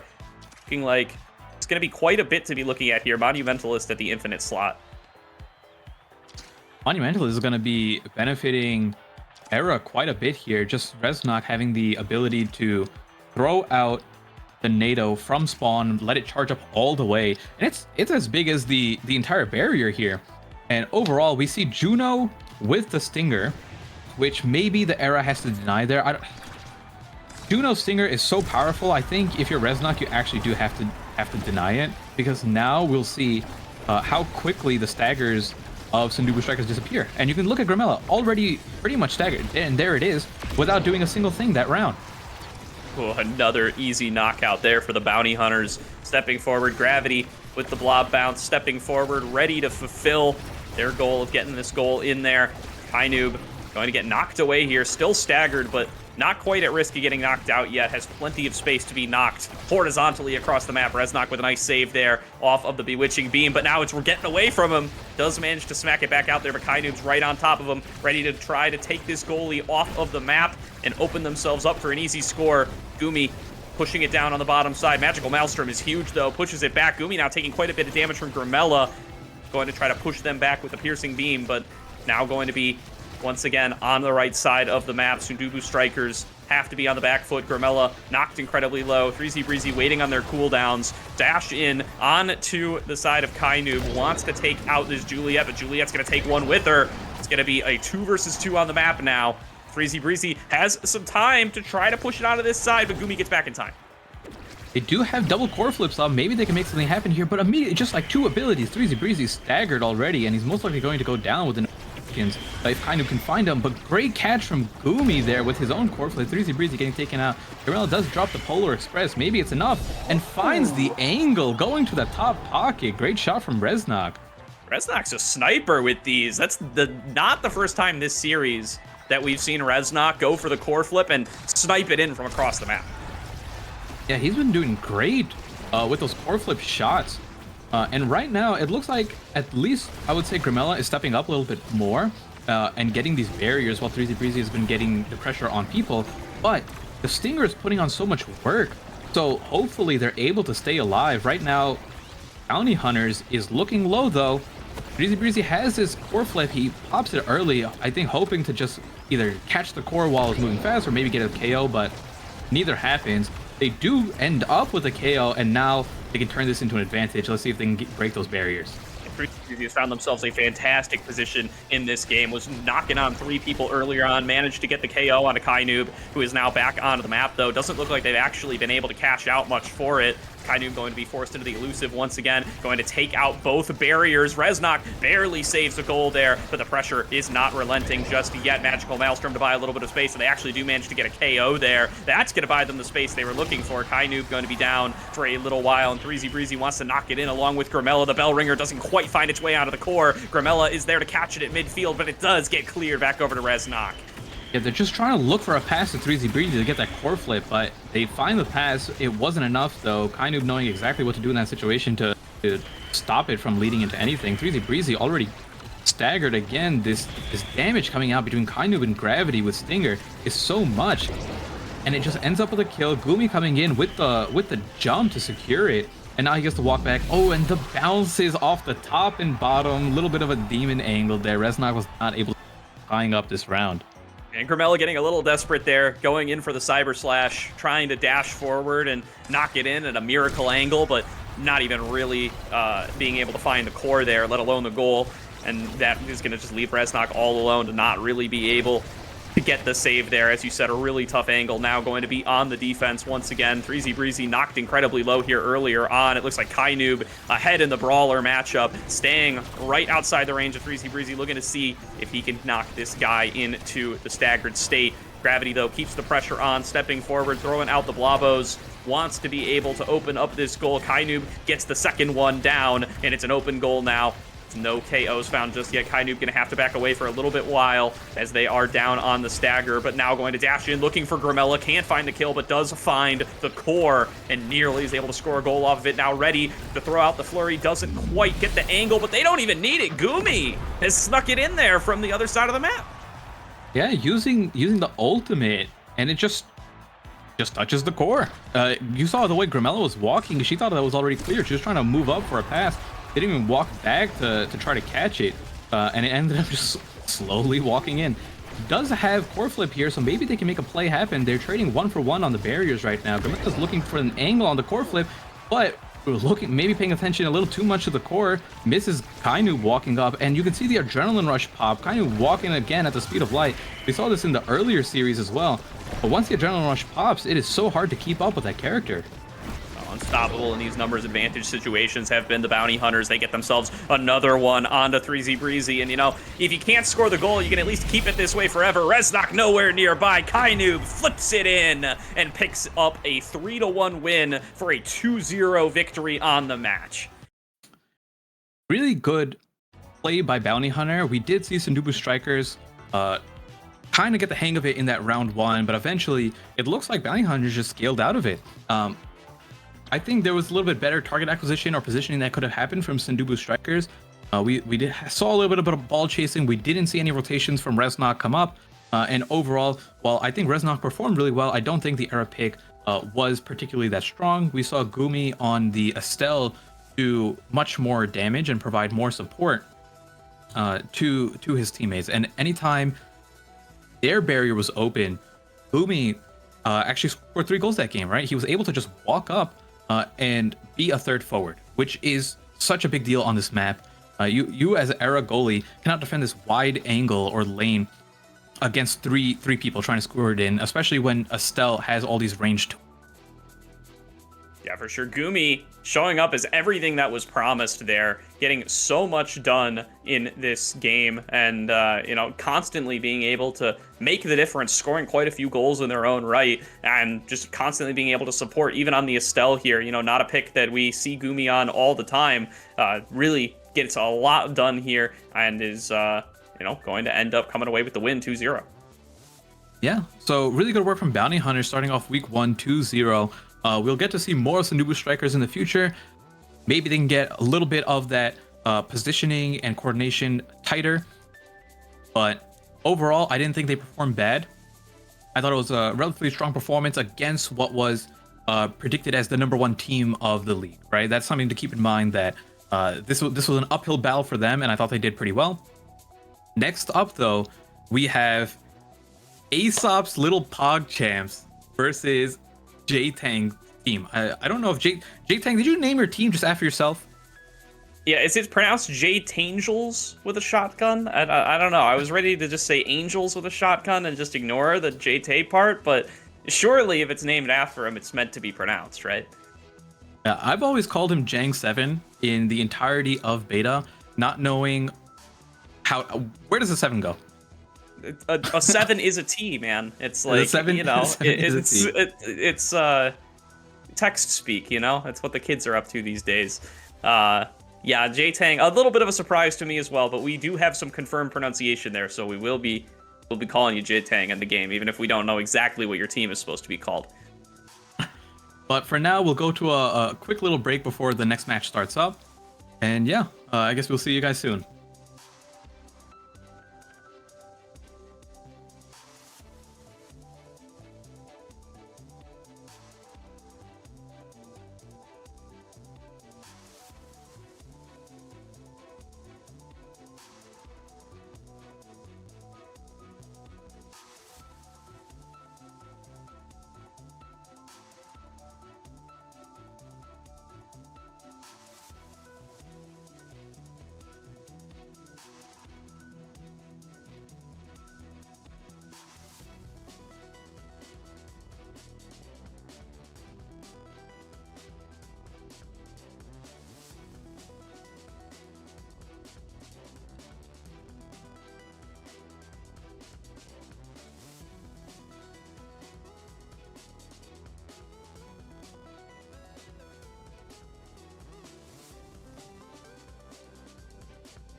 Welcome back, everybody, to today's broadcast of the North American Strikers League, where we have got ourselves a little bit of time before we're going to get into our next match. So just going to hop on here, just going to chat about our teams a little bit, maybe get a little bit of an interview going. We're working on some stuff in the background, but we don't want to leave you on the break screen for too long. Yeah, a lot of 2-0s coming out today, speeding up the progress of the day. So from what I was told, in the future we will have more planned content to fill in between here. But for now, let's talk it up. Do we have any? You don't have to respond, Saya, but if we have any confirmed interviewers willing to come up, you can send them our way anytime. Yeah, we'll just roll them. If we're gonna be the content, right? You can throw anything our way that you like. In the meantime, though, talking about the upcoming match. Aesop's little Pog champs and J Tangles with a shotgun, Jangles with a shotgun. Let's experiment with this a little longer, Mystic.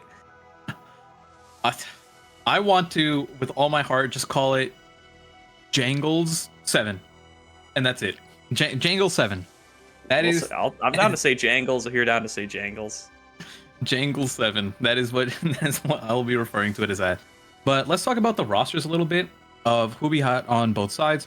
So on the side of Team Aesop, we have LolJSS as the captain, also referred to as Schneider, streams quite a bit.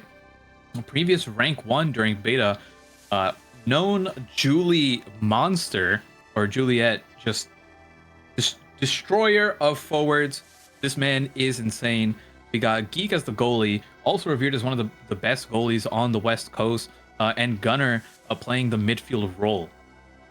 And then, do you have? Yeah, no, I was just gonna say, JSS also seen playing quite a bit of Rasmus in the qualifier when I was able to catch this team playing. Also, a League of Legends guy. I have a little history with JSS. He actually coaches a team called Return of the Middle Sticks in League of Legends, which I also cast for. So excited to see him branching out in other games. Excited to see him play. I know him as a coach in my other League of Legends related life. So gonna be really fun to see him come out and play here. And then, I'm excited to see them play. I actually ran into them yesterday. I got kidnapped to West and versed the 3-stack of Aesop's little Pog Jams. Did you win, Mystic? Unfortunately, I'm gonna have to say I did not win that game, but I lost. Well, we'll put it this way: they won 1 LP for that game. Okay, well. And then on the side of Jangles, J-Tangles, Jangles, whatever you want to be called, you can identify as whoever you want to be. We have Storm TFT as the captain, J-Tang as the second starter, Z Yoshi 64 as 33. Also, we have substitutes here as well. We got Snowball, Sig, and Kavista as their listed 3 substitutes. So as of right now, between these matches, it's going to be an uphill battle for J-Tangles, Jangles with a shotgun. They're going to be fighting because the team Aesop is strong. Just to put it very simply, this is really strong, and it would be an upset for them to lose as of right now. Yeah, certainly would be here. Jangles, another interesting thing there. I watched Jangles. They had 3 different streamed games on the Open qualifiers, so there's a lot of footage out there of Jangles. They weren't playing with Yoshi in the qualifiers. They were using Fiery at the time, who's not even on the roster now, unless they name changed. So a little bit of something different there coming in today versus what the footage out there might show. But I'm really interested to see what they're going to end up bringing out. Storm, in particular, big Amy player, has almost 300 games of it already. So, all 3 of these players, actually, they have specific characters that they've got way more experience on than all the others. They're all kind of, I hate to say one-tricks. One-trick sounds derogatory, but slightly one-tricks in their own right. And very curious to see which one, if any, gets banned and how they're going to piece together a team comp after that. Yeah, I mean, for the sake of ranked, if you are climbing, there's absolutely nothing wrong with being a one-trick. It might hinder them quite a bit here in a tournament setting where you can have targeted bans. You have the knowledge of, right? We can just corestrike.gg. Thank you, Resnok. See what everyone is playing, if they are a one-trick or not. And we know that J-Tang is a Juno goalie at the moment. I'm not sure if he's going to be swapping to any of the other roles or not, but him on Juno is, the name and Juno go together. So if that's banned, I'm not sure what else he will be going on, and how powerful he will be on there, or how much can he offer while off that pick. Yeah, J-Tang, looking at their strikers history, or their core strike GG history, looks like their second most is Kai. Nothing else really has, I think, even double-digit games. There's not really that many games on other goalies. So the Juno is definitely the prime target here for J-Tang. Nobody seemed to ban it against him in the qualifiers. He got it all 3 games that I saw. So I don't know exactly what they're going to default to afterwards, but we'll see if the little Pog champs end up letting that one get through or not. Yeah, I'm also not sure what J-Tang is planning on banning for Team Aesop. It could be the Juliet, but I don't think they really have a targeted ban to go after. You could just kind of just ban a character you don't really want to play against. Maybe Drakkar or Era, because I know Schneider will play, like you said, he was playing Rasmus more recently. If he's not on Juliet, although I would say his best character, he can do just fine on anyone else, right? So they don't really have as much of a targeted character to go after. So the ban doesn't really work out too much for them. Yeah, Geek, too, has like an ocean of strikers they're willing to play here. I mean, you look at characters that they've got more than a few games played on over again on that Core Strike GG page. They got a bunch of games of Vice goalie that they've been playing. Maybe something to keep our eyes on if that is something that they decide is viable for competitive purposes. But still, they got an Atlas, they got a Drakkar, they got Estelle in there, they got Aimee in there. They're willing to play all sorts of different stuff. So definitely not a player that you can very easily target there. And Gunnar willing to play quite a few things as well. Also willing to play the Zentaro if they do end up getting that one through, because that would certainly be the pick for Yoshi as well. Plays a Rune, plays an Era. Everybody is willing to bust out multiple characters on this squad. So it is really difficult to target a player if you're Jangles. You might in fact just end up wanting to ban something that favors the team comp you're hoping to go for. Yeah, I'm actually really excited to see Vice goalie come out if Geek manages to play it today. It is his most picked goalie at the moment. He's been putting pretty much, since that character's come out, he's been grinding Vice. And it's one of those I guess, just power picks where if you get any of the movement speed awakenings, or the movement ability awakenings, Chrono Boost, Aerials, or Super Surge, you end up having, while having Strike Shot, while having eject button, you end up having like a full map range, even on maps like Night Market, where you can just teleport in, either stun the enemy goalie, the enemy forwards, and just hold down the ultimate and let it rip. You end up putting on so much pressure.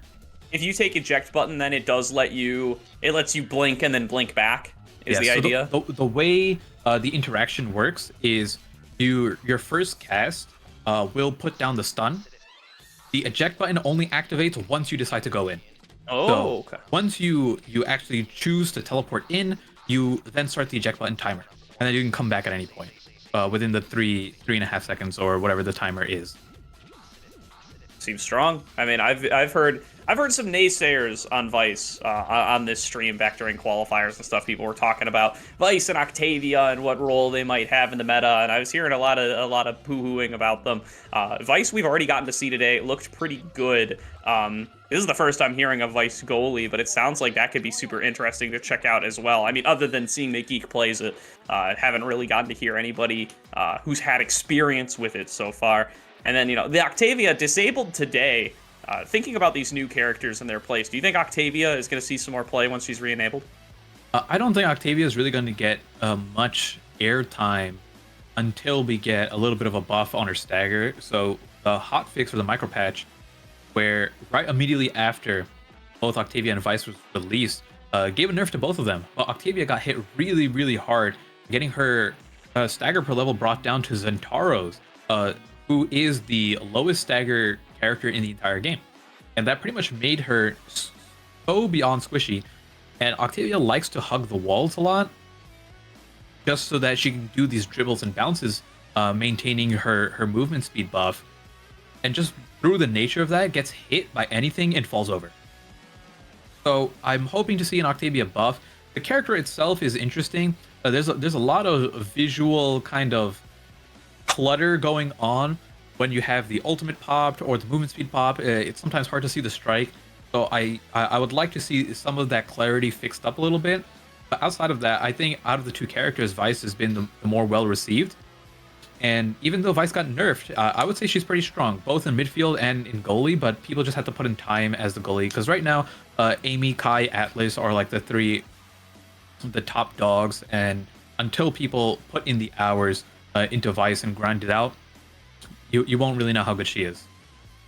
Yeah, and we are joined, it looks like, by somebody. I think this is Gunner from Aesop, so somebody who's... Oh, well, no, definitely this is Gunner from Aesop, the one who has Gunner in their name. I do not see who else is in here, but welcome onto the stream, everybody. We have the Audi Aesop in here as well. Yeah, that's me. I'm here on behalf of, as the coach of my little PogChamps. They since they listen to all my calls, they asked me to get into the interview for them since I'm coaching as the number 3 player worldwide. Yeah, don't tell anyone, but he's actually gonna be playing on my account for this match. We've told everybody, so... Wait, are you guys streaming? We are live, so that might be a little bit out there here, but we'll keep it quiet. We'll keep it between us as much as we can, between us and the 300 people watching at home. So, coming into today's match, you guys are up against... All right, how are you going to pronounce it? We've been saying Jangles with a shotgun. That can't be right. How are you guys referring to them internally? Jay Tangles. He's actually from Eternal Return, which is the game I was from originally. So It's the game that I made. Yeah. Actually, you didn't do anything. You're just a community manager. All you did was ruin the game. That's true. I ruined it myself.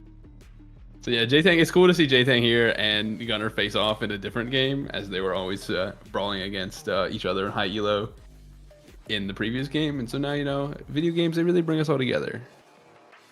Cool knowledge. I didn't know about that at all. I played a little bit of Return myself, but I was bad, so I stopped playing it pretty quickly.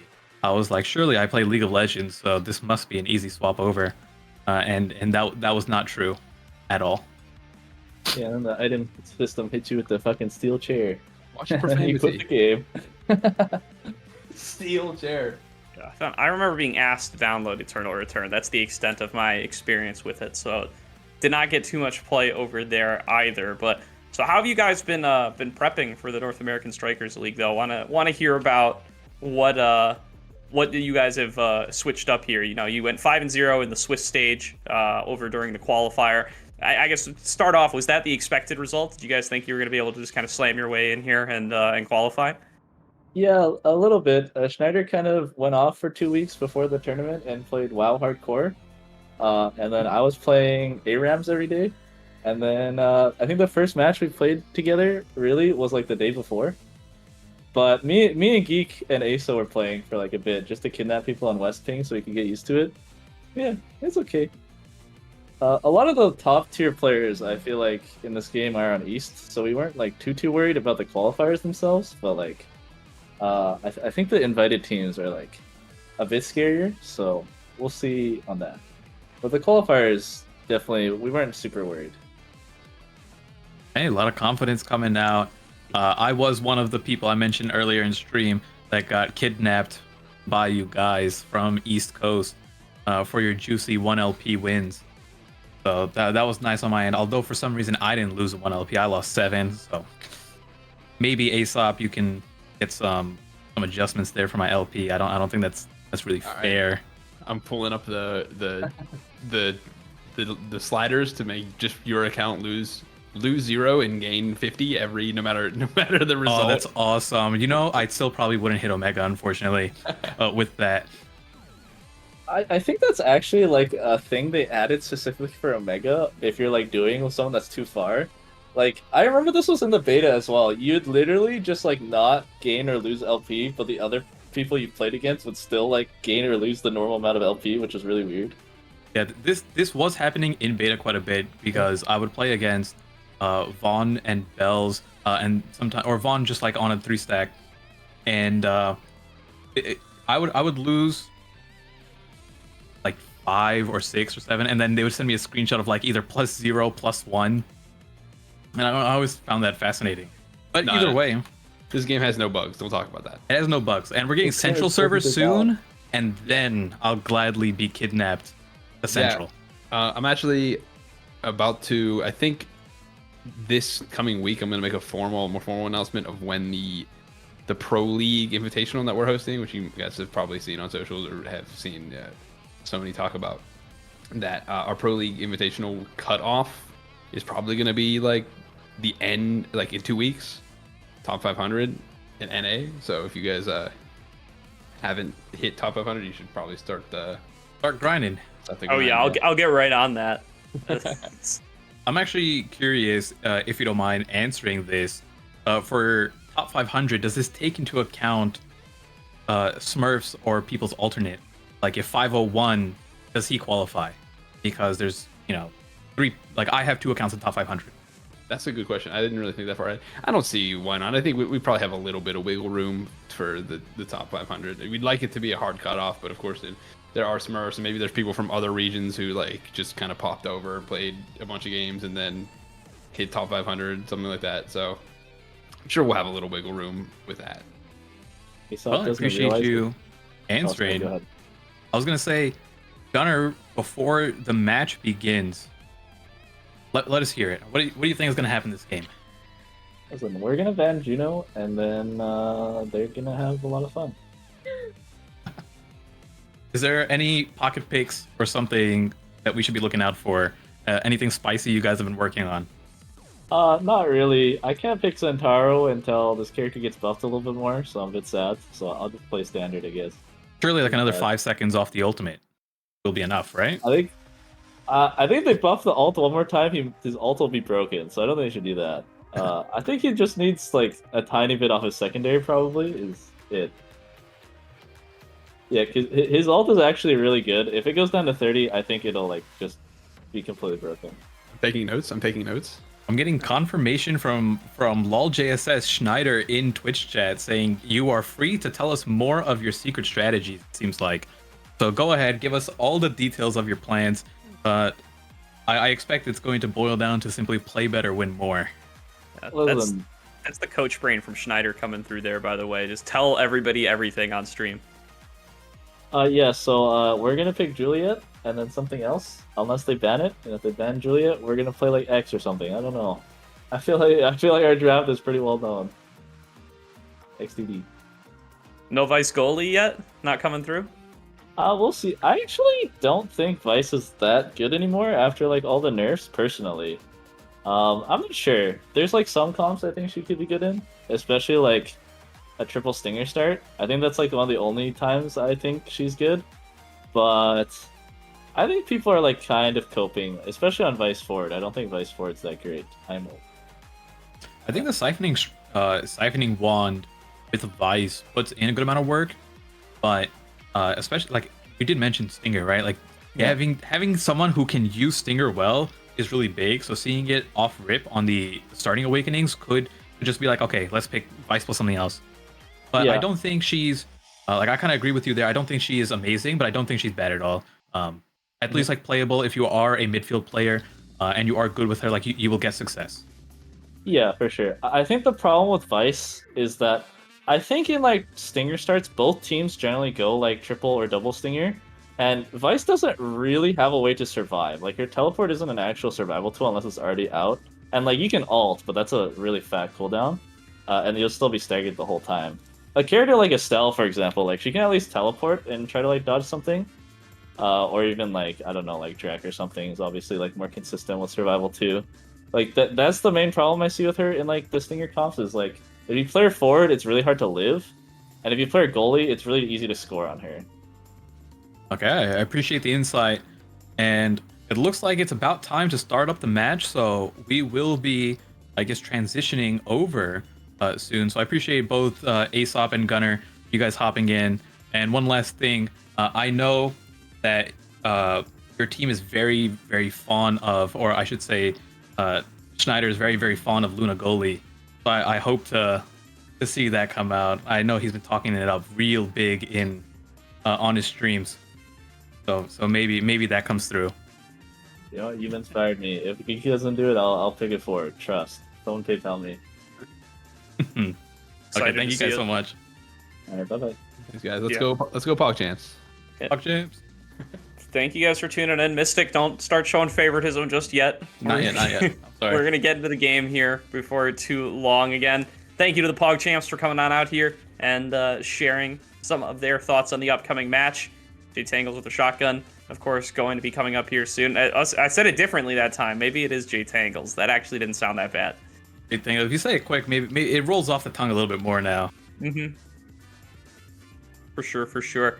Well, can't have too much longer ahead of us. I mean, we did just have players in the call, so they probably need a minute or two to get into their call and finish everything up. I'm being told J-Tang is still finishing up their warm-up game right now, so they will be ready to go here before too long. Okay, good to hear. We're about to go into the match. It's going to start up soon. This is going to be the last match that you see me and Gordo on before we swap over to, I believe, Daftgrass and I'm not sure who else. Is it Hang on, I'm Brickbat? scrolling up. I'm It's- scrolling up it's- too. Yeah, it says it's Brickbat, and then it's going to be Daft Graphs coming in as well. So I do think it is going to be those two will be taken on over. So shout out to them. We'll give them another shout out when we peace out here, Mystic. But it's been a fun 2 games. I'm hoping for a banger third one. The first 2, they were a lot of fun, but they kind of ended a little bit on the fast side for me. I want to see some back and forth here between Aesop and J-Tangles. So, unless J-Tangles can really step up, we already heard what the ban is going to be from Aesop's little PogChamps. I want to see a performance from them. Let's see. I mean, they managed to make it through the qualifiers, right? So that's one thing in itself. Let's see if they can get us maybe an upset or two, or put on a show worthy of NASL. Absolutely. Here, let's get some overtimes out there, right? I mean, some of these matches have been ending fast, man, and that's not always the worst thing. It can be exciting, it can be explosive, but there's a reason we've had to wait like 40 minutes to get into this game, right? It's because the other games keep ending too fast. So let's buy ourselves a little bit of time. Let's make it so that we don't have to just leave our boys hanging out here once they come in for the cast, waiting a whole another hour for the next match. Okay, and I think we're about to get another update here. And yeah, like we're just waiting for a little bit of a warm-up to be finished. No one's really late or anything because the scheduled time is at this time. Yeah, no flame to J-Tang here, guys. They're playing within the rules. They're not supposed to start for at least another minute to go here. It's if anything, it's our fault for blazing through the matches last time too fast. So we'll be getting on here just in a couple of moments, and we are going to be starting right on schedule. Yeah, usually it tends to be late, but I'm surprised. Everything went pretty smooth. We're starting up early, and yeah. Like once this goes, we have 2 more matches to wrap up West. It's going to be followed by O2O versus GOAT, which is Otaku. Otaku Hideout is last. We have Oxygen Overdrive versus Goats Esports, and then the final match of the day will be Otaku Hideout versus Best Western. Been a long day of games here, Mystic, and going to have 2 bangers to close it on out. Staying over on the Western Conference. East is done for the day, and produced quite a few fun matches for us there, but I'm excited to see the rest of the Western teams hit the court here. Aesop's little PogChamps and J-Tangles with a shotgun will be the ones that end up at least closing out our section here and are showing us 2 more Western teams. Sundubu Strikers versus Bounty Hunters was a bunch of fun. I'm excited to see what else the West has to offer. Yeah, exactly. So it is 8 o'clock. We should be starting any moment now. We are already searching for the match on, and as soon as the teams are ready, it'll be immediately thrown in. Yep, we will let you know as soon as we get on in there. Maybe a little bit more chat about what we kind of expect to see here from both teams. Aesop's little PogChamps, they spoiled that they've got nothing spicy for us. They're just going to play strict meta stuff. They also said they are going to ban Juno, so we can now openly question what J-Tang is going to play instead. Will it be the Kai? Will it be maybe something like the Atlas, some kind of dually pick that we haven't gotten to see too much of? We'll have to find out, but that does mean that the Aimi for Storm and the Zentaro for Yoshi are going to be available. Do we assume that they're going to end up going for those picks, Mystic? Or do you think, especially the Zentaro, everyone's flaming the Zentaro today. Is it even possible to pick, even if it is your largely one trick for Yoshi? I don't think the character is bad. It's just very obvious that Juliet is the best brawler in the meta right now. Probably followed by X, then Rasmus, and then I would say Zentaro after that. And then maybe like Asher somewhere there as well. So it's one of those things where you can be good on it and you can get value, but when you're just putting it straight up head to head, forget the characters playing, like who is playing at their skill level. Zentaro is simply weaker than Juliet for the time being. And until we get maybe a nerf to Juliet, a buff to Zentaro, it's going to be the case. Now, depending on if Zentaro can get the awakenings he needs, one thing that I would like to point out is perfect form is gone, and that was one of Zentaro's best trainings. That was rotated out when we got the Orb Trio awakenings brought in.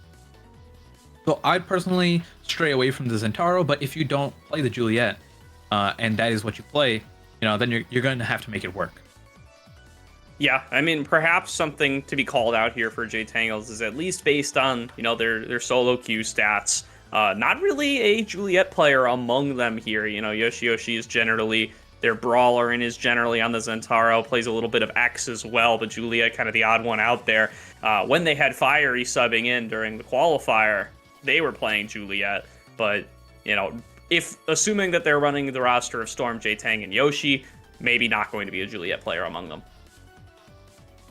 Yeah, and then for goalie, expect to see Kai. I would say it's kind of the go-to. Everyone can really play Kai. Everyone's backup is Kai. So it's just like the standard. Barrage is broken. It is such a good ability, stopping, best anti-stuffing tool. It can push the core forward, stop a play from happening, and then Giga Blast has like the highest knockback of any ability in the game. Maybe not now that Vice is in here, but Giga Blast just secures KOs randomly from how it has the splash damage. You get you get specialized training or Deadeye, and yeah, that's it. But I'm seeing a starting button appear. Are we going in? I think we're going in. Okay, It's time. We demand. I'm here for you, Barcode. I will give you gameplay. I will not be participating in the gameplay, though. Yeah, it's happening. We're loading on in right now. Uh-oh. A little bit of a loading bug here. We will be ready in just a moment or two, so don't you worry. We'll be back as soon as we can get this one resolved, but the game's starting. I promise the game's happening. Loading bug. We're going to try to resolve this. Let me see if I have to do anything, because I'm also in here spectating as well. Let's see, when is the next game in here? Watching without audio, by the way. We can't tell you when the next game is if you're watching without audio, but it will be starting in just a moment or two. Okay, so I have left. Let me know if it is easier to come back in and have me spectate, or if we want to do it another way. Get on there before too long. Mystic working to get themselves back on in here. Mystic is also my eyes and my ears for the game, so once Mystic is able to get on into the match, we will have it ready for you guys on stream. And should be getting in here just in a couple of seconds. Come on, spectate feature. It'll get there. The game just came out. We'll give it a little bit of a break. It's week 1 of the NASL. We'll get everything worked out here before too long. All right, I do see a second stream coming on in. This one is just of me and Mystic here, checking out our faces as we are getting ready for ALP taking on. We're gonna call it JAS, Jangles with a Shotgun. Perhaps. We are Jangles with onto the a map. shotgun. It is Okay, we Ivy's are app. in. So starting off, we have Era, Julie, and then Drakkar as the goalie for Geek, banning the triple immediate hover on the Juno. No thought about it. Doesn't matter what map we're on. Amy's app typically see the Rasmus ban. They do not care. Julia ban comes out. I can assure you that we will see a Rasmus from Schneider or LOL JSS here. Gunnar opting to go for the rune, which I think is a really strong pick on this map as well. Oh, not yet. Oh. Back and Okay, forth, there we both go. ways. There's the IME. That's to be expected there from the side of JTangles. There's going to be Storm's pick. I expect to see Zentara for Yoshi as well. And we'll see how ALP want to draft around that one. There's the Rasmus for JSS, so he's sticking with that one. Yeah, and I know Geek is a particularly big fan of the Drakkar goalie as well. We don't see it as much anywhere else, but Drakkar goalie has a lot of self-heal. He can really just protect himself from, an enemy bruiser trying to score on them, and shotgun is strong. That pretty much comes down to that. If you go with strike shot and you get missile prop or anything else, it makes it even bigger. But we have a orb replicator and stinger start for the awakenings here. Both goalies opting for the orb replicator and trying to snipe out anything that any of the orb awakenings, I assume, once they get it. But double stinger is going to lead to a high KO game for sure. Yeah, not surprised at all to see the replicator come in for the goalies. It's super valuable if you can get it this early, especially if you can stack it with some of the other orc buffs. We do have some gameplay here, Mystic. The chat goes wild as they don't have to just look at our faces for any longer, as it's been a little bit long since we've been onto an actual field here. Yoshi stepping forward, looking to push in, even through the stagger there. Does manage to stay alive, but doesn't manage to accomplish much core-wise. It is going to get taken down by Geek. This gets blasted into the goal there, and now Storm taking a bunch of damage from JSS. The numbers advantage here for ALP. Might just cash out here, but looks like they have managed to clear it, and they do get Yoshi back. Okay, Yoshi's back up, but Storm slowly gaining his stagger back. Both people, oh my goodness, what a pull from JSS there. Yanking Storm all the way into the pit. So some things that we want to be on the lookout for is awakenings like Adrenaline Rush, Jedi, or Specialized Training. These things synergize so well with Rasmus. And especially if you get Adrenaline Rush, the match can be over in a second. And hopefully, maybe Yoshi is able to pick up something of his own, but he's just getting bullied so hard. He has the lowest stagger in the game, and when you're getting hit with these strong abilities, plus Stinger, your stagger bar is cracked within seconds. Yeah, such a great ability to apply it there with the Whiplash for Rasmus. I mean, he's got 3 impact abilities in his own right, or 2 impact abilities and the hook, of course. But he does have the impact abilities to be able to apply it really effectively. He just runs right up along you and is constantly getting it layered down. And you can see Storm is really feeling the punishment. Yoshi really feeling the punishment. And JSS, of course, does have that meme kill on this map as well. Can just pull people into the hole in the middle. There it is. I didn't even see what took him out. I think that was a pillar from Gunnar that might have taken out Storm. But you can see the way JSS is playing is he's just sitting on their side of the map, waiting to get a KO, and the ball will eventually, or the court will eventually come to him, using the ultimate to yank it back and get a nice second rebound for himself to score it on J-Tang. Yeah, no, I mean, it's super. If you have the aim, right, if you can trust yourself to constantly land that death touch on the core, there's no real reason to be on your side of the map. I mean, you're more effective on the enemy side to actually be able to pull it back over. That's going to be another quick kill earned for the side of Aesop's little pog champs. JSS now, he sees a low health bar. He hooks him back in. He is looking to try to take Storm right out of the map, and is going to do it with the Whiplash with ease. Now just keeping the pressure on single-handedly. Gunnar is here on the other side to pass it back up, trying to smack it in. JSS can't quite get it past J-Tang's defenses yet, but Gunnar can do it, and that's going to be a 3-0 sweep for the very first set. Yeah, and J-Tang or J-Tangles with a shotgun are all level 2 right now. Well, I'm pretty sure every single side, or besides LOL JSS, everyone else is level 3 or level 4. Taking a look at the awakenings here, Gunnar gets his probably best awakening here in Timeless Creator, but we get extra special taken away from LOL JSS. Other than that, we have an Unstoppable pickup. Normally, this is like a big denial to Rasmus if you take Unstoppable, but when both forwards have Stinger, they really don't care, right? Like, if he can't yank you into the middle, they'll just KO you normally through just whittling you down. Yeah, for sure. The infinite heavy impact does end up coming through. It's going to get taken by Geek and Yoshi here. So they are now going to see if they can make Yoshi useful here. He's been getting bullied so hard in this match so far. Gets banished away, taking so much damage from that alone. And JSS is there as well for the backup. A nice use of the Oni's Blade, though, to try to knock it further in, but that is going to be the Shatter coming through, and is just going to have to go into the Elusive, just trying to stay alive. 1 or 2 hits will do it, and there's the pendulum swing from JSS to knock Yoshi off of the map, and now with the numbers advantage, JSS and Gunner, they are once again looking to smack this one in. Open goals for both sides. Pass over to JSS, trying to smack it in. Nice block by J-Tang. Will keep them alive for a little longer.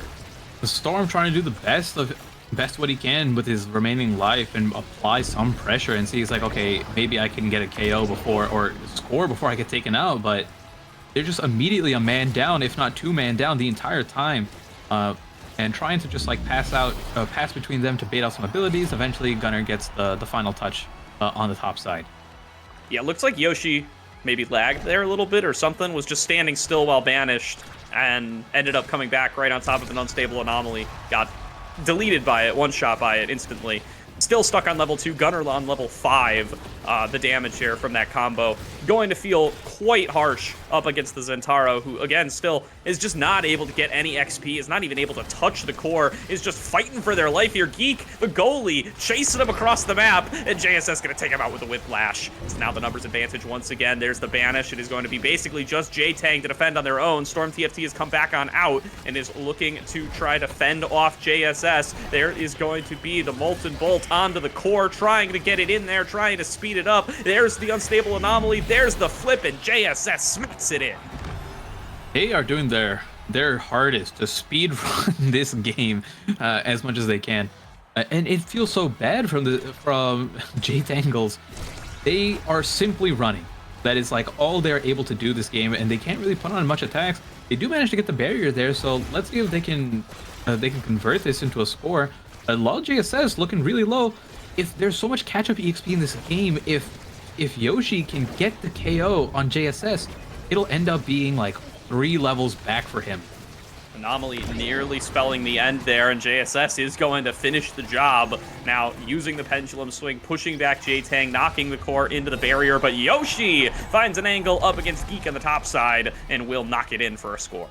There he goes, finally getting a level to 3, still behind plenty, but this is how you start it off. The more levels he gets, the more he'll scale. Like I said before when talking about Octavia, Zentaro just has the lowest amount of stagger in the game. And it's being shown here by how quickly he gets staggered. Even with full health though, getting pulled into the pit from Rasmus is always going to be a guaranteed KO. With the glitch pop, getting the KO on Gunner immediately, I think that's like 2 levels back for him. So there is some fight left in them. For sure. JSS now also shattered in their own right, going to be a little bit more vulnerable. Gunner does manage to respawn, and they didn't even lose barrier for that, so really just a little slight break in the action for J-Tangles, but they don't get much else done. And now here is the Oni Blade trying to knock it in for Yoshi, but really just gets shrugged off by the side of Aesop's little PogChamps as they are now pushing it forward on their side. The whiplash damage still getting constantly applied by JSS, and just staying on top of Storm while they're at it. Another 2-man pendulum swing to keep the damage applied, and Gunner is just there for support. Yeah, Storm TFT trying to see, is like, okay, where can I stand where I don't get hit and help out, and there was perfectly fine. Between him and Yoshi, just these up and down passes, we got a little bit of funny angle that Geek wasn't able to block. Very nice there. Another goal. Just buying J-Tangles more time, really, is something to be said here. You know, Yoshi so far behind is passively generating experience. You will eventually cap out in levels. Even if they can't win right here, right now, just being able to extend the game time for longer is going to get your Zentaro to that scaled point faster, and, you know, can be explained as an advantage that way, especially when you're just so far behind right now in the current state. Yeah, still 3 levels behind the rest of the entire lobby here. But that will end up this round. 2-0 start for Aesop's little PogChamps. Let's see what the draft looks like. Maybe if Zentaro can pick up something like a big fish here, or a build different to do some more damage. There is infinite stagger swagger. He might end up just having to go with that. Other than that, nothing too crazy here. The build different hover for Rasmus is completely big for him. The amount of damage that you get from the impact bonus, plus the size, the primary of Rasmus becomes absolutely huge. Primetime does go over to J-Tang, which could help out for defending quite a bit. Yeah, the Stagger Striker actually ends up going over to the Rune there as well for Gunnar. That surprises me a little bit. I might have expected to see him buff up his creations a little bit more yet again, but I guess just feels like the Timeless Creator is enough. Now moving forward here, JSS looking for the early knockout onto Storm. Storm just barely manages to stay on the court there. But now going to be moving on over Geek, trying to knock this back away. Oni's blade for Yoshi, but the banish comes through right away from Gunnar, who is now shattered, is going to be on the back foot. Yoshi, much the same.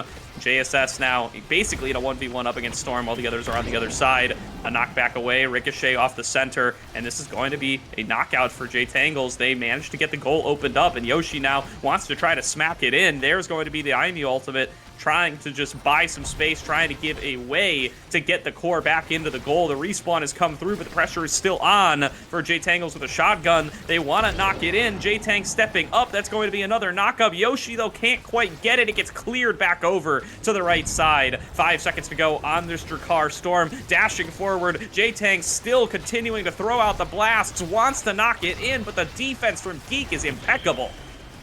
I mean, this round, J-Tangles are fighting. The core has been on the enemy side the entire time. Yoshi is finally living his life. The Stagger Striker putting in so much work. He got the KO on Geek, which gave him like 2 levels, almost 3 complete levels. You can see LOL JSS is currently cracked, and how much effort they're putting in to try to finish him off. And nice core flip into the top corner from Storm TFT. It looks like this last draft helped them out an insane amount. Yeah, a huge play there for the side of J-Tangles. They get themselves one here, and they are going to manage to keep themselves in the game for at least a little bit longer as a result, with the first goal going over towards them. Storm now stepping up, looking to see if they can knock it in once again. J-Tang going to have to play some defense here for the first time in a while. They were able to play so aggressively in that previous round, but now coming back over to their side, JSS getting the damage on. Going to be Zataro taken off the board. Yoshi not going to be able to rejoin his team for a while, and they are taking full advantage of that opportunity. The hook back in from JSS nearly gets the score off of it, but a great defense there from Storm, going to buy them a little bit of additional time, but the pass back over from Gunnar comes through once again. Good damage from Yoshi onto JSS, is going to manage to crack him. Jump back over from Gunnar. There's the flip, and there's the score. They were trying to focus a lot of their effort on JSS there, or at least Yoshi was, to finish him off. And in the meantime, the core flip was enough to build up. And then people are getting better at just scoring these off the top, these angles where most referred to as demon angles are becoming way more common here. And we're seeing it on pretty much both sides from our series in the entire time. Immediately, I see one less player on the screen, so it was LOL JSS getting taken out. And even with the man down, J-Tangles lost their barriers here, and you can see the stagger on both of them. Storm TFT and Yoshi are looking really low. Storm TFT fighting for his life, manages to trade the stagger bar onto Gunnar. The Yoshi walking up, uses his ultimate, does not result in anything. Geek actually able to finish him off completely.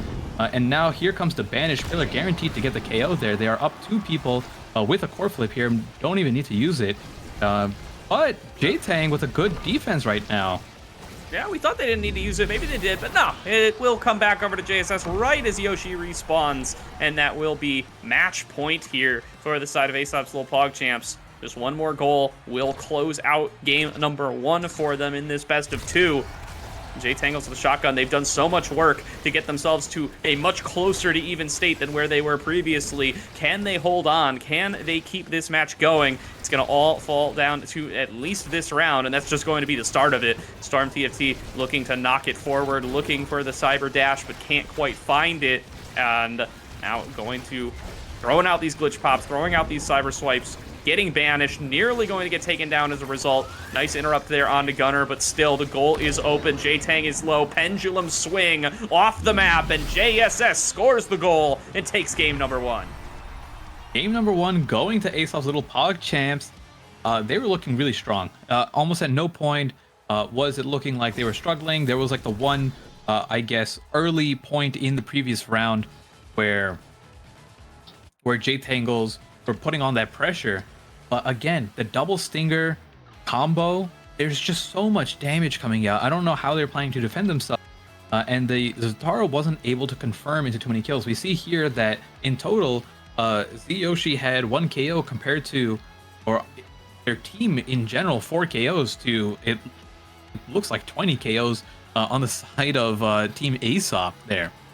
Yeah, some quick maths right there. A shout out to you, Mystic, for being able to get that done, as we will have a couple of minutes to go until our next match, and goodness, just Aesop's little PogChamps will run away with it there. It really feels like some of it just comes down to the early game, right? They were able to stabilize as a couple of rounds passed, and as they were able to find a way to get a couple of levels into Yoshi, but he just got blasted super early, was stuck at level 2, it felt like, for forever, and was just getting killed over and over and over again. It just became so difficult for them to play out at that point. Yeah, and I'm hoping it's one of those situations where if Zyoshi ends up picking Zentaro again, maybe the map benefits him a little bit more on that Oni village, just by opting in to not pick the Rasmus and at least Mirror. You're giving up a lot of KO pressure for free from that pit, and then on top of that, although the Julie was banned, by not having a Juliet is also such a good pickup there for confirming kills in the middle. So it is really tough where we are picking these characters that these people are proficient on, but overall they are weaker or not as synergistic as the meta characters being picked. Yeah, and just looked like a super well-practiced composition there. The usage of the Rune plus the Rasmus, it's one we haven't seen too much today, but it looked really effective there on offense from the side of the PogChamps. They were just able to constantly pass it back and forth. They were able to apply that stinger so effectively with the Rasmus as well. That seemed to give them so much of an advantage in the early game. Rasmus was just living in the other side's goal, constantly able to get pickoffs, constantly able to knock people in with some really well-placed pendulum swings. JSS on the Rasmus, you know, after seeing this game and having seen him play it in the qualifiers, really starting to feel like it might be one of these key picks for the PogChamps. Yeah, I would love to see Rasmus, but this is a character that, while X and Asher were at the top of the chain quite a bit in the beginning of launch, Rasmus was always good, but didn't really get picked as much just due to the nature of being like a B tier brawler. Like, he would always get seen on Amy's app, and now we're starting to see him a little bit more. Like we saw him on the Dog Like Spike game earlier today on Oni Village, and that's that was Bells playing him over there, and he mentioned to me earlier that he always prefers playing the Rasmus there now over the Juliet, even though like the Juliet wasn't banned that game. So we might be seeing a little bit more Rasmus come out, and I'm hoping maybe Yoshi, you can pick up the Rasmus too. No, he's there for you. Yeah, I don't know. It feels to me like I'm not that good at this game, but it feels to me like the big difference with the Rasmus and the brawler role is the lack of a dash, right? Is on maps where that makes a difference, that seems to really make a difference. So do you think it's just map dependent, or do you think the character is just underrated and you just get so much value from the hooks that you should just be able to go it in any matchup? So Rasmus is interesting because, right, you mentioned, right, he doesn't have a dash, but he has a movement speed buff, and on Oni Village's speed lanes, he can just zoom back and forth really quickly. His stuffing potential comes from getting a bounce off the corner and then trying to line up your primary and the core and the enemy goalie at the same exact time, right? And trying to get a stuff that way, which takes a little bit more, I would say, like more skill expression to execute properly. And then his movement speed has that secondary use of the spin, which is a light hit, but it's an instant cast. And if you are good with your strike into spin, you can get a lot of barriers broken that way. So he does have the stuffing potential, and he does have a strong hit on the primary, but they're not as easy to hit as the other brawlers, right? Juliet Dash Punch is I'm not going to say guaranteed, but the room or the window to land that is simply bigger. So that's probably why we don't see it as much. For sure. Definitely does give you a little bit easier access to the KOs on some more of those alternative brawlers. We'll see if we do end up watching JSS get pushed onto something like that, or if he's just going to stick on to that Rasmus in basically all situations. I mean, we got to see him play a little bit of, I think it was Juliet back in the qualifier. I'm going to have to double check my notes here. Yeah, played a little bit of Juliet when required to. I don't know exactly what the ban was in that game, so maybe it was a Rasmus ban, maybe it was just a situation that called for a little bit more of a Juliet angle. But it does look like I'm seeing some ready ups in the chat here, so we might be ready to get into that game at number 2 here before too long. And yeah, I think we're just heading into Champ Select now. I would expect we're on Atlas's lab here, so maybe we see something different happen in terms of the goalie pick at least. I don't think Jakar is as strong here. We have Geek hovered on Atlas at the moment. If he gets Twin Drive on a map like this, it is so hard to get that final barrier. But this map is also prone to getting these horrible double barrier breaks from squeezing it in right behind like that one tiny corner. For sure here, for sure. The Era going to be the early hover from Gunnar here, so maybe moving off of that rune now just to try to take a little bit more ranged power is going to end up going for the Era. Maybe going to buff up this Juliet a little bit while they're at it, and that's a Vice lock-in for the side of J-Tangles. Yeah, I'm not sure if that's going to be... That could be in any position, right? It could be the midfield or the goalie, really. But we do see X locked in as well. Geek going back to the Jakar. He did really well on a game. He's like, why change it, right? And we're seeing the X mirror opting to not go for... He's just like, let's swing it out. Let's duke it out, okay? It's X time. Yeah, that's actually really interesting to me. I wish we had them here to ask, right? Because I wonder if JSS... He was hovering the Juliet for forever, and then he sees Yoshi lock in the X at 2, and then he switches to the X on 3. So I wonder if that was like a reaction to prefer to play the mirror if you know that it's going to be the mirror. Yeah, I think it's one of those things where you're probably right there. You see the X, and you're just like, maybe it's just better to play it as well. And I think he has the benefit because Gunnar is on the Era. Era X is such a powerful combo, being able to buff your X up and then make the enemy X smaller, reducing the damage reduction, or applying damage reduction. But regardless, quick and early goal for LoL JSS, starting off the second game really strong. Yeah, knocking both of the barriers there super early, and then, you know, maybe it's luck, maybe it's perfect timing, but the black hole spawns, immediately hits the core, right back in, and JSS is ready to capitalize. Now, again, already one of the barriers down. J-Tang got his work cut out for him here, trying to defend it up against JSS, playing super aggressively with this X-Maximus. Does knock down the second barrier, looking to smack it in. Storm has to defend, but the Bell Ringer keeps coming on through, and JSS relentless on this X. Yeah, he's just able to put on a lot of pressure because Gunnar is sitting in the midfield, following Yoshi around and applying the debuff on him. You saw Yoshi was kind of just like, it's like, oh, let me go back and help, but it took him the entire duration of the round to even get close because of how much or how powerful the slow is. Yeah, that is the difference maker there, and that's going to be a really early KO once again over to the little PogChamps. JSS Bell Ringers it back out, but Gunnar is there to grab it, and they are going to try to take the most advantage they can with the numbers advantage. Geek passes it back over. Got the black hole down for a little bit longer, gets the shrink onto Yoshi, the boost onto JSS, and now the Bell Ringer in to try to knock down this last goal. The respawn actually ends up taking X all the way off the map. Yoshi nowhere to be seen, and JSS just wailing on him in this goal, and is again going to score a clean 3-0 for Aesop. That might have been one of the quickest sets quickest rounds we've seen so far. Super quick 3-0. Let's see what the Awakenings can change up. I see Big Fish on the table, but the X, or I should say, the Jangles or J-Tangles X is last pick right now. I'm not sure what's going to make it over to him. We got Quick Strikes already taken to deny it from LoL JSS, but LoL JSS gets another huge pick in Big Fish. Extra special taken away. Maybe he goes for Orb Ponder on Jakar, exactly. And then we got Peak Performance for... I am sorry, I am Yoshi. Losing my voice. But Peak Performance for Yoshi, yes.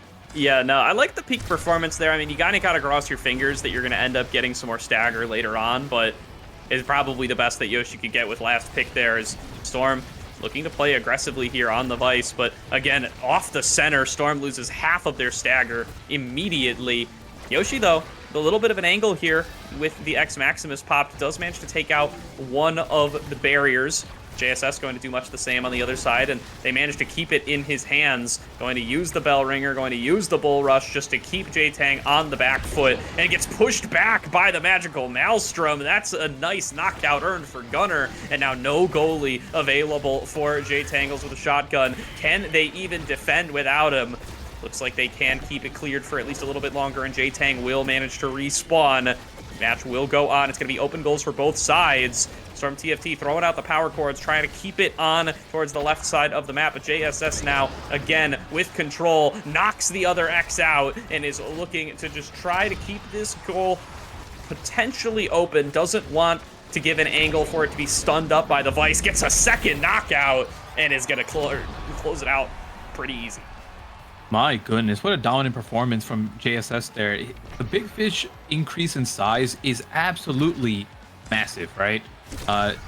When you pop that X Maximus, you end up becoming the size of half the screen. And your hitbox becomes so big where it's really hard to get the core past you. And anytime you do a strike war, you end up losing. And immediately, we already have a KO. The X Yoshi is immediately taken out. He is not here to be seen at all. And then now it's just, can Gunner get the core over to JSS quick enough? And, you know, can they win the strike war at the goal?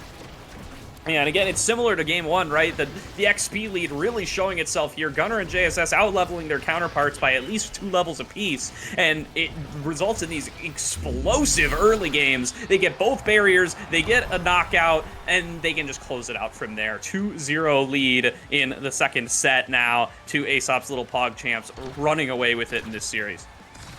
Yeah, one more point, and that'll be it for round 2.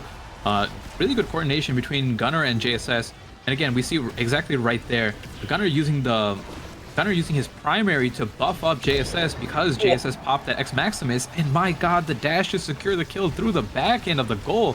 They're down 1, but JSS doesn't care. He's got no health, and he's just like, yeah, I'm chilling here. But the pop in the middle, really good positioning from Yoshi to get that kill, immediately giving him 2 levels, and now they have a chance to turn this around. Yoshi looking a little bit lost there, though. It needs to position a little bit better to get that pass. Let's see if they can get a barrier here, but JSS is already back. Storm needed to hold that on for just an extra second to get the KO on Gunner. These are missed opportunities. Oh, but J-Thang getting it. Not enough to barrier, though. And now he has to fight on the open goal. Yeah, narrowly finding themselves a couple of kills there, but they do finally manage to take the arrow off of the map. Now going to respawn here. Gunner is back. The team is at full strength, and Aesop's Little Pog Champs are 1 goal away from getting themselves a 2-0 set lead. JSS back on the map, going to have the flip available pretty soon. There is going to be the elusive coming out of Storm, and they knock it right back in. JSS is all it takes to score a 3rd goal. And that's our second 3 already, but I will say, J-Tangles with a shotgun put up a bigger fight on that last point. So maybe there's a little bit of something going on in here, and we can see how the Awakening draft down. We have 2 of them actually above in that 2nd and 3rd slot, so they'll have a little bit more priority here. The first X on JSS gets the Stinger taken away, and that's a big pickup for him. Stinger is absolutely huge on X, but it's not all lost for Yoshi. He does get Castle last here. Heavy impact going to Era, Missile Prop on Drakkar, which is one of his best pickups possible, and then Super Surge for Storm TFT on device. Yeah, not a bad draft for anybody. Everybody gets something that they would have wanted. Certainly plenty more folks would have liked the Stinger, but it does go over to JSS and just amps up that crazy damage he's already got. Oh my goodness, he just blows these 2 up. JSS dominates the map, completely wipes J-Tangles with a shotgun off the map, and he's looking to make it the full ace. He is just beaten on J-Tang now, looking to score the goal. Will just take the goalie if he has to. They can't quite close it out, and yes, they can. Actually, JSS, an unofficial ace, and an easy score. The Stinger damage plus the Siphoning Wand is such a powerful combo here. It's going to be hard to come back from this. There's no Stagger Swagger picked up, and I mentioned it before in the previous set where Unstoppable actually ends up being a little bit of a hindrance against X, where you just don't get hit away. So you end up being a prime target for X to just beat on you. This is criminal. Like, avert your eyes if you have children watching, please. JSS is just demolishing these guys. It's such a lead both in levels and in the Awakenings. Is looking for another score here. 2-0 lead for Aesop's Little Pog Champs. And this is one of the most one-sided matches we've seen today. And it could be all over in the next point. And it is a bloodbath right now. It's really hard. It's like, what J-Tangle's need is just a kill to get the EXP to catch up. Right now they're so far behind, like 3 and 4 levels apiece, and there goes another one. Storm TFT taken off the map. But Yoshi's fighting back. Go Yoshi, go! Yeah, it's actually Yoshi who managed to get the kill. So going to be a little bit of a numbers advantage here for J-Tangles. They do manage to get the goal open. A little victory in and of itself. J-Tang stepping up, throwing out the barrages, trying to keep that pressure on, but 2 people shattered here. JSS at full HP, grabbing the orbs, ready to wreak some havoc as he moves down towards Yoshi and Storm. But again, with the exposed goal, they can't afford to get complacent. Yoshi drops there on the other side. Looked like to a little shot from Geek with a lock and load. And now JSS going to pick up the second one. It's just like that. It's 3 versus 1. Once again, it's like J-Tangles never even were able to get that lead in the first place. Although they do still have 1 barrier left, and Yoshi's doing a good job of defending it along with J-Tang, who is going to get shattered and is going to get taken off the map. JSS avoids potentially getting knocked out, but on the other side, Geek's gotten scored on. J-Tangles, they get 1 back. And there it is. All you need to start is 1.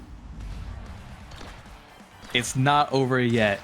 We have a game here. We got the kill from Yoshi on Gunner to get, I think, a immediate 3 levels. Storm getting that goal as well caught him up quite a bit.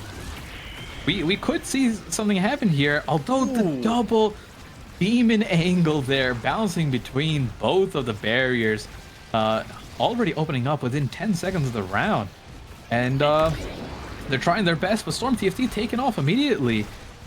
I don't know if Yoshi can 2v1 here on the front line. Let's see if he has it in him. Is able to get 1 barrier, but now J-Tang has to fight JSS on his own. He's too far back. JSS just smacks him in there. There's going to be the 2-0 set here for Aesop's little Pog champs. They are going to be taking a dominant 2-0 start to their season here in the NASL West Conference. And that was a... There was so much fighting and so many KOs for Team Aesop there. And it was actually not as much as the first game on AB's app, but it just looks so much more brutal when you have the double X coming through. Yeah, and I mean, it's the only reason there weren't more KOs is because there weren't more rounds. I mean, the game ended so fast. There wasn't a lot of time to get more KOs. If you just get 2 and you score every single time, there's not as much time for the numbers to stack up. Yeah, it was. It's hard to say what could have gone better for J-Tangles. I did like to see them all 3 of them off their 1 tricks, so we had that going for them a little bit. But then again, we see the X mirror match and then Gunner on Era playing the best midfield character that's out, and paired with X especially, it makes so much of a difference where you get to enable your X so much more when you have the Era. And JSS had that immediate first KO or 2, and that just snowballed into this monster over the entire game.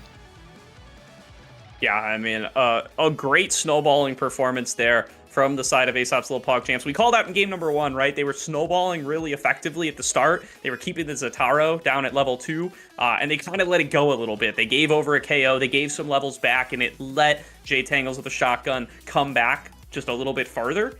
In game number 2, they execute that game plan exactly as they would have drawn it up. They keep the pressure on the whole way through. They give up like 1 goal in there, but other than that, they just slam it through the whole way. They maintain that massive lead, and it allows them to close out the series. Yep, exactly. So after this, we have, as our next match coming up, it is O2O versus GOAT, which is Oxygen Overdrive versus GOAT Esports. That'll be it for me and Gordo, though. The next 2 matches, or the final 2 matches of the day, will be taken over by Brickbat and Daftgrass. So I think it is about time we wrap up and say our goodbyes. What do you have to say, Gordo? It's been fun. Thanks. This is my first Omega Strikers cast, so I had a great time. Thanks for joining me here, Mystic. Thanks to everybody for watching. Be back next week, presumably. All of us will be. Enjoy Brickbat and Daftgrass to close on out the day. We got 2 more great matches here in the West Conference, so we'll be back before too long. Oh, have a good one.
Hello, everyone. I am Brickbat here to cast the last two sets of Week 1 stream here with the lovely goalie of Comeback Kings, Daffgrass. Daffgrass, how are you feeling about these two games coming up here?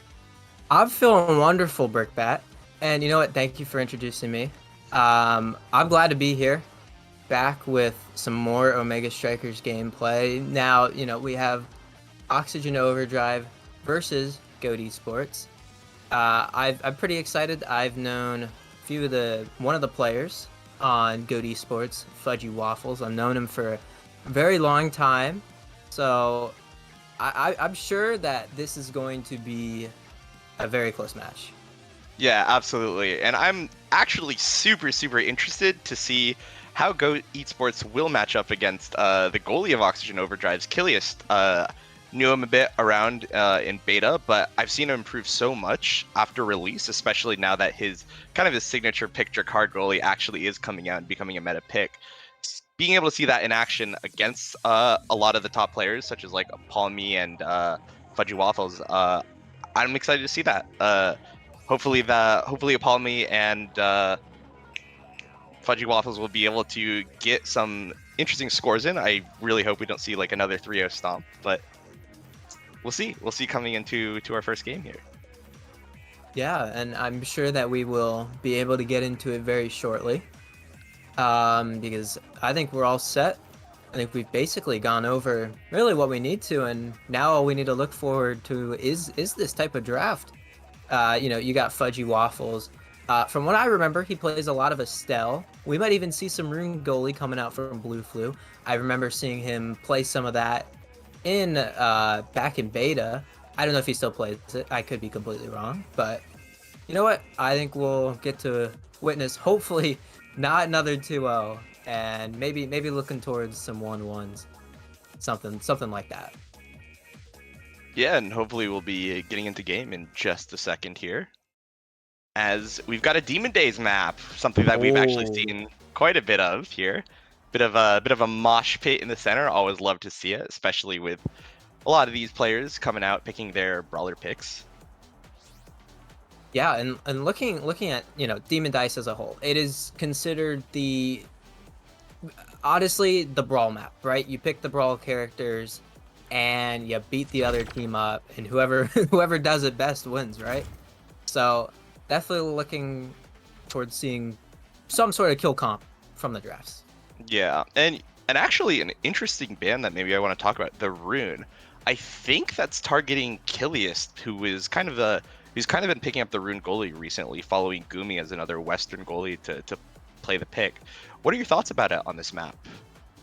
Well, look, I think there are very few great goalies on this map, and Rune, he wouldn't be anywhere on my list. But who knows? Like, depends on when we get into the match, what we might see from some of these starting awakenings, because it could have been something like Monumentalist or Hotshot. He might not want, you might not want to play against that in this game. Yeah, and it looks like you're right. A cast to last start, probably something that'd be pretty strong on the Rune goalie, able to extend that banish. But for now, we'll see someone get absolutely dashed into the wall by a Juliet combo. A classic start. And you know what's interesting to me? Naka not playing the era with cast to last start. So that, I mean, I would imagine that this would kind of be his time to pick it, since, he's kind of the era guy. If you think about all the people in this game, is like Palmy just absolutely knocked him off the map there with that dash punch. Yeah, already the Juliet murdering coming out, and absolutely not going to sugarcoat it whatsoever. 2 kills on the board for Palmy. Yeah, not gonna sugarcoat it indeed. We are using our Fiery Fist Flying Phoenix combo, hitting people off the map as that barrier has fallen. Snake popping the ultimate, pushing it through, popping his core flip, and getting our first goal of the game already. What a turnaround.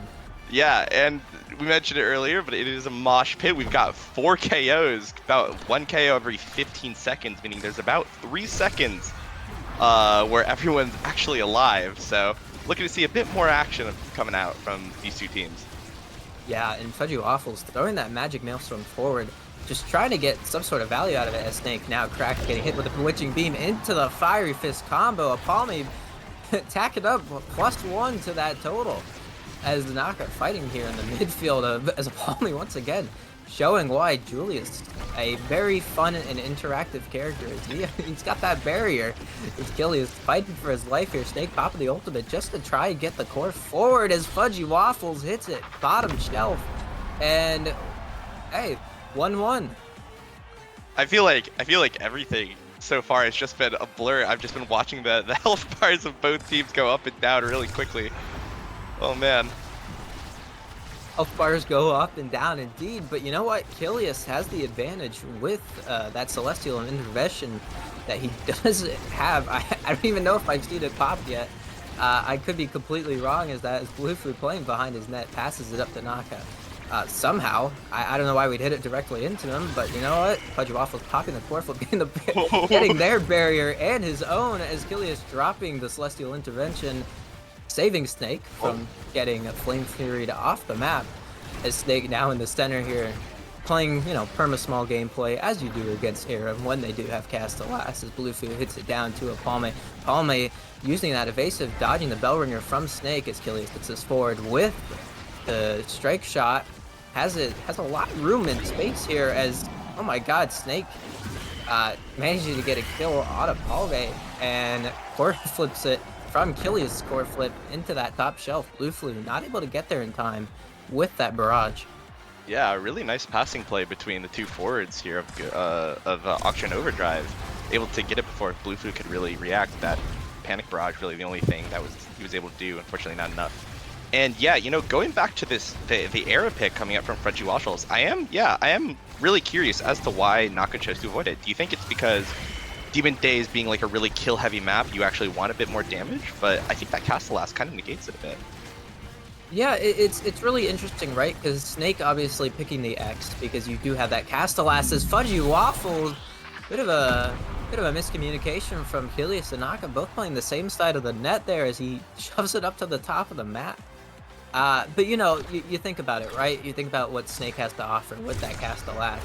But I guess you could make an argument that maybe because you're playing Demon Dies, maybe you want the direct for the extra damage with that Molten Bolt. But I'm not too sure myself. As Snake just popping that X Maximus, showing us why Castellas is so strong. Almost had the goal there, but Blueflu doing a great job of just winning that strike war as Fudgy Waffles is going to get smacked off the map from Snake's Bell Ringer as Kilius playing in the back of his net. Comes to Naka. Naka trying to get up to the Snake. Apalme doing all he can to stop that core as Snake just barely sending it too far into Blueflu, but it doesn't matter as Naka comes from the top, hits it right back into Snake, and Snake's going to win that strike war to send us into our first carousel. Oof, yeah, and an excellent performance coming out from Ghost Esports to take out that really, really close first set. We're going to see what things we get here in the first draft. Tempo swinging on the table. Quick Strike's infinite, notably. Unstoppable also there. Adren Rush, also a good pickup, especially on Demon Days. We'll see what they opt into. And what do we see that in the top left corner. What are your thoughts on Orb Replicator sans the other two? Because I feel like without the other orb things to pick up, it actually goes a bit down in value. You know what I think? If it's the first carousel like it is now and you're the goalie and you're looking at the other things and you go, well, I don't really think anything's going to work out for me. Picking up that Orb Replicator could come in handy, especially since you are playing a map, you are playing Demon Eyes, the Brawl Stars map. Healing your team and potentially picking up something like Orb Ponder when you have Snake and Naka, both characters who have great ults as Blueflu almost lets that one slide in. Just barely saves it, but it doesn't matter. Snake in the middle of three people shoves that one into the bottom. Yeah, and it looks like the damage composition out from inside of Go Esports is coming online. We actually saw that a really brief flash there at the beginning of the set. I saw a vicious fan brace on Juliet and a draining wad on Era. What are your thoughts of those two picks? I think if we're picking I don't know. I would never. I think you just take the Mag Souls. I could be completely wrong. I'm not an Era player, but I feel like you kind of pick the Mag Souls if you're Fudgy Waffles, or you just don't pick Era at all, right? Because maybe you want some more damage. But I guess that's what we got to live with as Apalme fighting for his life here. just barely doing all he can to stay alive, is going to get this orb here, but Kilius using that Atlas primary to shove it forward, almost gets in the net, but BlueFlu doing the best he can just to keep it out. Back to Fudgy Waffles, Celestial Confession being dropped just to kill Snake Up, sitting in this frontal area as Fudgy pops the core flip, Kilius popping his own core flip, Fudgy and Apalme putting so much pressure on Kilius, he can't do anything here, almost dead himself as Snake gets Apalme cracked. Kilius almost goes into the back of his own net. Snake popping the X Maximus, puts it on Fudgy Waffles, BlueFlu popping the core flip, goes right to Kilius. Naka up there, not able to do anything even while invisible in that Xeno cloak, and Snake just needs to win a strike war here. Can't get it as this round going on a little longer than, you know, one would have considered, considering all the low stagger bars we saw at that start. Yeah, definitely, and we saw almost the goal opportunity from Snake. I think he just interrupted the dribble. I think BlueFlu interrupted the dribble a little bit, but we'll see how it goes out. We've actually seen the KOs kind of slow down a little bit. Oh, and Snake popping that core flip. You know, hey, it's going to go somewhere in your net. You kind of have to 50-50 it when you don't have any cooldowns. I would imagine BlueFlu had nothing there. So you either walk up or you walk down. He walked in the center and lost both of them.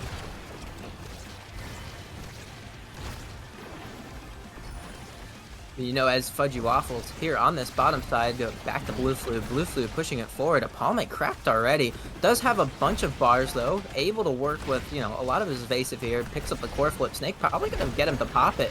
Ooh, wow! I just watched Snake's health bar go from 100 to 0 in 2 seconds. As I don't even know what hit him, but I imagine the full force of Goat Esports hit him with that as BlueFlu hits him off the map even while he's in his ultimate. BlueFlu in the back here, passing it to Fudgy Waffles while Kilius walking forward, hitting it back to Naka. BlueFlu running forward. He's passing the yeesh line out here. Yeah, it's something I really like to see from goalies in this map is that aggression. I mean, with how claustrophobic things could get, having that extra strike when the mosh pit does kind of form is super useful to have. Yeah, so especially when you're, you know, you're playing something that it's really just useful on this map, considering how tight those back areas are and how you're still going to brawl when the core comes to them. And you want to be able to catch both sides as Naka pops his core flip, and I guess he forgot to hit it. Maybe a little distracted. You know, maybe a guy to text on his phone, maybe a phone call. I don't know what it was, but definitely missed.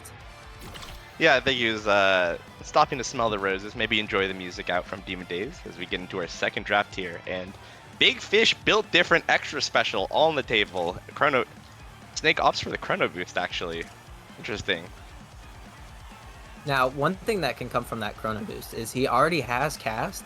So chrono and cast together, he's going to get the longest ult known to man from his X.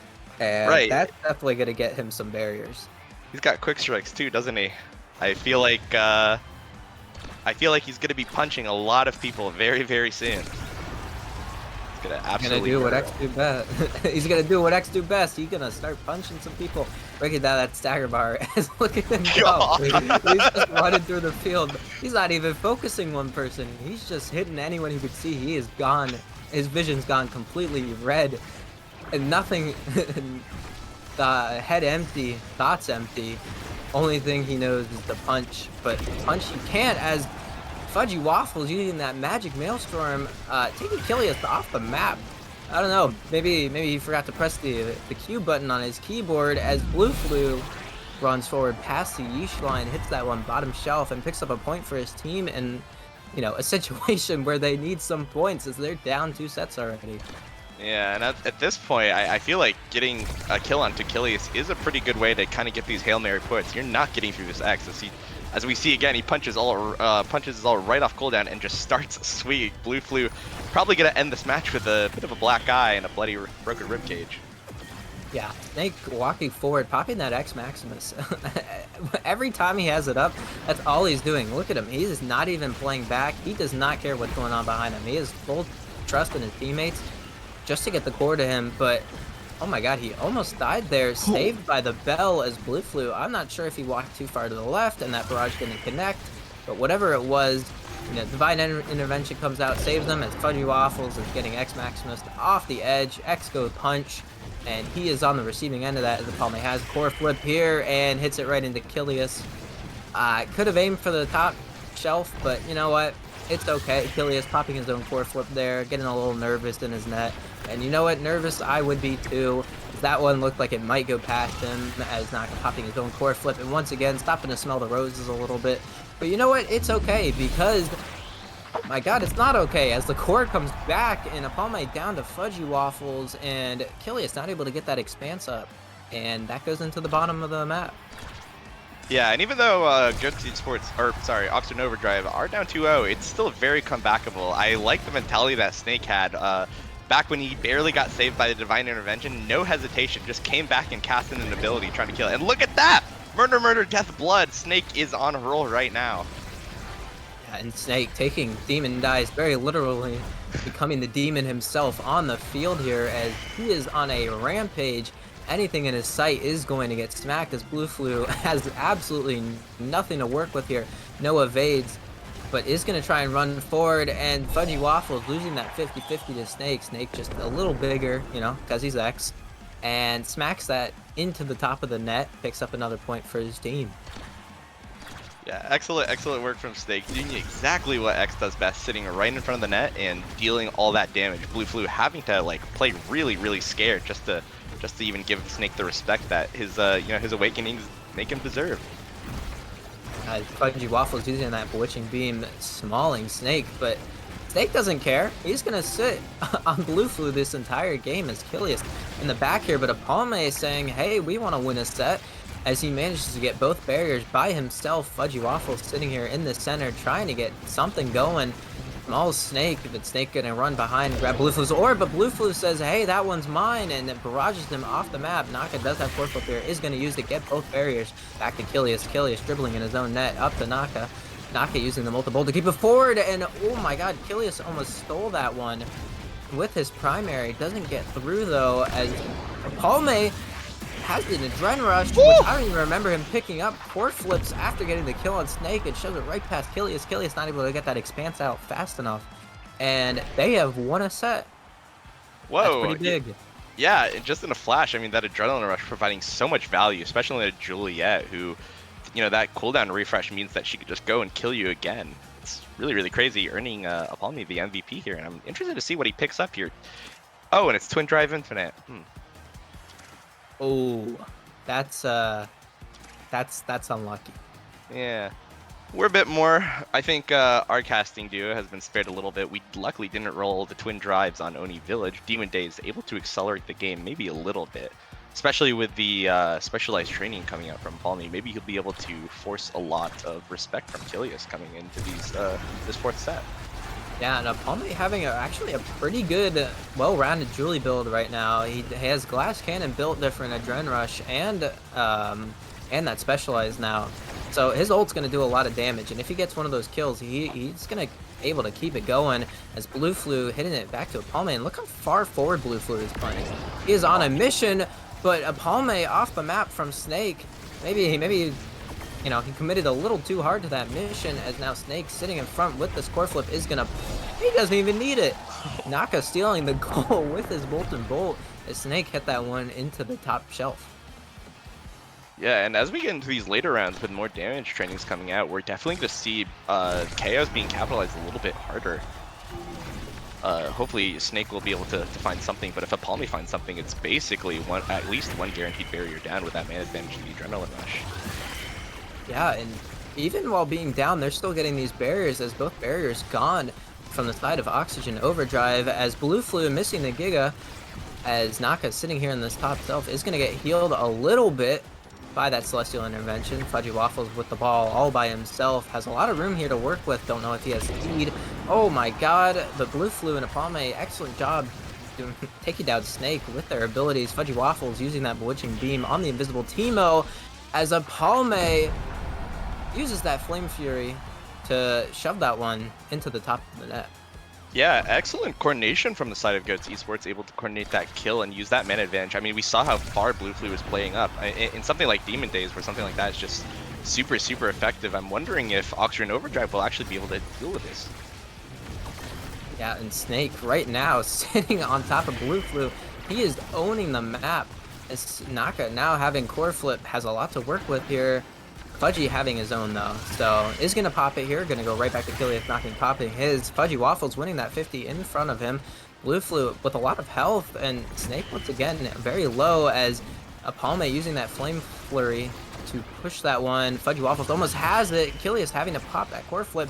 Apalme doing everything in his power to hit it directly into Kiliath there. As Kiliath's gonna throw that Atlas primary, keeping the ball forward. Blue Flu hitting it up.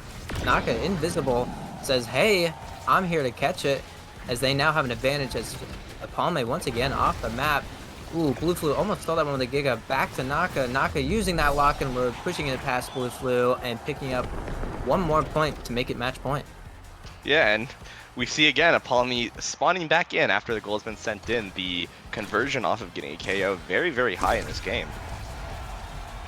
Yeah, and I mean, look, that's demonized in general, right? You play to kill people. If you kill people, you open up so much space on the map, because you're able to play someone on the top side of the field and someone on the bottom side of the field and not have to worry so much about winning your 50s, because you know realistically you're only fighting one person, since the goalie is going to be playing more behind just to try and catch it. As Blue Flu popping his core flip, going right to that back barrier. Fudgy Waffles doing everything in his power just to keep this one forward. A Snake gonna steal Blue Flu's orb.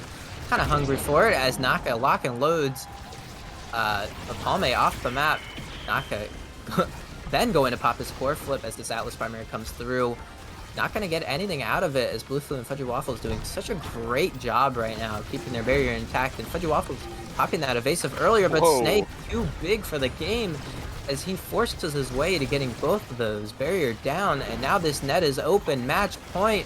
Naka invisible isn't going to be able to get it, and Snake a little too low here to be able to contribute, but he's still sitting here. He's thrashing Fudgy around, and Blue Flu hitting this one up so much because he does not want that one going to Snake, but Naka going to pop the lock and load from the invisibility, trying to get it to Snake as much as possible. Snake going to sit in here, pop the bell ringer, pops the dash, isn't able to get anything from it. Oh my god, but that was almost it, as Blue Flu doing a great job of just hitting it away. He does have core flip to work with here, but it might not get to him. Ooh, saved by Fudgy. I feel Snake like now has his core flip. Oh. Hey, we didn't see it. We yeah. weren't looking. Yeah, it was, wow, valiant defense from the side of Goats Esports. Unfortunately, Snake masterfully puts that in. I was going to say that we almost had a bit of a Garfield moment. Snake right there in prime position to score, but not using his core flip. But didn't matter in the end. Snake able to put it in, get past the defense of Ghost Esports as game one concludes. And look at that damage from Snake, 46,000 damage, 7 KOs, 7 goals. What a game from Snake, getting a lot of really great awakenings on the X and just able to send Goats Esports just back basically into the hospital with his performance. Yeah, and really what it is, if you're playing, you know, if you're Snake, you have the chrono and the cast, so you're able to sit on them the entire round, and then picking Atlas doesn't actually feel so bad, right? Because normally where you would get some extra damage for picking something like Kai, Estelle, maybe Vice, if you want to have some fun, you lose out on that when you pick the Atlas. But instead you kind of get that defensive, so Snake being able to put those damage numbers really like honestly carries his team. I'll be the one to say he's hitting all 3 people at once. He's getting barriers 24/7. It's prime for him to win that game. Yeah, absolutely. He was definitely just in a perfect position to create just a ton of pressure on Blue Flu. And I feel like a lot of the aggression that we saw on the side of Blue Flu was actually just kind of desperation, trying to get goalie barriers whilst playing ahead from the X, so that he could save his own skin from X's boxing gloves. Yeah, and that's definitely something you got to consider when you do pick something like Kai and you see the X, you see the Drek. It's really difficult to defend unless you high roll, maybe prime time, maybe rapid fire. One of those two will help you a lot. I guess hot shot, but for the most part, you're gonna want to be throwing your abilities on people just to give your team that little bit of oomph that they might need to get some of those kills. And honestly, even though it ended 3-1, it was was a decently close match. There were a bunch of barriers broken from both sides in most rounds, and it really just came down to who was able to execute the most on scoring the goal. And Yeah. obviously, Oxygen Overdrive being the victors of that with Snake. Yeah, and we'll see if that ends up getting switched up here as we get into game 2 just in a second, I believe. Hopefully with maybe if we don't roll Demon Dies, we'll be able to see a more core controller composition coming out from either team. Maybe we'll be able to see these two teams in a different context. But let's see what we get. Yeah, definitely hoping maybe seeing some Estelle, maybe seeing something else. Ooh, Night Market. My favorite map in the game. I love Night Market. I think it's really fun to play on. Interesting. And also KO heavy. Yeah, I could definitely agree. The kind of the center part of the stage, pushing everyone kind of naturally to the sides, allows for a lot of quick edge kills if you aren't too careful. Vice Band coming out from the side of Oxygen Overdrive. Actually, interestingly, Zentaro coming out here. I'm wondering if there are good awakening starters for him. But just in general, what are your thoughts on Zentaro? I feel like a lot of players think that he's really strong, but a lot of them also think that he's really, really weak. Recently receiving a small buff to his ultimate. Oh, and it looks like we aren't seeing Zentaro, so maybe never mind. But Naka back on his signature era pick coming to this game. We'll see how this goes. Does look like we are going to get a mirror matchup, so I am curious on what are the starting awakenings, as Naka opting not to pick the Drek. So maybe something swapped around, but I don't know, right? He even with Castellast, which Era probably one of her best in slots, wasn't there. It does look like we get Super Surge, Peak Performance. What are your thoughts on that, Brickbat? I'm actually a little interested on the value of Super Surge on Era. Yes, it does increase the value of your spacebar by making you run faster, but that 20% damage buff is a little bit wasted, and Peak Performance is actually not that bad on Era. Era having a pretty high stagger, able to take advantage of those stagger-based trainings quite well. So I'm wondering how those will match up coming into this game. Yeah, Era sitting on what I believe is tier 2 of stagger, not the highest, but just directly below in terms of her health bar. So she could definitely get a lot of value out of that peak performance, but obviously Super Surge you pick just to help your team out, as a Palme gets that bottom barrier, tries to throw out the Fiery Fist, maybe get something as, oh my god, Snake popping the core flip, knocking Fudgy Waffles off the map. Dear god, as Naka using the Bewitching Bee, but Naka himself gonna get knocked off the map with that Super Surge from a Palme. Blue Flu does have his core flip here, and Kilius popping his own, but a Palme reading exactly where it's gonna go. A Palme popping his own, hitting that one to the top of the net, and we got our first point on the board. Yeah, absolutely well played from Apalme, just absolutely reading Kilius, just like fine piece of literature basically coming out, getting his degree.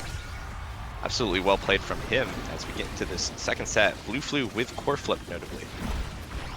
Yeah, as Blue Flu hits this one up to Fudgy Waffles. Fudgy Waffles, I don't know where we were going with that one, maybe trying to get him to walk up pop, but we hit it directly into Kilius in this bottom as Apalme sitting staggered on this bottom part of the map. Snake lurking in this middle, trying to grab the speed over and over as Blue Flu having a bit of a moment. I don't know what happened there. We're shooting for the air, but Fudgy Waffles using this Bewitching Beam, trying to get something out of it as it comes back to Blue Flu. Blue Flu with all the time and the space here in the world, able to get this one through. No longer has this barrage, so if Snake can get it through. Apalme kind of bailing him out with that Flame Flurry though.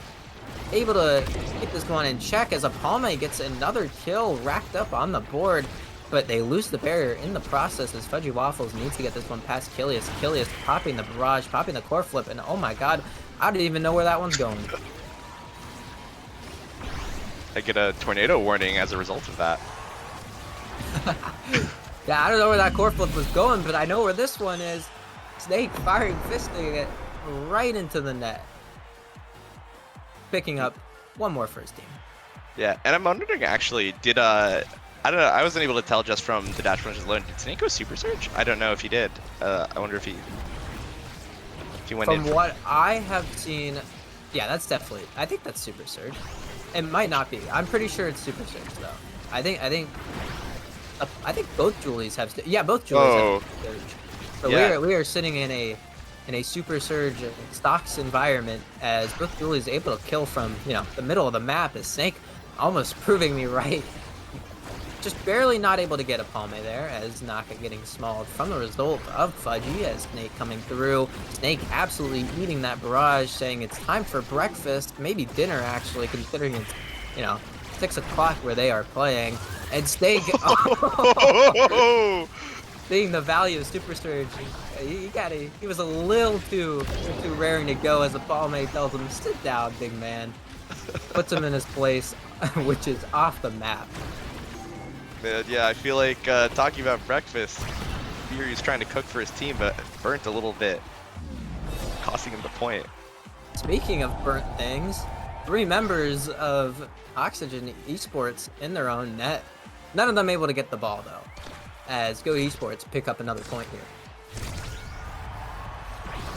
And going back to the Super Surge Juliet, I feel like a lot of Juliet players really dislike this training. I was actually kind of shocked to see both Juliets opting into it. What are your thoughts?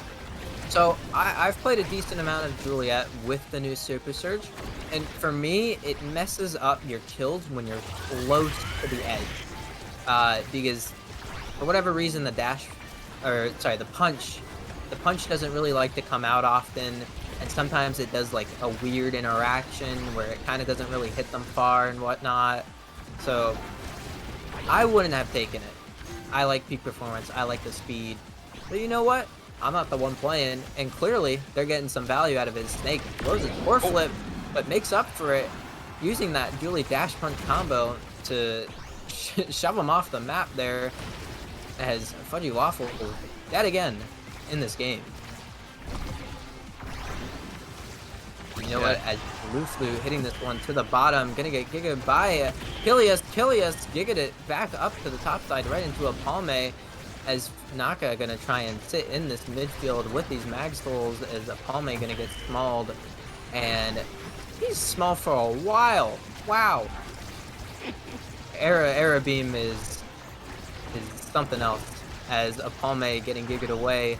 Kilius doing all in his power just to keep a Palme away from it, as Fudgy drops the Magic Maelstrom, not going to get anything out of it. As Snake now on this bottom side in prime time. Blue Flu, no cooldown. Ooh, Blue Flu going to lose that barrier. It's okay, he does have core flip. Pops the core flip, hits it up to Fudgy. Fudgy not able to get it in time, as Blue Flu low in his net. Snake doing all in his power to try and kill him, knock him off the map. As Snake hits it bottom corner, 50-50 there from Blue Flu. Doesn't go for either one. Barely misses it with that barrage. Oof, and just like that, we're 2-2 to set 1. Hopefully we'll get a good last point here. As oh, whoa, wow! Snake off rip, getting the double trouble. Palme saying, "Oh my God! You know what? It didn't matter." Palme knocking Naka off the map, but Snake saying, "You know what? You can take him. I'll take the point." As he shoves the core into the net. We got ourselves a carousel. Well, unstoppable first pick. I wonder what's going to happen with that one in a Juliet mirror. Yep, and as expected, we got that. It feels like our game is rewarding him for such excellent play by making him pick the training, the unstoppable training, allowing him to dash punch the enemy Juliet, but not get dash punch himself, which is a pretty big swing, I'd say, in that mirror. And you know what another big swing is? We have a double era infinite cast to last, as something I joked about is now coming into fruition. Both games actually having infinite cast to last, as Fudgy Waffles and Naka both going to make the enemy Juliet small, but Snake saying, hey, you can make me small, but I'll take you off the map, as a Palme getting this barrier. Oh my God, almost gets the second one. Kilius doing a nice job with that barrage, just keeping it away. As Snake, he almost had the double trouble again, but just barely missing it, hitting it a little too far up, as the Palme getting that barrier with that dash punch is going to have the core flip here. Says, oh my God, he doesn't even need it, doesn't get it either, as he shoves it into the top. Kilius trying to hit, barrage the bottom side, doesn't get anything for it though. Yeah, and Palme right there, yeah, breaking Kilius' ankles, and man is on the floor wheezing right now, trying to recover right now. Oof. Yeah, ankle's broken for sure, as, he just lost 50. But you know who else just lost something? Apalme, as breaking angles, he might doing it too much. Maybe we should try and play our lives, as the snake now hits it into Blue Flu. Blue Flu walking forward, keeping it, you know, away from the barriers, as Apalme uses that dash punch. As Whoa. whoa. We're getting a little feisty here as Daka popping the core flip and hitting it directly up and down, and up he goes off the map, as they could use his Flame Flurry just to keep the core away from his barrier, as Kilius needs to walk forward here. Kilius, you gotta walk forward, as Apalme's just gonna sit there and react to it, and Blue Flu not letting his teammate cook, saying, hey, I kinda want that goal, digging it off, but Snake gonna pop the core flip after that dash punch, managing to kill Apalme, wins the 50. Giga Chad gameplay coming out from Snake, as he's standing in front of Blue Flu, and he is getting these barriers. But it might not matter, as Blue Flu hits this one up to Fudgy. Fudgy in a great spot to score something. Manages to use his Bewitching Beam on Kilius instead. Kilius getting to play the most fun part about playing against Era, being small.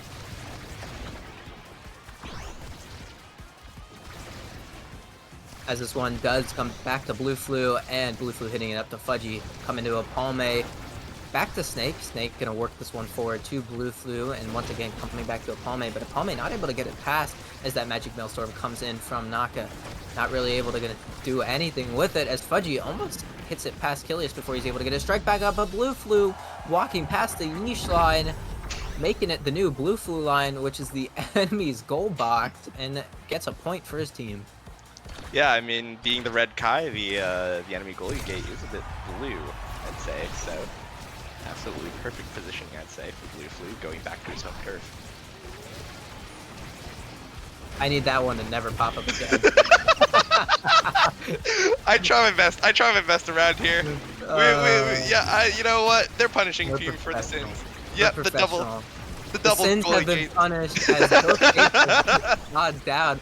Blue Flu being a bit blue, not able to get it into the enemy's goal box. Is Kilius walking up here, does have core flip, probably should decide to walk forward, as Naka hitting this one to the bottom. Fudgy, all time in the world here, popping his core flip. Naka winning it forward, and Snake just barely missing the dash punch, as he doesn't get that goal, as it comes back to Apalme. Naka trying to hit it up as much as possible, keeping it away from Apalme, as Apalme shoving a Spy Super Surge, sends him super far, as he's using it as movement, and catches the core, hits it into the net.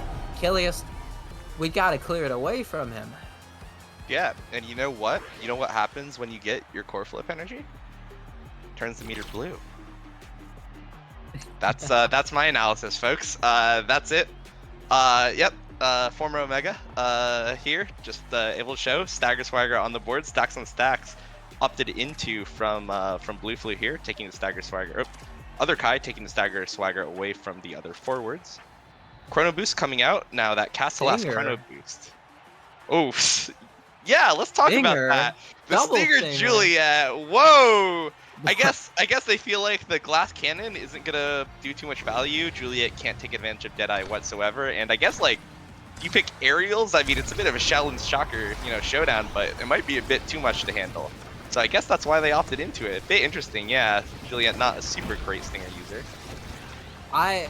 I just feel like I would have loved the glass cannon here, considering you're going to be playing perma small gameplay, as Snake working with Naka, getting both barriers, and Naka hitting this one up. Fudgy actually stopping it, getting it forward back to Apalme through the center, as Kilius hitting this one up. Fudgy there to intercept it. Now has this Magic Maelstrom to work with. Ooh, Apalme not able to get a touch on that core, as Kilius strike shotting it back up to Snake. Naka hitting this one up to Snake. Snake popping the Flame Flurry, not able to get it through, as Apalme pops the Flame Flurry himself. And once again, Kilius and Blue Flu doing an excellent job. Both of them, from what I understand, have CDR trainings and are able to pop their barrages a bit more than they're able to on their base cooldown.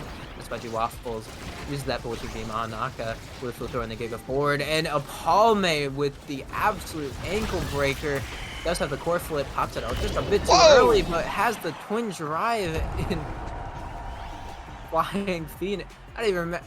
He Flying Phoenixed himself twice there, and one of them shoved the ball into the net. Yeah, Naka being sent in there. That's a I think that's what we call in the Omega Strikes community an owning. I feel like Naka's been a little bit owned with that one. I was excited to see that one coming out. Yeah, he just punched him right into the net there. Love to see that. Oh, and he does it again. Now, Palme being a big contributor as to why, obviously he's playing the Juliet, right? But he's an incredible contributor as once again, Kilius getting his ankle broken. Oh my god, and he misses the barrage there as Palme uses that fiery fist to get that top barrier. This Bluefoo now using his barrage to keep it forward for his team as much as possible. Snake and Palme both going to get this normal speed here as Fudgy Waffle comes in on this top side. Snake, ooh, he's getting there. He's hunting for some heads here as he wants to get Fudgy Waffles off the map. Is going to get a chance to do it here, but Palme putting a huge pressure on the net.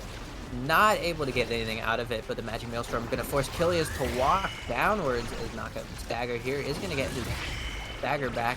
Not going to be cracked anymore. He's going to be safe from all his dash punches, but I lied. My fault, guys. We're playing a little too close to the edge as Kilius gets that barrier for free. He says, hey, I'm going to take it, as he's going to throw the Giga Blast towards Bluefoo, and Palme in a great position to dash punch. Forgot the core while he was doing it. Snake has the core flip here. Not sure why he didn't use it. Bit of a Garfield moment. Might have been able to get the top part of it as Palme punishing him for not using it at all. You know, Palme, the Twin Drive Super Surge Juliet is consistently catching me off guard here. But when he crossed up Kilius by like just spacebarring just to get to the core faster, you know, I'm starting to be a little bit of a believer here. Yeah, and believer you may, as you know, they only need 1 point to make this a, you know, a 2-1 game. They're really close, and considering how, you know, how more, I wouldn't say lopsided, but how more unwinnable the other match felt, they're doing great as Palme is just flying all over the map. Has the core flip here, isn't going to able to pop it as the core is just being kept away from him. Naka doing a great job keeping it away from him, but not doing a great job enough. Holds it. Oh my god, what happened there? And I'm not sure if people are going to understand. Fudgy Waffles popping the Bewitching Beam on Palme just as he threw out that fiery fist. He got the extra size and shoved both of them with that extra impact damage into the net. And dear god, he cooked. He absolutely cooked. I mean, look at this. One Juliet on the left side of the draft, the other one on the right. I feel like there's a bit of a clear differential who's playing there. Palme absolutely playing out of his mind with the Super Surge Juliet. I feel like he's really practiced those ranges. I feel like I've been just constantly shocked by his performance here. Absolutely well played from him. As we see an Adrenaline Rush actually come out, though, for Snake, potentially able to turn this tides despite not getting either size training. Yeah, and Adrenaline Rush gonna be the one thing that Snake has in his arsenal to try and pull the team forward. As you know, Adrenaline Rush, you get to become Car if you do get a kill. You get your cooldowns back. You get to, you know, go with the speed of sound. Especially on a map like Night Market where your only real gap is speed. It is probably their biggest way of winning, but you know what? It might not matter as Fudgy is going to sit and shrink Snake over and over with that Bewitching Beam. He's not going to be able to do anything in this game, and he just has to hope. He has to do a little bit of hoping as Bluefoo uses that barrage, keeps it forward as Fudgy pops the Bewitching Beam. Palme throwing the fiery fist out and gets that bottom barrier as it comes back to Bluefoo, back to Fudgy, and Palme getting cracked by Snake, but before he does, managing to shove the core into the top of the net. Yeah, and he's absolutely loving this dash combo, going for it yet again. I mean, it seems like Kilius is just not able to deal with Palme's just unbridled aggression right now. Yeah, Palme is all over the place. He is there, but you know who else is not there? Fudgy Waffles, as Kilius uses that Giga Blast just to keep him off the map. Gets a nice kill for his team, gets the barrier now because of it. Might not be able to get the bottom one, but hey, we take what we can get as Naka tries to core flip it. Fudgy doing a great job of using that Magic Maelstrom. Doesn't pop it fully, but just enough. Ooh, and Kilius trying to save that bottom barrier. Not able to get the core flip out enough with the combined effort of Fudgy and Palme just to get that bottom barrier. Now Palme in a great position to cook as the top barrier does go down, and now it just needs to come to Palme, and Palme will make it work as Snake doing his best job using all of his cooldowns to keep it forward, but Bluefoo gonna drop the core flip, coming back to Naka. And now Fudgy almost getting his own barrier there. Whoa. We got to be a little more careful there as it does go through the center, picks up that center speed, and almost gets that bottom barrier as Fudgy Waffles now trying to keep it forward. Naka throwing out the biggest magic maelstrom I've seen in a while as Fudgy uses his. Doesn't really get the same amount of value as Naka does from it though. The Snake now with a core flip. What? I don't know what happened there. I would have to imagine he flame flurried to top the core flip, and then I think it blue flew barrage that, but unlucky. But you know what is unlucky?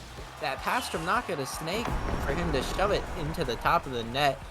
You know, 50-50 there. Once again, you don't have the barrage. It's going to be what it's going to be.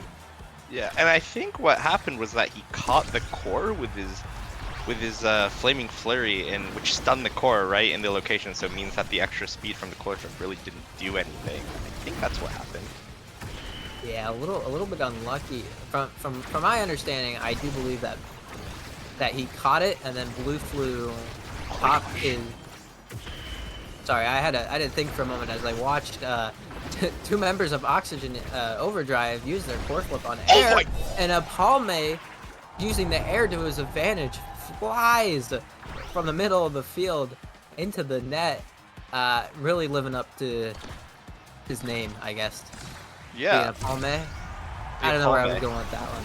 Yeah, it was a palm tree combo, I think. Yeah. Palm tree combo. He's using the palm tree combo to pick up kills for his team as I'm not entirely too sure what hit Naka there. I thought he was going off the map, but it might have been a Giga Blast from Blue Flu, saving his life, actually. Getting saved by the other team as he's so lucky not to be dead right now. Is Naka going to hit this one back up to Kilius. Palme going to hit it up to Fudgy. Fudgy has the core flip here, holds it, Oh my gosh. shoves it past, and now Blue Flu walking past the leash line, creating his own line once again. We're missing some core strikes here, but it's okay. Oh my god, but you know what isn't okay? A Palme getting taken off the map by Snake. Snake now having this adrenaline rush. Blue Flu with the core flip, if he so desires. Almost gets it through with Giga Blast. Oh. I think he forgot that he could be hit there, as once again Snake has adrenaline rush. Taking Blue Flu off the map. Fudgy Waffles a little low here, has to pick up that orb. This one's just kind of hitting the center over and over. Whoa. Man, this game is great. If I were Oxford Overdrive, I'd still be sweating about Apollo's performance. This man has been a murder machine for basically everyone. I think he's on a 6 KO streak right now, or almost actually got Naka quite again. No dodge out. I would be sweating if I was Naka right now. Yeah, Palme being the sole driver as to why his team has honestly everything, right? Like he's scored all the goals, he's gotten a vast majority of the KOs, and speak of the devil, Palme using that core flip, hitting that one into the top of the net, and ending our match as we have tied at 1-1. Oxygen Overdrive, Goats Esports, both picking up 1 point respectively. Yeah, and you know that Julie Heart that Apollo popped at the end, that's not like a friendly GG. That's like a smile. Like when you say smile actively. It was like a GG smile moment. I think he's definitely feeling himself after that one. I mean, look at that. 10 goals from the side of a Palme. My god, 11 KOs. This man was absolutely on a rampage the entire game, I fear. This man got activated. I think the red tape activating kind of his Matador lineage right there. I don't know if he actually has a Matador lineage. I just made that up on the spot. But that was crazy from him. Absolutely outstanding performance from him and the rest of his team, Goats Esports. Yeah, and look, you look at the Juliet, and my god, he used that Super Surge to literally all of his advantage as much as he could in that match. And you know what was interesting to me? He picked up that twin drive. I don't remember if it was an infinite or not, but I know he wasn't like first in line for what the quote-unquote best Julie training would be in that carousel. So the twin drive was very much I don't really have anything left to pick, so I'm going to pick this up. And you know what? Hey, maybe he was gunning for it. Maybe he was going, oh, if I'm first in this carousel and I see this twin drive, I'm taking it with the Super Surge. So I'm not entirely too sure. I don't know, but hey, it worked out for him, right? Absolutely, yeah. That was absolute theory crafting there in mid draft. I definitely say that Apalme definitely saw the forest for the palm trees right there. I That's it. That's the end of my thing. that's that's the wrap. That's the wrap on that one. We cut him off. Cut him off. Cut him off. Yep. And as we send Oxygen Overdrive and Goat Esports on their way out, in comes our next matchup, which will be Otaku Hideout versus Best Western. Let's talk about those two teams in our upcoming matchup. Yeah. So look, you think of Otaku Hideout, Best Western. I'll drop the rosters for people who don't know. Otaku Hideout composed of Mark EXO, the EXO standing for lots of love, Alpha Kiwi, Best Jelly, and then Best Western you have Obscure Breads, Zenith, and Mirajin. Now, biggest thing I would say is the goalie matchup, right? You have Obscure Breads versus what I imagine Best Jelly, right? It's Best Jelly and goalie, I believe. Yep. That's So, true. Obscure Breads versus Best Jelly. Obscure Breads being one of the better West goalies in the league, and Best Jelly not being one of the best goalies in the league. So Best Jelly, he's really got to put on a performance tonight, as Obscure Breads has a long, extensive history of tournament participation and pretty good tournament placings for being West Coast and playing in some of these tournaments where he does have to play on big. Yeah, and I think if there's one thing that will give Otaku Hideout the edge in this matchup is just sheer synergy and coordination. I mean, this is like pretty much the only team in either league that's been playing together like since the beginning of beta, I believe. I mean, these three have been kind of the three amigos in pretty much every competition that they've entered. Pretty much, they're just loyal. They like each other. So hopefully, maybe we'll see some of that coordination coming out, seeing some crazy passing plays. Maybe Reclear is able to convert into some points. But as it stands right now, I do kind of agree. I mean, outside of just Obscure Breads, Zenith and Mirajin are pretty high up there on the list, I'd say, of players to watch here in the West League. So hopefully, as we get into our next game, we'll be able to see all of this in action. I am generally interested to see how Best Western will actually compete. Mirajin was a goalie player back in beta and has transitioned over to being a forward now that we've launched. So maybe we'll see a bit of awkwardness coming out from positioning or something. Maybe not being used to the roles, but maybe not either. Maybe we'll see the Mirajin that we remember in our next match. Yeah, and I remember Mirajin towards the end of beta. He was playing some forward because I did run into him a few times playing. From what I remember, he played a lot of the Juliet towards the end, and I know he was like big on the Super Surge, or not the Super Surge, the Twin Drive tech, or was it Twin Drive? It was the back when it was acrobatics, right? Acrobatics, yes, he was big on the acrobatics tech on the map that is escaping my head right now, but it was the one with the funny orbs that nobody liked because you could coin flip lose the orb. Narrows. Narrows. Yes, he was a big acrobatics Narrows type of guy from what I remember. Sheesh, flashbacks, yeah. Jump scare, Narrows map. Whoa. Jump scare. Narrows jump scare, guys. I know. Next I'm gonna bring up side streets. And then Whoa! Whoa! Everyone's getting a little scared. Everyone's getting a little nervous. Little side streets jump scare. A map that we have not seen in a very long time, but its spiritual successor lives on in Demon Deus. True, absolutely. You know what? I'd like to see some side streets in modern day Omega Strikers. You know what? I'll make that claim. It was funny. I think it was funny. People dying kind of randomly in the little pockets of those side streets. I think it'll be even funnier nowadays. I think the side streets will have plenty of traffic to go around now that people are not worried too much about orbs, but trying to get those the solid angles on goalie berries and stuff like that might lead to some interesting positioning.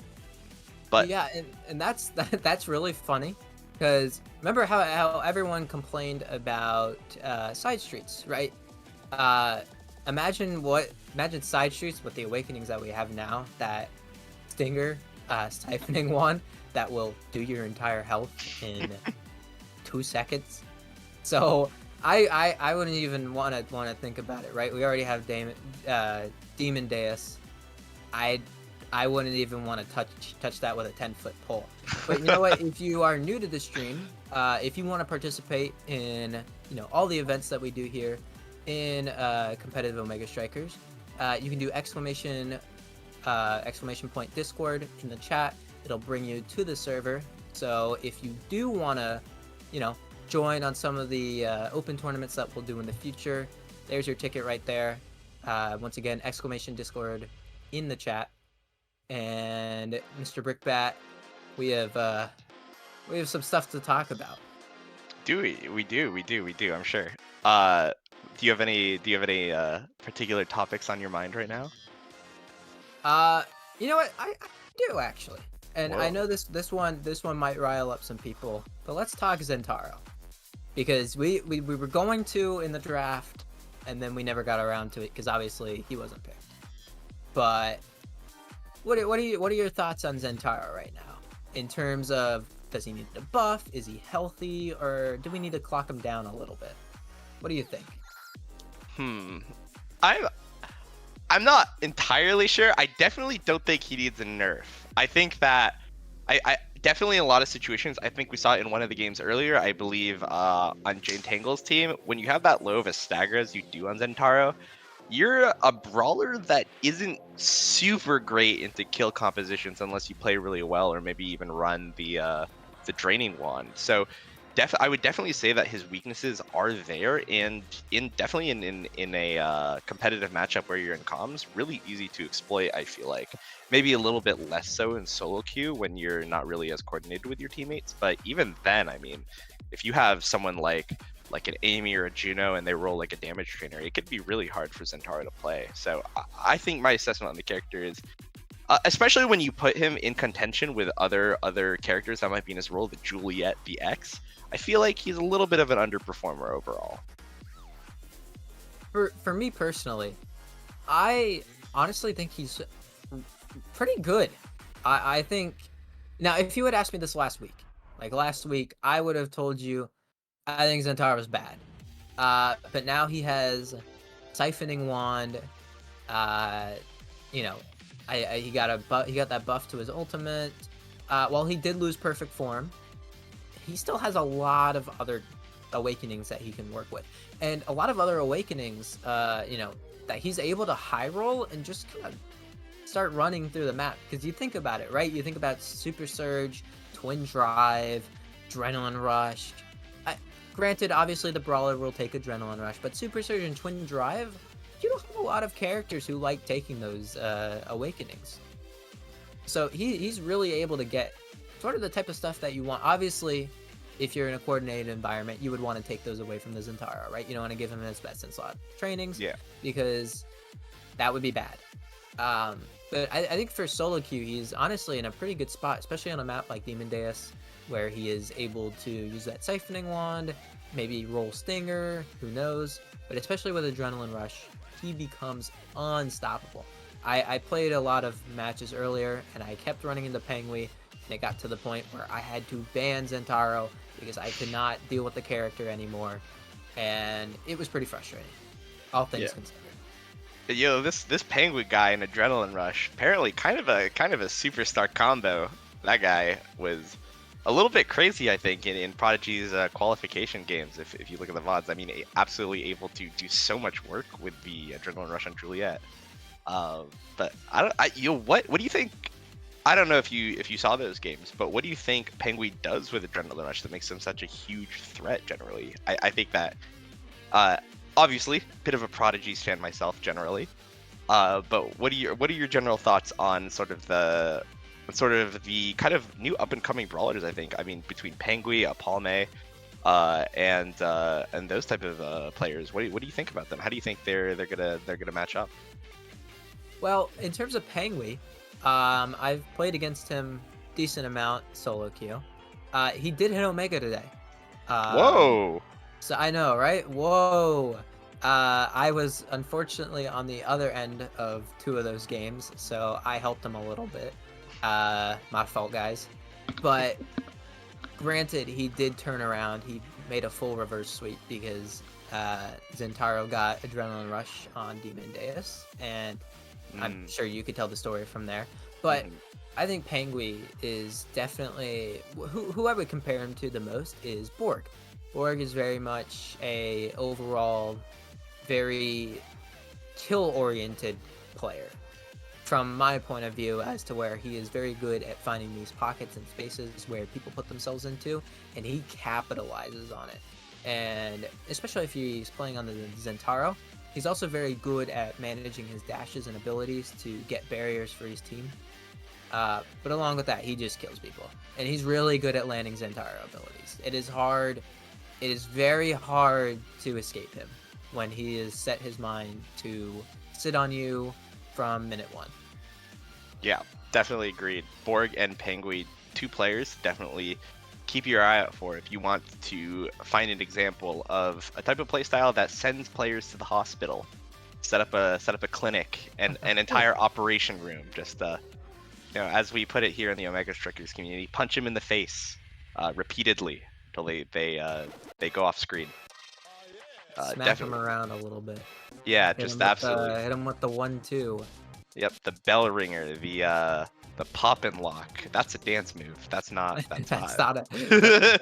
We're moving on to dance moves out here. We got the X Maximus dance move now. I don't know, some sorts of Omega Strikers abilities that could be taken as dance moves. Not too sure what we. Flying Phoenix probably up there. Ooh, with things. Flying Phoenix. Yeah, the I like that one. Yeah. If someone was like, hold on, I got one. What about the Cyber Swipe? The Cyber Swipe. Whoa. I like that one. Whoa. The Next cyber TikTok swipe, dance. Yeah. True. That we're cooking here. Let me think. Gosh. You're more of the master of the ability names, but the master of the ability names, a little bit of the whiplash, you know. The whiplash. Wait. The pendulum swing. Wait, who's that? Pendulum swing. Oh, Rasmus.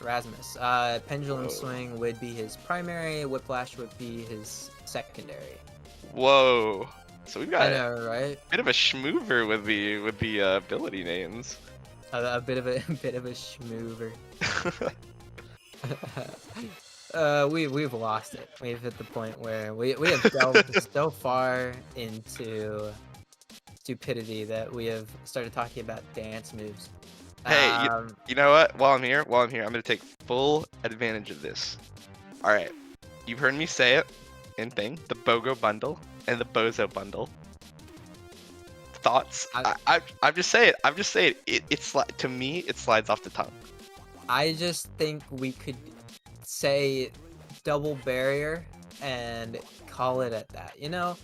All right, for those of you who don't know what this guy is talking about, essentially Night Market, there is kind of the idea of if you hit in the center, you can get both barriers at once, and Brickbat likes to call it the what are we BOGO bundle. You buy one, you get one. Bundle. I also see a bunch of people. Get one free. They call it like the McDouble, but like guys, McDonald's hasn't sponsored an Omega Strikers competition in about like 3 weeks at this point.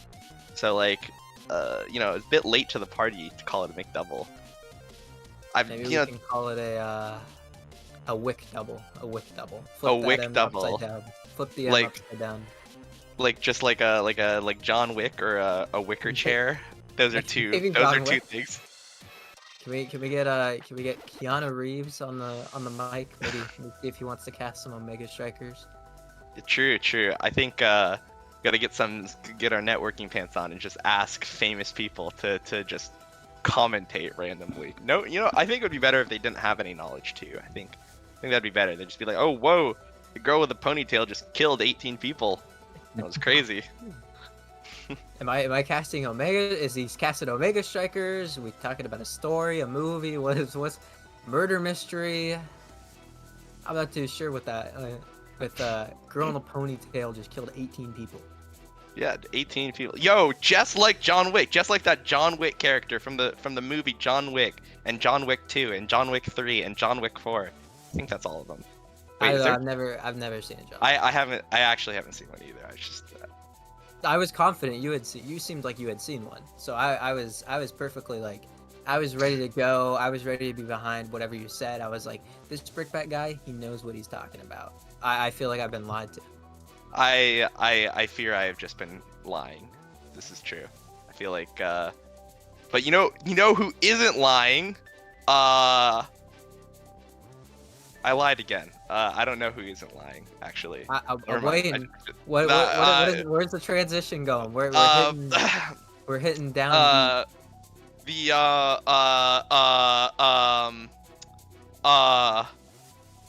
We'll get there. We'll get there one day. We'll figure it out. Yeah. The hamster in Brickbat's brain is he needs trying. to be fed. Yeah, I fear. He's running out of energy. He's slowing down. This is rough. Yeah, I think I'm running a bit out of the electricity. I think, yeah, the hamster wheel needs a bit of grease to go along. I think I'm gonna need an Omega Strikers injection immediately. The neurons stopped firing. He needs a little bit of. Oh God! Now see he needs a little celestial intervention. Whoa. To help him get through. I fear I'm staggered and near a wall. In real life, figure that out as we. I'm staggered and near a wall, and this girl with a ponytail was looking at me real strange. She said something about sugar coating, and I wasn't sure what was meant to happen. Talking about abilities, can we talk about Dubu's? Because something that bothers me, you know, his log is called rollout. Right, yeah, but his flop is called summer assault, and it's like, could he not have made his flop rollout? Because how funny would that be if you were sitting on cast and you know you had Dubu like take like two dash increase trainings and just went all the way across the map, and you could say Dubu just used his rollout to cross the entire screen in like 2 seconds. I would kill for that, but unfortunately we get stuck with Summer Assault, which isn't that bad. But yeah, saying rollout is not. It's not as like considerate for, you know, his log. Like, it's a log. Everyone says log. No one says rollout. No, I don't think so. I think I don't know, cause I guess if you get like a KO, you could be like, oh, I summer assaulted them, because it's like that's it. But that's yeah, there's just not. It's just, it doesn't roll off. It's not as good. I think I would agree with your naming assessment as the master of all ability names. Yeah, definitely something else. But I guess we can sort of pivot now back towards talking a little bit about our matches. I need to pop this out for myself. There we go. Once again, we have Best Western versus Otaku Hideout. My player to watch in this matchup would be Obscure Breads, because I think he's going to make the biggest impact in the game. What are your thoughts, Brickbat? I definitely agree. I think Breads, out of all the players on this match, has been kind of the most established here in our high level scene. I think actually at one point, I feel like there was a bit of contesting between who was the best Western goalie between him and Gumi. I feel like nowadays most people would pretty confidently say Gumi, but let's not discount Obscure Breads as we get into the match. And so another player I think I'd like to watch is actually Zenith. Kind of a sleeper midfielder pick, I think, for a lot of people who he didn't get like a super big name for himself in the beta, but I definitely like to see him in action here for his first game here in NASL. Yeah, and it does look like we're gonna get into it. Julian expands. So what type of brawler are we picking? I guess the answer for that, probably Rasmus, considering it's Amy's app. That would make a bit of sense. Alpha Key B.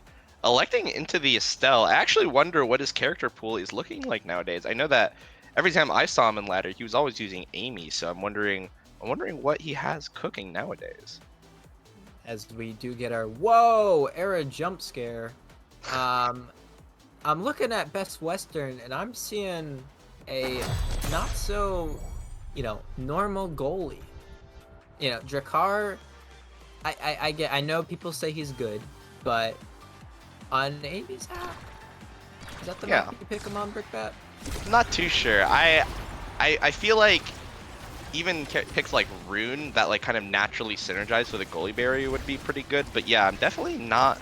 I don't feel Drakkar too much on the Amy's app. I feel like a lot of his strengths with like the blast shotgun blast could definitely help him out, but it's not something to write home about, especially when you don't have to worry about like 2 goalie gates or defending kind of a smaller area of the map. Yeah, and something really interesting before we do fully get into this match, Cast the Last and Spark of Resilience starting. So, if you look at Otaku Hideout, opting not to pick an arrow. So maybe that'll be something that will tilt the course of this match. Nope. As Best Jelly and Alpha Kibi combining together, oh my god, they have taken Miragen off the board, and they have also taken Zenith off the board, and Alpha Kibi puts this one in with that piercing shot. Yeah, and I think that was a sequence. Yeah, I mean, we were talking about before, these guys know each other. They have been breathing the same air for roughly 36 years in Omega Strikers competitive history terms. So they've definitely got that synergy going on, I think, as we get into the second round. Definitely Miragen and Zenith, not the best starting thing for an unrated team here. Yeah, and especially when you consider they have the advantage, especially with the era, as Marco... sorry, not Marco. Mark XO with lots of love. Very specifically, as Best Jelly uses that eject button, sends him into Alpha Kibi, and then off the map with that piercing shot. And dear God, they are racking up kills left and right. Is it the Luna that's doing it, or is it just a combination of both? Who knows at this point? But oh my God, Zenith, showing us why Rasmus has played on this map, using that death touch and picking up a kill for himself as Best Jelly here in this corner, trying to win some of these 50s as Mark gets that one back up to Alpha Kibi, and Alpha Kibi using all of his abilities on Zenith, not able to get him though, as Zenith does have enough bar to evade, as Mark almost gets Zenith, but manages to get both barriers, his own and the other team's, as it comes back to Obscure Breads, whoa! We're shooting for the roses with that one. Yeah, definitely another victim of the strike shot confidence. You kind of send it out and miss, and you don't have the cooldown to catch it again. Absolutely a bane of many a goalie's existence. Yeah, especially when you're playing something like Drakkar, you do take that strike shot just because it's that extra kind of safety net. Is Zenith managing to pick up another kill onto Alpha Kibi in this midfield with that death touch, as Obscure Bread's going to come super far forward, enough to drop the Molten Bolt onto Mark, as Miragen going to get this barrier with a basic strike. Obscure Bread now has the core flip. Mark also having the core flip, popping it for... I'm not entirely too sure what. Maybe he thought he was going to die, but Alpha Kibi pushing this one forward, and Best Jelly, he wants to fly and flies into the enemy net while he gets scored on in his own. Yeah, just unfortunate if you get caught out in that Luna dash animation right when it comes to your net. It is curtains, unfortunately. Curtains indeed, as Mark gonna fight on this top side. Really just trying to get this core forward, and Obscure Breads missing the core flip, getting a little nervous maybe, as Miragen popping the core flip to send it onto the bottom, barely missing the barrier, as Zenith now in a prime position to maybe get picked off by Alpha Kibi, and there it is, as Alpha Kibi using that Rose Warp in place, managing to get him off the map. Miragen low himself, now needs to be really careful, especially with someone like Marco, able to use the death touch to knock him off the map. Going to use the primary there, does have the death touch from what I understand, and might be looking to pick up that kill, as Kelly doing a great job. I believe it was Alpha Kibi who killed him. on that bottom side of the map. As this one, oh my god, Mark using that primary pendulum swing, as we were talking about before, with those dance moves. Alpha Kibi getting a little too excited, going a little too far forward, forgetting he needs the core. Mark picking up another kill with the pendulum swing, doing a little dance move. You know, ends the first round. Yeah, and there we have it. Mark XO with lots of love coming into this first draft. An extra special immediately on the table, but it looks like he's hovering built different. Interesting. Oh no, nope. Yeah, chooses to stop. The extra special is super strong on Erasmus with the off the kickoff hook when people are often most vulnerable for it. Also a really good pickup for Best Jelly with the Deadeye, and it looks like Otaku Hideout is about to just start flipping the switch on murder. We'll see as we get into the next set, but I'm a little. If I were Zenith and Mirajin, I'd be sweating a little bit. Sweating indeed, but you know what, Mirajin, hey, maybe he's able to cook a little more now. Opting to take the slit. I didn't notice this, but he has slit kicks.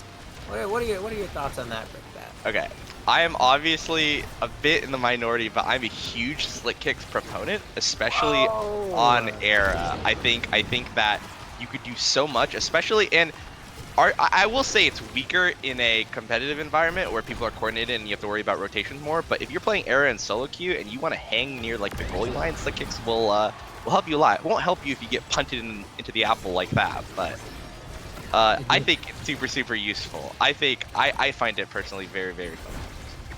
Yeah, Otaku Hideout using this Luna goalie to their advantage, as everyone on the team has been contributing. Best Jelly has gotten kills, Mark has gotten kills, Alpha Kibi has gotten kills. They are living to farm Best Western as much as possible here, as Best Jelly almost getting a kill onto Zenith using that Luna dash, trying to, you know, get some value out of that eject button, as the Bomba drops forward and manages to kill Zenith. As Best Jelly just barely misses that one as it goes behind his net, and Mark using the core flip, 50-50 for Obscure Breads, with Best Jelly coming in. Just didn't guess right. Yeah, and Best Jelly is actually using so many of his cooldowns just for damage. I mean, we've seen him multiple times. This was actually, I noticed this is kind of being different from a lot of ejecting this. He's using his spacebar just to get like poke damage on. He really wants to kill people.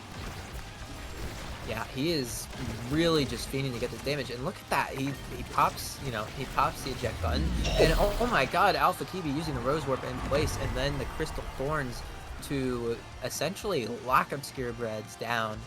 And really nothing Obscure Breads can do there. Maybe he has to tank the knives and pray that the core is going to be behind him. But wow. And oh my god, Mark getting the barrier off rip with the death touch, hitting it into the center hole, and then it bounced right into the barrier. Best Jelly actually can kind of cook here. Does have the core flip. Not too much, but Obscure Breads using that strike shot into the lock and load to send Mark into the center hole. This Best Jelly still, once again, does have the score flip if he so desires, is going to get hit with a Bewitching Beam by Mirajin. Mirajin in this corner, Best Jelly popping the core flip, not able to reach the core though, as Zenith now with Mirajin able to get this barrier. Zenith on this bottom side, but Mirajin almost dying, is going to have the Stagger Swagger now, but it doesn't matter as Mark using that Pendulum Sim once again.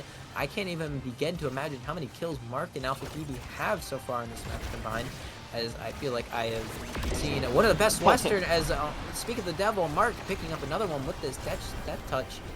Who let this guy cook, because he is sending us a full 3-course meal with dessert right now.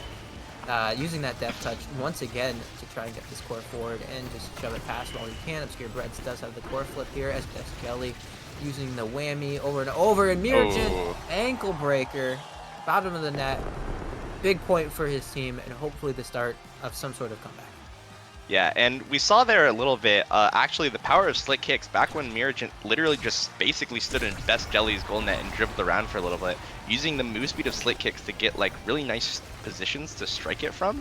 I think that a lot of people underestimate that power, especially on Era. But I like to play a very, I guess, heavy Era in sitting there and trying to do something, a bit of an oaky Era, I guess. That a bit weird, but I think especially on Amy's app, where you really don't want to be transitioning over too much from the midline because of Breath of Death, Slick Kicks has a lot of value here.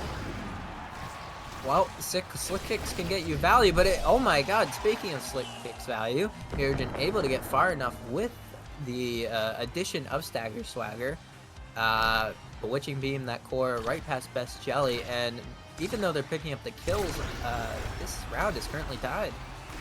Yeah, it's actually all of a sudden tied, and Marco just gets sent into the apple. As Zenith pulling Mark into the center hole, as Best Jelly gonna hit this one down with the core flip. Obscure Bread's gonna use that strike shot, and man, that was long strike shot range. I have no clue what his awakenings are, but dear God, I feel like that went half the map. Smirgent does get the value of Stagger Swagger here, almost pushes it forward with that Bewitching Beam. Is gonna have to run back, and Mark, look at him, he's hunting for the kill, but Mirgent's hunting for the core. Bit of a miscommunication there as Mirgent hits that one into the top, and a round that I thought they were gonna lose turns out to be a big win. Stagger Swagger not being picked up might have been a mistake. Yeah, definitely. And into third draft here, a lot of really good picks for Jakar, opting into the Stinger, but Heavy Impact, Hot Shot, Stacks, all also really good picks. I think that definitely Stinger is a really good damage pick on Jakar, especially since people are flying off the table here. Having that extra stagger basically up all the time is really, really nice. Of course, we see Best Jelly opting into Heavy Impact, and Estelle opting into Hot Shot. It looks like they're looking to have their cooldowns reduced, which means more damage. Yeah, and Mirgent is in a great place now. He has Cast the Last, Stagger Swagger, and Unstoppable. So he no longer has to worry about the, Rasmus Death Touch. He can sit wherever he wants, but who does have to worry about it? Mark, as Zenith puts one on him with that Death Touch, and then a little bit of whiplash action to send that one into the top of the net and pick up the first point for what was looking like a really scary game for them, and now they're ahead. Yeah, it looks like Best Western got their wake-up call from the desk, finally able to start playing after getting past some morning sickness here, I suppose. Maybe a bit of growing pains, but it looks like Mirgent with his trainings are online, able to play super aggressive in these plays. Yeah, and Oh my Zenith gosh. picking up 2 kills that round, and then using that pendulum swing to shove Best Jelly into the net, resetting all of his bar. Now he has to start from scratch, and Mark really needs to start dodging these death touches. Yeah, It is... it's being rough. I mean, a bit of a we've all seen Snow White. We all know the dangers of apples that you are not prepared for. Just Rasmus is he's really good on this map. No, very good. Yeah, and speaking of dodging the death touch, Zenith getting another one there, as he was the full recipient of all of the ones from Mark, and now Mark and his team being on the other end of them, getting absolutely cooked. By the way, Infinite Unstoppable, if we're not going to dodge the death touches, you might as well pick it up, right? Absolutely, yeah. I mean, I think so many players think about like, oh, it's a noob trap, I won't get caught out, and then you just look at games like these. I mean, top players, right, of the league, dying on repeat to the Rasmus thing. Whoa, Garfield moment. Bit of a Obscure Bread's having the core flip. Forgot to hit the button. Maybe thought he would get that one with the strike. Doesn't come through, but a really big pickup. And man, I don't know if it's because I haven't looked at Death Touch in a while, but that thing looks weird when it's rotating. Yeah, it's like just like this spinning chakra thing. I don't even know what to describe. I don't even know what it is, to be honest. Yeah. Speaking of the Death Touch, Mark, XO, lots of love. Lots of love. Lots of love. Gotta be very specific. Really have to. I really gotta emphasize it. Getting another kill with that Death Touch, and then Best Jelly dropping the nuke onto Obscure Breads and Mirgent, and Mark almost falling victim to the Death Touch himself, as Mirgent, with a not fully formed Magic Maelstrom, is able to get that barrier, doing a great job of using it to kind of win a strike, whereas Best Jelly here is in kind of a precarious situation, but Zenith, Alpha Kibi is doing a great job of playing this midfield, as Mark trying to get the core to himself in the center part of it. As Zenith now needs to win one of these 50s.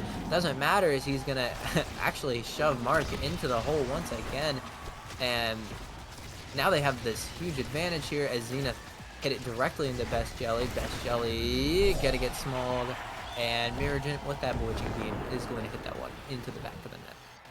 Yeah, and just like that, set 3 is completed in the favor of Best Western. Zenith here actually getting first pick now. Whoa, specialized training jump scare.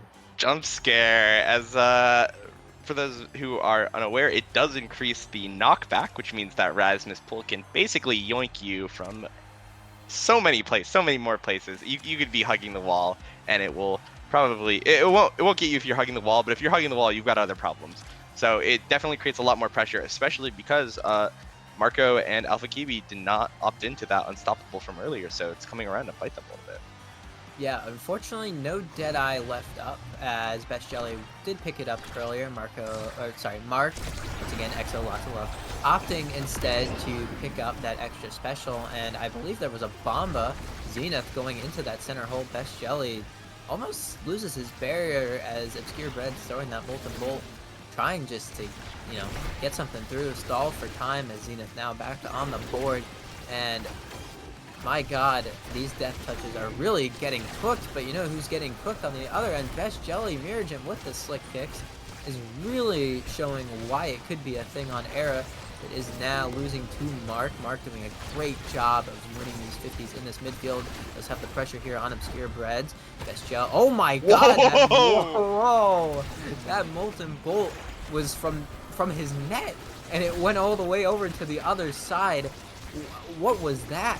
I have never seen a Molten Bolt go that far, but I guess it's a combined thing of a strike shot plus whatever he has, but I'm not entirely sure right now. I'm sure we can find out after this goal almost gets scored. Mark and Obscure Breads popping their core flips respectively. As Miragent with a great angle here. The bomb are going to come through. Best Jelly does have his core flip. He thinks things are getting crazy, but isn't going to use it, as I would love to see what Jakar has. Yeah, I believe he has aerials, if I'm not mistaken. We'll see, maybe. But definitely had to have.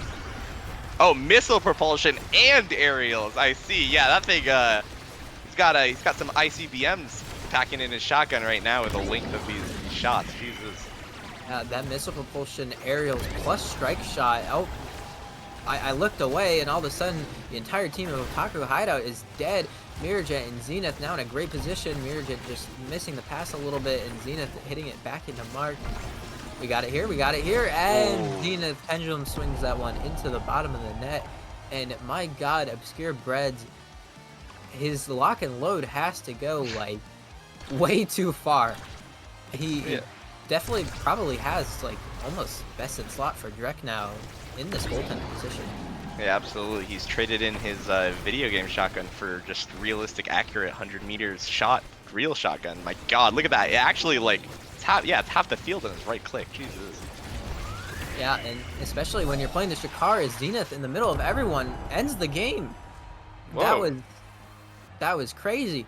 Pops the core flip, 3 people there.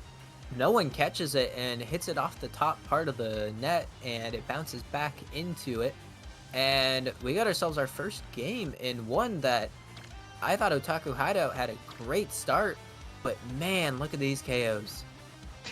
Yeah, 11 KOs coming out from Zenith and Mark XO. Lots of love, emphasis on lots of love.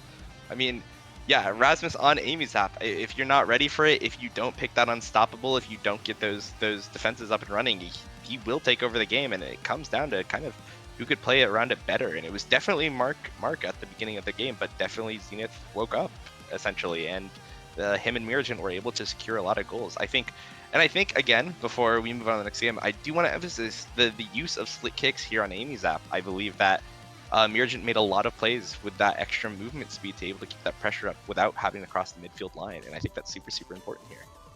Yeah, and especially when you consider the fact that he was able to roll the stagger swagger with it too. It gives him so much movement speed when you think of the fact that, you're playing against Luna, Estelle, Rasmus, you're going to lose a lot of your health, and being able to run around the map and then picking up the unstoppable too. I mean, you're a tank on the field. You're not dying to really anything outside of stagger related reasons. And even then, you have the stagger swagger to move as far as you want away from the danger. Yeah, I mean, we saw that from Miragent basically just playing as a bit of a strike bot in their faces, and not much able to really be done by the side of Mark XO. Lots of love, emphasis on lots of love, and Alpha Kibi. I mean, yeah, there's really good drafting from the side of Best Western. Yeah, and something once again that looked really, really dangerous at the start. They were kind of finding their footing, and as the course of the game went on, Mark really started to get hit by a lot of Zenith's death touch. Maybe Zenith not so comfortable on the Rasmus, maybe needed some time to work it out, but definitely found his footing as he was able to use it to his advantage, start smacking people off the map left and right, and eventually culminated into a big first game pickup for his team. And now, if you are Otaku Hideout, you're a little nervous. You feel a little down after that first game, but I think that they can pull it together and, you know, bring us back to this second match. Any changes you think that might come through from their team, Brickbat? Yeah, I believe the last game did see a double brawler ban, the Juliet and the X, and I'm wondering if that's going to be transitioned into game 2.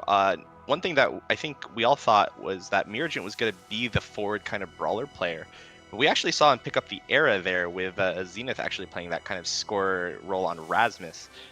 So I think that's actually something kind of unique about Best Western, if they're willing to flex between who's forward and who's midfield based off of what characters are available and what map that is. That's a huge advantage going into kind of the sort of random nature of the maps and drafts and all of that. Having that flexible composition is a huge advantage.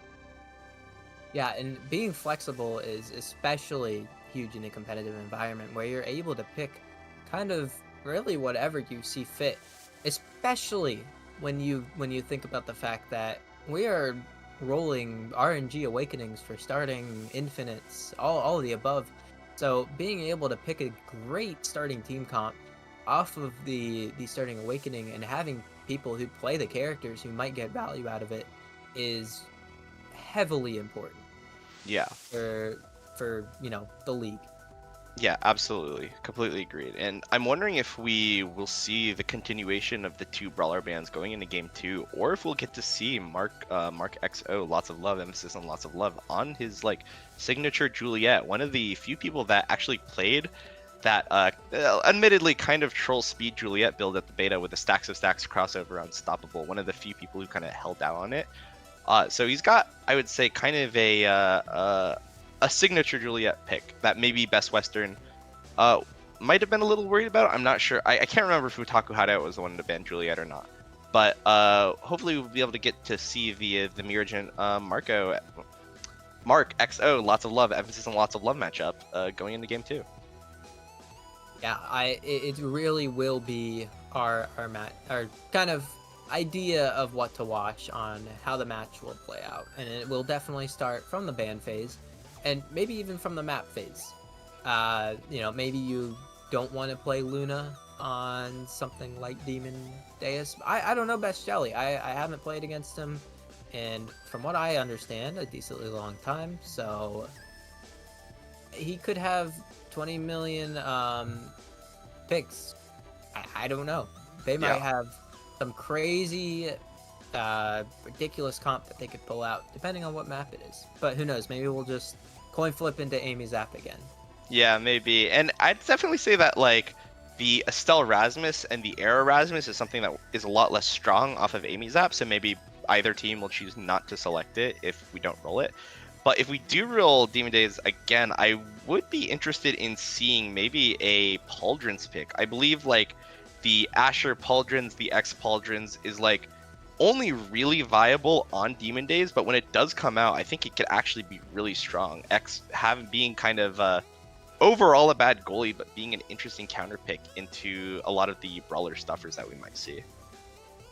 Yeah, and speaking of that, so you said X goalie, right? Okay, X goalie, yeah.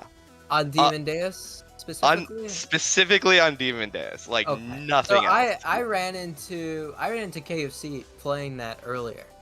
Okay.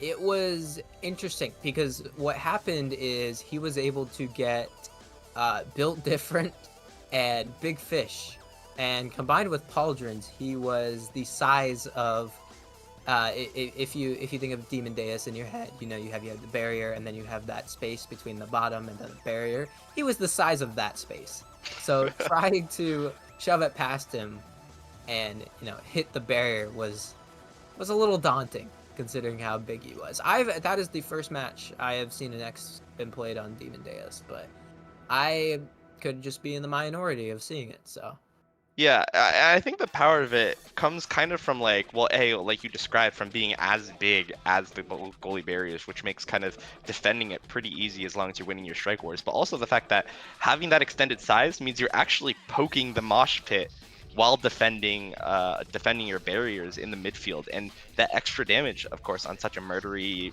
map like Demon Days will definitely help your forwards out in getting that man advantage, which you can again convert into potentially 2 barriers down or a goal. So yeah, Pauldron gives you that little bit of everything. yeah, definitely useful, and definitely useful specifically on Demon Days, and it's interesting because it is considered a fairly weak pick outside of that map. I'd say a lot of goalies opting into that strike shot for characters like that theoretically should be taking it, like the Dubu and the Atlas. So yeah, super interesting. Definitely, I definitely like how that map mix up how you think about your selections going in, and maybe we'll roll that and see it in action, and maybe we'll roll Night Market with the Julia era picks again. We'll see. Coming into Yeah, our, Night Market would definitely be interesting because I mean, maybe they do a double brawler ban on it, but if you're one of the teams, I would have to imagine, right? Mark and Mirajit both able to play that Juliet. I would imagine you'd want to leave it up for at least the people who play it. So who knows what type of bans we would see. I would say Julie, definitely something that I know Mark, EXO, emphasis on lots of love, big emphasis. And Mirajit, big emphasis. Mirajit have both played in the past in that forward position. And I don't know Zenith that well, but considering his Rasmus game from obviously the match we just watched, he's doing pretty well for himself. Took a little bit to get his footing, but he eventually kind of culminated and pretty much started dominating that midfield with those death touches, got some kills off the side, put a lot of pressure onto Best Jelly. And you're able to really do that as Rasmus with that whiplash and that pendulum swing in those corners, because small characters like Luna, once they hit that ball, it's really difficult to, kind of clear the ball once you've struck it once without dash. Yeah.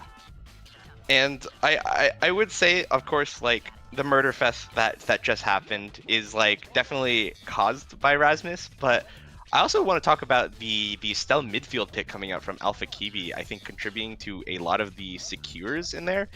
And I'm wondering how you might rate Estelle midfield generally in the meta right now. I think a lot of people think that with her high cooldowns that she's like a little bit weak, maybe more useful on things like Oni Village where the extra stuff is super, super strong. What are your thoughts on that? I think if you could play Vice, you play Vice instead. But if Vice is gone, I think Estelle is honestly a pretty decent option. I've played a bit of it. I don't think, off the top of my head, I don't think I've lost a game on it. I could be completely wrong, but it is really it's really interesting because Estelle relies a lot on being able to either deal damage or get a lot of stuff picks. I think Estelle is very good on something like Oni Village, where you run into a lot of Kais, because Estelle does a great job of getting the barriers on that map, because she has her piercing shot, she has her Rose Warp, and she also has her Crystal Thorns, which you're able to kind of, I would say, checkmate something like a Kai, where he's only really relying on his barrage. And once he uses the barrage, you throw it at him, you throw the knives, and he cries. Yeah. So just as a kind of heads up of the production, we are running into a loading bug going into our last game of day one of the NASL. We appreciate the patience, but hopefully we'll be getting into that game soon. But yeah, going back to actually, you compared Estelle to Vice. Actually, as I'm assuming right now you kind of evaluate her as just a worse version of Vice. Is that what your thoughts are right now? It's interesting, right? Because you have Estelle, you have Vice. Both, I wouldn't say they both do the same type of thing, but they both kind of play the same way. In the fact that Vice, you kind of sit towards where you would on Estelle, and you use your primary, and your secondary is kind of like the go-in that like Rose Warp is. But I think the thing with Vice is that she has a lot less abilities to keep the ball forward, and instead it relies more on you getting yourself in there to keep it forward, compared to Estelle, where you once again you have all of your abilities that are mainly you're able to throw from being in place. And it does like we have beat the loading bug allegations, and we are in the match. And Night Market, here it is, but Julie ban coming out. Whoa, and no ban from the side of Best Western. I think they just forgot. I don't know if there was anything related to that. They might have just missed it, but yeah, I guess looks like we're seeing the X mirror. Maybe it was a big brain play to force the X mirror because they expected Otaku Hideout to ban Juliet, so they feel more confident on the X era mirror. Maybe, not too sure. Maybe it's a big brain strategy. Maybe they forgot. Yeah, and it does look like possibly gonna get a. Ooh, okay. So Amy versus Era. What are our thoughts on this in terms of the midfield here? Well, I think right now, Era is generally the stronger character, especially if you're doing an X matchup where the X's are going to be wailing on each other, where it's easy to hit both your friendly forward and your enemy forward, which means that your X gets a pretty big advantage. That being said, Alpha Kibi on the Amy, kind of his biggest pick, might be able to just win outright through comfort. And, the extra damage that Amy provides with his turret is not to be underestimated either. And, look at that. We're already seeing Mark XO, lots of love, emphasis on lots of love, actually get a huge stagger advantage for himself, allowing Alpha Kibi to do what Amy midfield is really good at, confirming kills. Yeah, and something I've noted as to why, the entire side of Best Western is dead. This was an infinite stinger start as Alpha Kibi links Obscure Breads into the net and manages to pick up a kill for himself and the goal, getting our first point on the board. It was stinger start, and picking Era with this stinger means that Alpha Kibi, who decided to go pummeler stinger on this Amy, is going to get a lot more damage than you would from something like the Era. So this will definitely be the bigger thing to watch throughout this match. Yeah, definitely. And I'd say out of all the midfielders, Era is probably the worst stinger user between her, between the Juno, between the Amy. So definitely maybe a comp disadvantage we see Best Western not adapting to the starting awakenings. Yeah, and it definitely could have been maybe more of a comfort thing, but Alpha Kibi gonna show us why this Amy does so much damage and why her glitch pops are pretty terrifying, as Zenith and Marco going at it with the X Maximus. Zenith getting that middle speed, but then walking into the turret and losing his entire health bar, once again showing us Stinger is dealing a lot of damage as Mark XO, lots of love, off the map already. With this Zenith pick, as Zenith now having a core flip is going to get big by that. Oh, Bench Jelly popping his core flip, actually managing to get it off before Miragent gets to it. But Miragent going to hit it off the bottom, off the top, doing the Cameron, and ending this round. The Cameron, huh? Yeah, so if you don't know, the Cameron is you hit it off the bottom or the top once, and then you hit it to the entire other side. Whoa. Because he does it 24/7. Sometimes you do a little double for fun. Never keep that in mind. Amy noted. Definitely something that more of an inside thing, but hey, it's okay. We have 20 million inside jokes in the Omega Strikers community. As Alpha Kibi sitting up here is cracked, but the entire side of Best Western, outside of Obscure Breads, is cracked themselves, just showing how strong and prevalent this Stinger is, as Zenith now, without anything, has no dodge, as Mark gonna get one.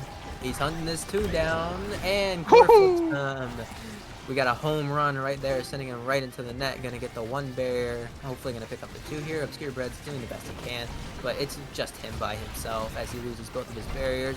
And Mark now gonna sit in this frontal position and uses that bull rush forward, knocks Obscure Breads backwards, and then does a nice little hit into the bottom of the net. Yeah, Marco doing a little bit of cooking. I mean, we saw at the end of there, both forwards from the side of Best Western just staggered, so huge damage differential coming out. Yeah, and Oh my god!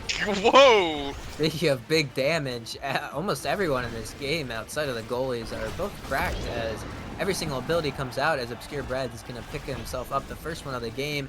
Oh, as that tornado coming out from Mirajin actually saves his life as Mark being staggered gets sent back by it. Best Jelly is going to use the core flip here, going to send him in the center, and whoa!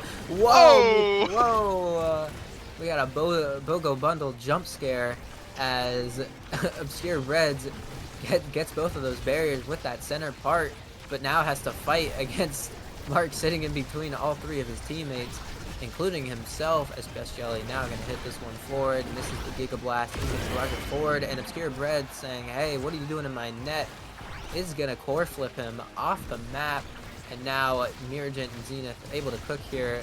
Zenith needs to get this one to Mirajin, is going to continue hitting the top corner as that glitch pop is actually really good, saving that one from going forward. Maybe Best Jelly getting put in a tough position as Alpha Kibi just trying to not die to this core flip from Zenith, as he is still staggered as Best Jelly using that Giga Blast. And wow, Mirajin's health was full, and now it is wrapped. As Zenith now with Mirajin to Zenith. Zenith gonna get hit with that barrage. Best Jelly doing the best job that he can, and is gonna strike shot that one. Mirajin hitting that one into the bottom corner. Mark now having this forward for his team. Alpha Kibi blinking forward, managing to crack Zenith. The Best Jelly using the Giga Blast, and Marco XO, lots of love, emphasis on it. Does a little bit of bell ringer, and it hits that one off that bottom corner and right up that diagonal wall into the net. Oh, and extra special on the table for whoever wants to take it. I bet Alpha Kibi would probably like it. It probably is pretty good. Maybe might opt in for aerials instead. Whoa, missile propulsion. Now, if extra special makes its way to okay. Now I was gonna say, you really don't want that to fall to Zenith, because extra special on X will give that X ult advantage on every single round start. So I like the pickup from it on Kai. Anything else you like here? Yeah, well, I don't know if I like it, but an interesting from Mark with the twin drives. I mean, I feel like every character can use twin drives kind of okay, but it seems like it's the weakest on X, given that it's its weakest ability. Yeah, and Obscure Breads is dropping a little slime happy with the little I don't even know what they're called. The party blavo or whatever. Party blavo, yeah, dropped a little party blavo as he did shove Mark into the back of his net. As Best Jelly now here, he's gonna try and get this one forward. Zenith using that bell ringer to keep it back on the other side. Mark gonna pop his ult, but he's staggered along with Alpha Kibi. Mirajin, I do believe, witching beam to Mark into that barrier, and he was able to get it for himself. As Mark fighting for his life here, getting thrown around by every single ability. Now he's small, and now he gets hit by the tornado, the strike shot into the bell ringer. Dear God, he's going through it right now as Best Jelly does have the core flip here. Mirajin gonna lose all of his HP in 2 seconds to that turret. Best Jelly throwing the Giga Blast onto Zenith. Zenith does have the core flip here if he does so choose to use it. Best Jelly gonna pop his first. Zenith gonna use that bell ringer, trying to get it back. As Zenith just punching Alpha Kibi into the bull rush, gets him off the map as now Mark has his ult. And man, everyone in this game is dying as the core flip comes out. And we hold it until the end. Best Jelly throws out the strike too early. Zenith reads it and smacks that one in. Wow. Yeah, this is a mosh pit. Zenith ending that last goal with a bit of flair. I always love to see it, but it basically every round starts, it feels like both forwards are just running into each other and slamming until someone dies, which, you know what? We love to see that. Yeah, speaking of dead, Mirajin already off the map, and it looks like Mark is going to go the way of Mirajin. And one more hit here, there he is, he's off the map. And Zenith, actually, big thing to note, I can't tell if it's Stagger Swagger or Stacks, but... I believe it's Stacks. I think it's Stacks. Okay. Man, he is zooming on the map here. Needs to keep them up, though, as long as possible if he really wants to get that Valley out of it, especially with something like Stinger. Almost died there to Alpha Kibi. Alpha Kibi picking up that missile propulsion in that last round. Almost able to get that kill with that glitch pop, as Obscure Breads is now one shot in his own net. Mark doesn't have any abilities up currently, is going to get the Bell Ringer, but Zenith on the other end cooking, and it cooks himself with that X Maximus into Best Jelly's net. And while they were busy killing Obscure Breads, Zenith scored a goal. Yeah, absolutely. Using the size advantage, I thought he was going to opt into a core flip, but again, he didn't feel like he needs it, which that puts him in a really good situation for potentially the last point of the set. Yeah, and definitely making a nice turnaround here as Zenith putting in a lot of work with these stacks as he is able to zoom around the map, and Mark opting to sit on Obscure Breads now, but he's low as all get out as Zenith, whoa, Best Jelly using core flip a little too early there on almost nothing, as Mark is kind of just trying to do whatever he can to get this core forward, but Zenith is just sitting on Best Jelly now, able to get that barrier. And look how fast he is on the map as he is running around and getting speeded by Mirjit too, as Mark trying to keep this one back, and Zenith trying to clear up from Best Jelly there. The Magic Maelstrom coming through from Mirjit as Mark now staggered, now smalled. The Giga Blast coming through from Best Jelly. Back to Best Jelly to Marco, and Marco hitting that one forward, does have the core flip that he so desires, almost dies as his teammate Alpha Kibi gone off the other side of the map, almost dies to the tornado, but gets killed by the X Maximus. And now Mirjit, whoa! Back to Zenith to Mirjit to the wall, and Zenith opting not to use the core flip. Bit of a could have scored, but hey, you know what? Whoa! As Marco pops the X Maximus, hits Zenith with his full core flip off the edge, gets that one, and ooh, almost secures the round. The Giga Blast coming through, not gonna get anything from it. Put Obscure Breads in a little bit of a scary spot. Best Jelly missing the core with that barrage. Hits a little bit of Mirjit though, as Mark, his entire HP goes from 100 to 0, and Obscure Breads too busy trying to hit Mark, and they could have scored a little bit ago, but turns around in the favor of Taku Hideout. Yeah, I feel like Mirjit might have panicked and passed back for fun. I'm not entirely sure what the comms were looking like, but looks like Otaku Hideout able to take advantage of that as they get a McDouble.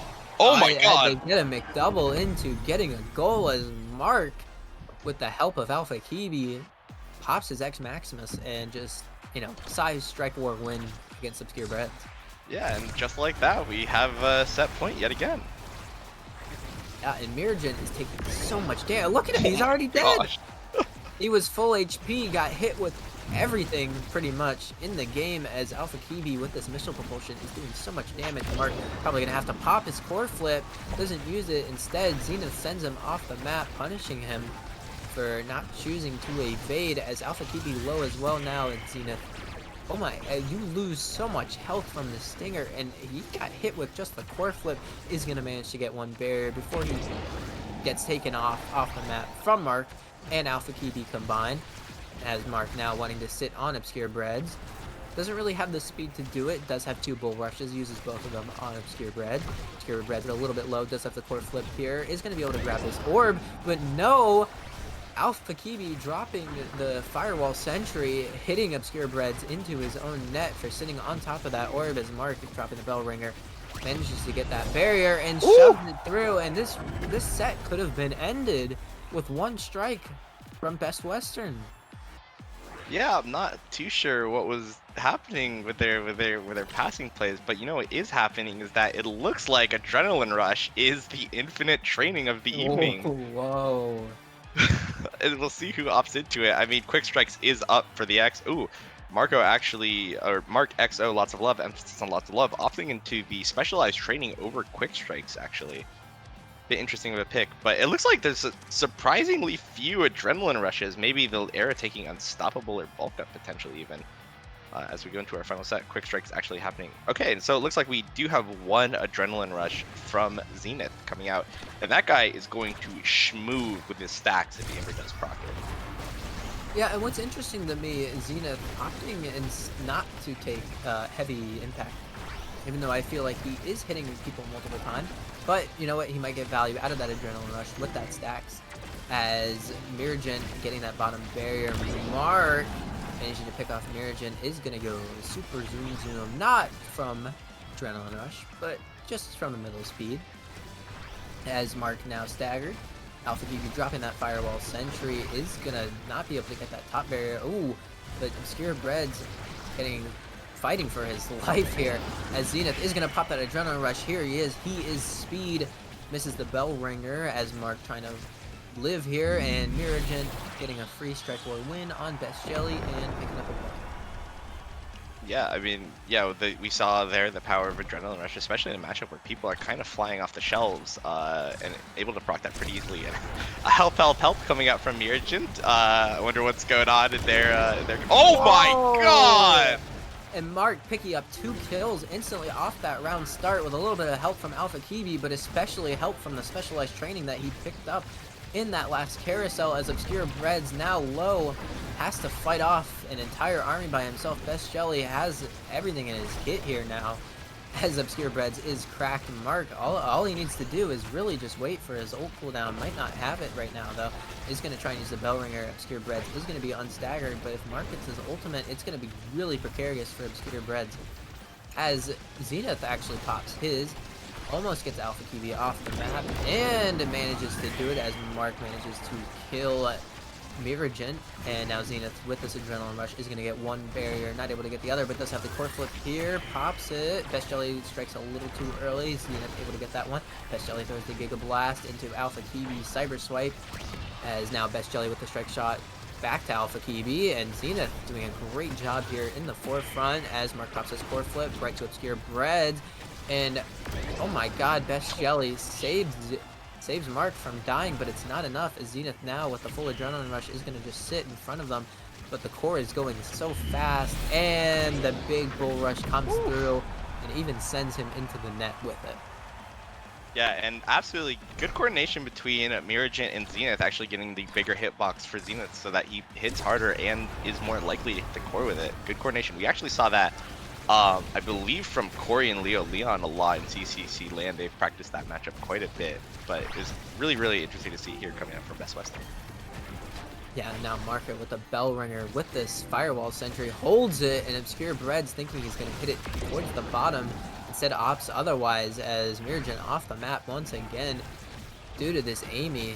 Such a devastating big combo, and the Cyber Swipe almost killing the Zenith. Now with Mark, excellent elusive to keep himself alive, and Zenith with these stacks doesn't want to lose him. Look how fast he is running with this aerospeed.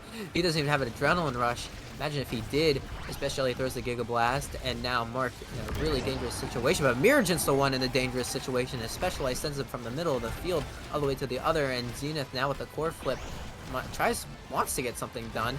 Maybe he's able to get a bit of a Bell Ringer, but no, Obscure Bread's gonna Giga Blast him, but Alpha Kiwi gonna pick up another kill for himself as Best Jelly hits this one forward to Marco, and Obscure Bread's gonna pop the core flip. Best Jelly popping his own, gonna get the barrier back to Alpha Kiwi, and now Mark in a great space. Nothing really coming of it, but the Giga Blast forward through the barrage. Mark taking a bit of the barrage. I don't even know. I believe the core just went through the barrage there, as the space in between them, it was not close enough. And Best Jelly with the Giga Blast of a lifetime, saving his team from getting sent back to the carousel. Oof, yeah, and maybe we have another reverse sweep on the horizon as we get into the third point of the set, or the fourth point of the set. We'll see if, one thing of note is that Zenith did lose his stacks in the last engagement, I believe, so they might be on the back foot for a little bit until he gets it back. Stacks or not, sitting in front of this net is going to get that top barrier, as Alpha Kiwi now staggered, really has to try and play his life. As Zenith is going to look for it, and there's the adrenaline part. He is Car, as Mark can pop his core flip, and somehow doesn't get the core flip through, as I believe the Magic Maelstrom from Miragen is able to push him off of it as the Giga Blast comes through from Best Jelly, and there's the Cyber Swipe from Alpha Kiwi, sending Zenith off the map. And now Mark, with a lot in his toolkit, is going to use this Bell Ringer. Not going to get anything out of it, as Obscure Breads being a little fast, as Miragen now pretty low. Mark staggered, as Alpha Kiwi setting this one up top, but Zenith once again going to get another Adrenaline Rush proc. Is going to be big by the Bewitching Beam as this core does go forward, and Zenith going to win the strike shot against Best Jelly. Best Jelly does have his core flip here if he so chooses it, and the Bell Ringer sending that one backwards, and ooh, a nice barrage from Best Jelly to keep that one out of his net, as now Mark sits in front with the Specialized, is going to pop the X Maximus, is sitting on top of Obscure Breads. Obscure Breads is going to get that one with the strike shot, as now Best Jelly barraging up to the top. And this round has gone on for longer than you would think, but now Zenith ooh, hits it onto that bottom corner just outside of the core flip from Best Jelly, and we are back to the carousel in this match. Yeah, and we're gonna see what Zenith gets to roll today. I think so many of the damage ratings have already come out. We'll see what comes in. Chrono Boost, Big Fish, Stagger Swagger all on the table. Tempo Swing actually might be a bit of a sleeper strong pick here, but we'll see what comes out. Stagger Swagger, obviously a very, very good choice. You're staggered a lot. You're going to swag around a lot, you know, because you're running really fast. That was an awful thing. I'm never going to say that again. Super Surge coming out from Alpha Kiwi, able to help with those confirms. Big Fish coming out from Miragent, able to survive and also use that extra size advantage to potentially win Strike Wars. Same thing comes out from Mark XO. Lots of love, emphasis on lots of love. And I'm not sure what to think of Tempo Swing, actually. It seems like all the players left it up. It did receive a buff in the latest micro patch, so value of it goes up a little bit, but I guess teams aren't really valuing it very high. Yeah, and what's interesting to me is how Tempo Swing interacts with damage over time abilities, such as Stinger, such as Stifling Wand. It procs on every part of the dot. So if you're, if you're Mark and you are playing your life half the game, because you don't want to die to Zenith, give him a Dren Rush. Honestly, might have been a great pickup, but instead opting for something else. Big Fish, from what I understand, might be more useful. Who knows? As Alpha Kiwi is going to get hit by Zenith, popping the X Maximus is going to shove him off, and then Mark trying to beat the crap out of Breads, but Mark, your goalie, is getting 1v1 by Zenith. Zenith with that Adren Rush into the Bull Rush into the bottom of the net. Yeah, and my God, I mean, we saw there the stacks at Adrenaline Rush. He was able to reposition basically no matter what. Nothing Best Jelly could really do. He was going to lose whatever Strike War was about to come his way.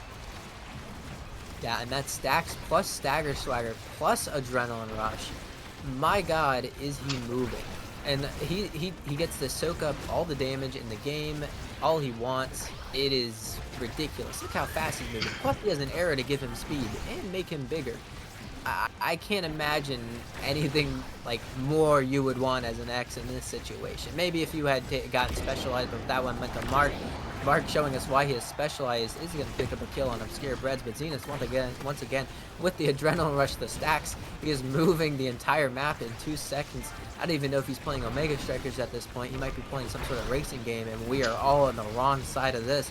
As Mark now with the core flip, it doesn't matter as he does get knocked off the map. Zenith getting another Adrenaline Rush, and Miragent with the core flip is going to send this one past Best Jelly and pick up another point towards this reverse sweep. Towards picking this up for his team and making this a nice 2-0.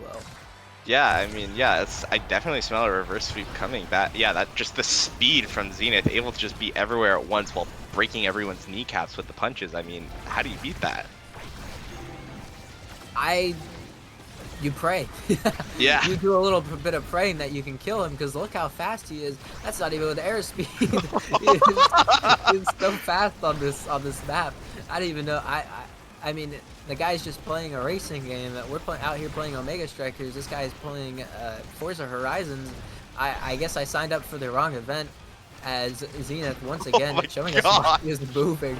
Just is not even like trying to run around the map. He's just moving in place, and he's going so far as Alpha Kiwi trying to kill him. Now Mark with the opportunity can't even catch up to him, as Zenith now in this top corner is going to get hit by that cyber swipe, and now pops his own X Maximus as Mark.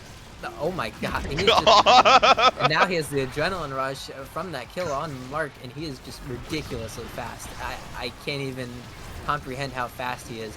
As, Miragent, a little bit of a miss there, but it's okay because Zenith finds the Strike War in between Alpha Kiwi and Best Jelly and puts this race to its end as we now go back to another carousel. Yeah, another MVP coming out from Zenith. I mean, the man is like, it just doesn't even look natural how he's moving. It looks like inertia should catch up with him, but he's not. But I think he's going to pick up the prime time, probably to deny from the enemy Kai. Maybe he might opt in for a build different. Nope, chooses to deny instead. Good pickup. Cast to last though for this error coming down. Maybe might leave either a build different or Timeless Creator. Yep, Timeless Creator probably being one of Amy's best in slots. We'll see build different coming out for Obscure Breads, and peak performance coming out from the side of Marco, getting a little bit of speed himself. Will desperately need it in this final set of week 1 of the NASL. Yeah, and Mark actually going to get a decent amount of value from that peak performance, considering he does have the big fish already in his wheelhouse. But Zenith, once again, hopefully trying to get a kill on Alpha Kibi, and there he is. Now he is speed as he is running around the map. He doesn't care where the ball goes. He will be there. He will be there no matter what, as he is running, zooming, and trying to get this goal, and he shoves it, Best Jelly into the net.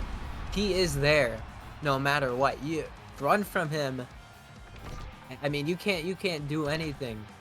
Yeah, I mean, I thought we disabled Octavia for the first week here, but it just made Zenith probably proving me wrong. I mean, he looked exactly like an Octavia with like basically full stacks there. He's just running around. Yeah, I mean, it is kind of laughable. It is a little ridiculous how fast he is going, as he does have the core flip here to core flip Mark off the edge, and there it goes as he's now zoomed, but there it is. The creature is dead as Alpha Kibi cyber swipes him off the map. Best Jelly to Alpha Kibi, and now Alpha Kibi gonna throw this Firewall Sentry, just try to keep it forward away from Mirjit. And Mirjit does have this cast to last and is simply able to work the field. Honestly, as much as Zenith is, as he gets that bottom barrier now, is a little low. Zenith sitting in the center of here, but they do need to get some damage onto these players. Mirjit dropping a little bit of a Manka Dubu there, trying to fight for his life, and almost gets sent off as Zenith now just popping his ult, just hitting people for fun, as he wants that damage, as Mirjit now playing ping pong. Ooh, almost dies to Best Jelly's, I don't even know what he died to. I looked away for 2 seconds and then he was gone. Almost dies to the barrage. Ooh, Obscure Breads is gonna pop that core flip, is gonna live, as now Zenith with the adrenaline proc misses his core flip. I think he's going a little too fast. He's trying to keep up. He can't comprehend it himself, as now Mark with the core is going to hit that one to Obscure Breads. Obscure Breads is going to hit that one back with the strike shot. The Cyber Swipe coming up, and the Firewall Sentry trying to get this one through, but now Zenith with the X Maximus now has the adrenaline proc, is zooming around way too fast for me to comprehend and even keep up with, as it goes to Mirjit. Mirjit trying to get that one for the Giga Blast from Obscure Breads coming through. Just try to keep it up for his team, but Best Jelly is holding on for his life here as Zenith now low. Oh, and a great elusive from Alpha Kibi, keeping himself alive and not letting him get that adrenaline rush proc again, as Zenith, ooh, well, there he goes. He popped the X Maximus. Nothing you can really do about that. He is Car, he is Zoom, and oh my god, the Magic Maelstrom coming through from Mirjit, but Otaku Hideout is holding on. I don't know how, but they have not let this barrier fall. They are using every single one of their abilities, and now Zenith once again is low, is going to get the orb from his own goal, as Obscure Bread's doing a nice job keeping it up for his team, as this one now goes to Alpha Kibi, the Giga Blast coming through, not able to get anything out of it, and Zenith is finally off the board. Now you have those stacks down, as Mirjit cracked himself, as Jelly needs to get this one forward to Mark. Mark not able to get it, as this Firewall Sentry does come out. Mark now on this bottom shelf is going to hit it forward. Obscure Bread's going to pop that core flip onto that pull rush, as Best Jelly now using the barrage, and Alpha Kibi getting a kill onto Obscure Breads and ending this round that lasted honestly way too long than I thought it would. I didn't even see what he killed him with. What I was even looking. I was looking at the super fast X, and Alpha Kibi just assassinated Obscure Breads. Whoa! Best Jelly with that Deadeye assassinating Mirjit off the map, as Zenith now just gonna put some pressure onto Alpha Kibi. Alpha Kibi, whoa, almost dies, but now uses that Cyber Swipe to get forward, and Mark pops the X Maximus with that big fish, and bonk, core win in the net. That's yeah, and with that bonk, Mark XO, lots of love, emphasis on lots of love, brings his team to match point, potentially getting the 1-1 tie for his team. Zenith, no matter how fast he is, can't outrun the fact that he's losing his barriers right now, as he just really can't keep up with the damage that Alpha Kibi and Mark are putting onto Mirjit. They're doing a great job focusing Mirjit down, but Zenith now with the core flip here is probably going to pop it. Decides not to, actually, instead maybe opting to get a kill onto Alpha Kibi here. Alpha Kibi, no evasive, no nothing, and Ooh. barely manages to live. There's a Cyber Swipe coming out, and then the Glitch Pop, and once again, Mirajin off the map. No Adrenaline Rush from Zenith, as he almost gets one, as Mark does a great job there holding it, and now is in the position to cook. Doesn't really get anything out of it, and here it is, and the Bull Rush through with that Cyber Swipe, and Otaku Hideout pick one up in a game where we thought it was pretty much over with Carman. And you know what they say, he was cooking there, but he was making a bit of a home-style meal. And you know what makes the difference between home-style and restaurant cooking? Lots of love. Lots of love. Yeah, there he is. Yep. I like that. Yeah, super great. 7 goals out from the side of Zenith. Match going actually above Marco's 5, but Marco able to sink it in. I mean, look at the number of redirects actually from Obscure Breads and Best Jelly, almost cracking the 300 meter for both of them. Absolutely, actually pretty crazy game coming out. Oh, and 26 KOs also from the side of Zenith. Good lord, whoa, Jesus, that was a stellar performance from pretty much every player on the map, and I think it definitely came down, to the damage potential of Marco and Alpha Kibi versus Zenith and Mirajin. Stinger just not being able to be applied as much, and even though Carman could go run around and kill everyone himself, I mean, Marco and Best Jelly were able to, in a lot of situations, either snipe Mirajin in Obscure Breads off the map and convert it into a win. So with that, Otaku Hideout and Best Western will be ending the series tied, 1 point for each of them in their advancement towards playoffs. Yeah, and again, I think a lot of that big damage correlation comes out from the fact that if you're picking Era in that type of game, and obviously you don't know what the Awakenings are going to be, right? But Stinger start, it's probably going to be some sort of bloodbath, and you get to the point where, it kind of wraps into this whole situation of who can kill one or the other. The Era is going to be great for that early game, because you might be able to get some speed gaps, some nice, fun, big bull rushes through the net. But come late game, that Amy is outputting the most damage in the game. Yeah, absolutely. And yeah, we definitely saw that. I mean, even 1 point being scored just straight up because Alpha Kibi just, shot Obscure Breads in the face and killed him on the spot, just jump scare. But yeah, we'll definitely see how Otaku Hideout match up with other teams in the coming day. This being, even taking up one game is a little bit of an upset, taking it off of Best Western and invite the team to the league. Yeah, and speaking of the league, we have a nice little thing. We can go over the standings real quick. So, West League. In first, we have Oxygen Overdrive. Wait, is that how that works? Yeah, O2O? Okay. Yeah. So, Oxygen Overdrive being this first, as I do need to pull up the roster to look at the names real quick. Hold on. Let me do that. I believe that's... Oh, yeah. Yeah, I don't know the names. Okay, I pulled up the wrong one. I'm professional. I clicked the east one when I was going over the west one. Hold on, 2 seconds. Okay, there we go. Okay, and first we have Oxygen Overdrive with 1-1-0, 1 win, 1 tie. They're standing with 4 points. Next, Aesop's Little PogChamps picking up 1 game win. Bounty Hunters picking up 1 game win, and then rest below, we have 3 ties from Best Western, Otaku Hideout, and Sundubu Strikers, who tie with Oxygen Overdrive. And then we have, G-Tang Angels with a shotgun, I believe? I think it's J-Tangles. I think, because the 7... Right. I think the 7's like a T. Yeah. J-Tangles with a shotgun. I'm currently on 2 losses. But now we shift to the East League. We have Core Overflow picking up 1 game win, Light picking up 1 game win, Finesse with 1 game win, and DLS all with 1 game win. Currently have 4 teams tied for that first position with 3 points respectively. And then Prodigies with 1 tie, 1 loss. I don't even know what this team name is. Oh, it's Slop's team. Slop's team that I'm not going to pronounce for obvious reasons. 1 tie, 1 loss. And then PP Legends with 1 loss, and Comeback Kings with 1 loss. And those are our current standings. You got anything you see that might be interesting to look at from what we thought coming into this league? Yeah, I mean, we just came off of sort of a 1-1 upset between Otaku Hideout versus Best Western. But generally speaking, I think a lot of people have conceptions that it might be kind of a blowout with certain teams being kind of heavily favored to win. But I'd like to pay attention to some of these underdog teams. I mean, in the East League, right? The fact that Prodigy is even here is because they had a crazy upset.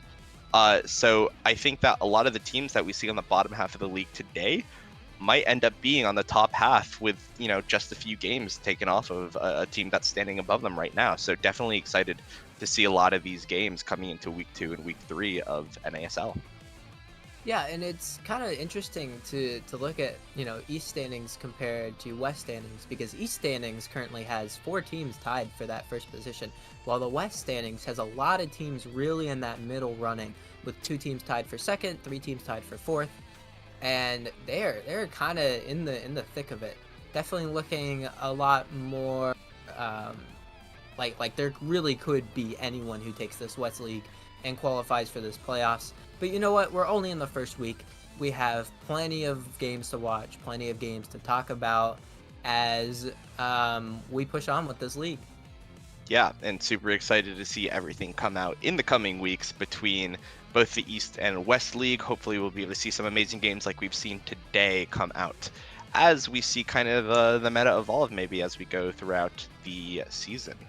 Hopefully we'll be able to see some exciting picks. I'd definitely like to see eventually like J Tang on his like Juno and stuff like that. Hopefully we'll be able to see some of these amazing picks in action as the meta, even though we're still a month, or even though we're a full month into launch, the meta is still very, very molten in certain situations. So excited to see how picks develop as we go through it.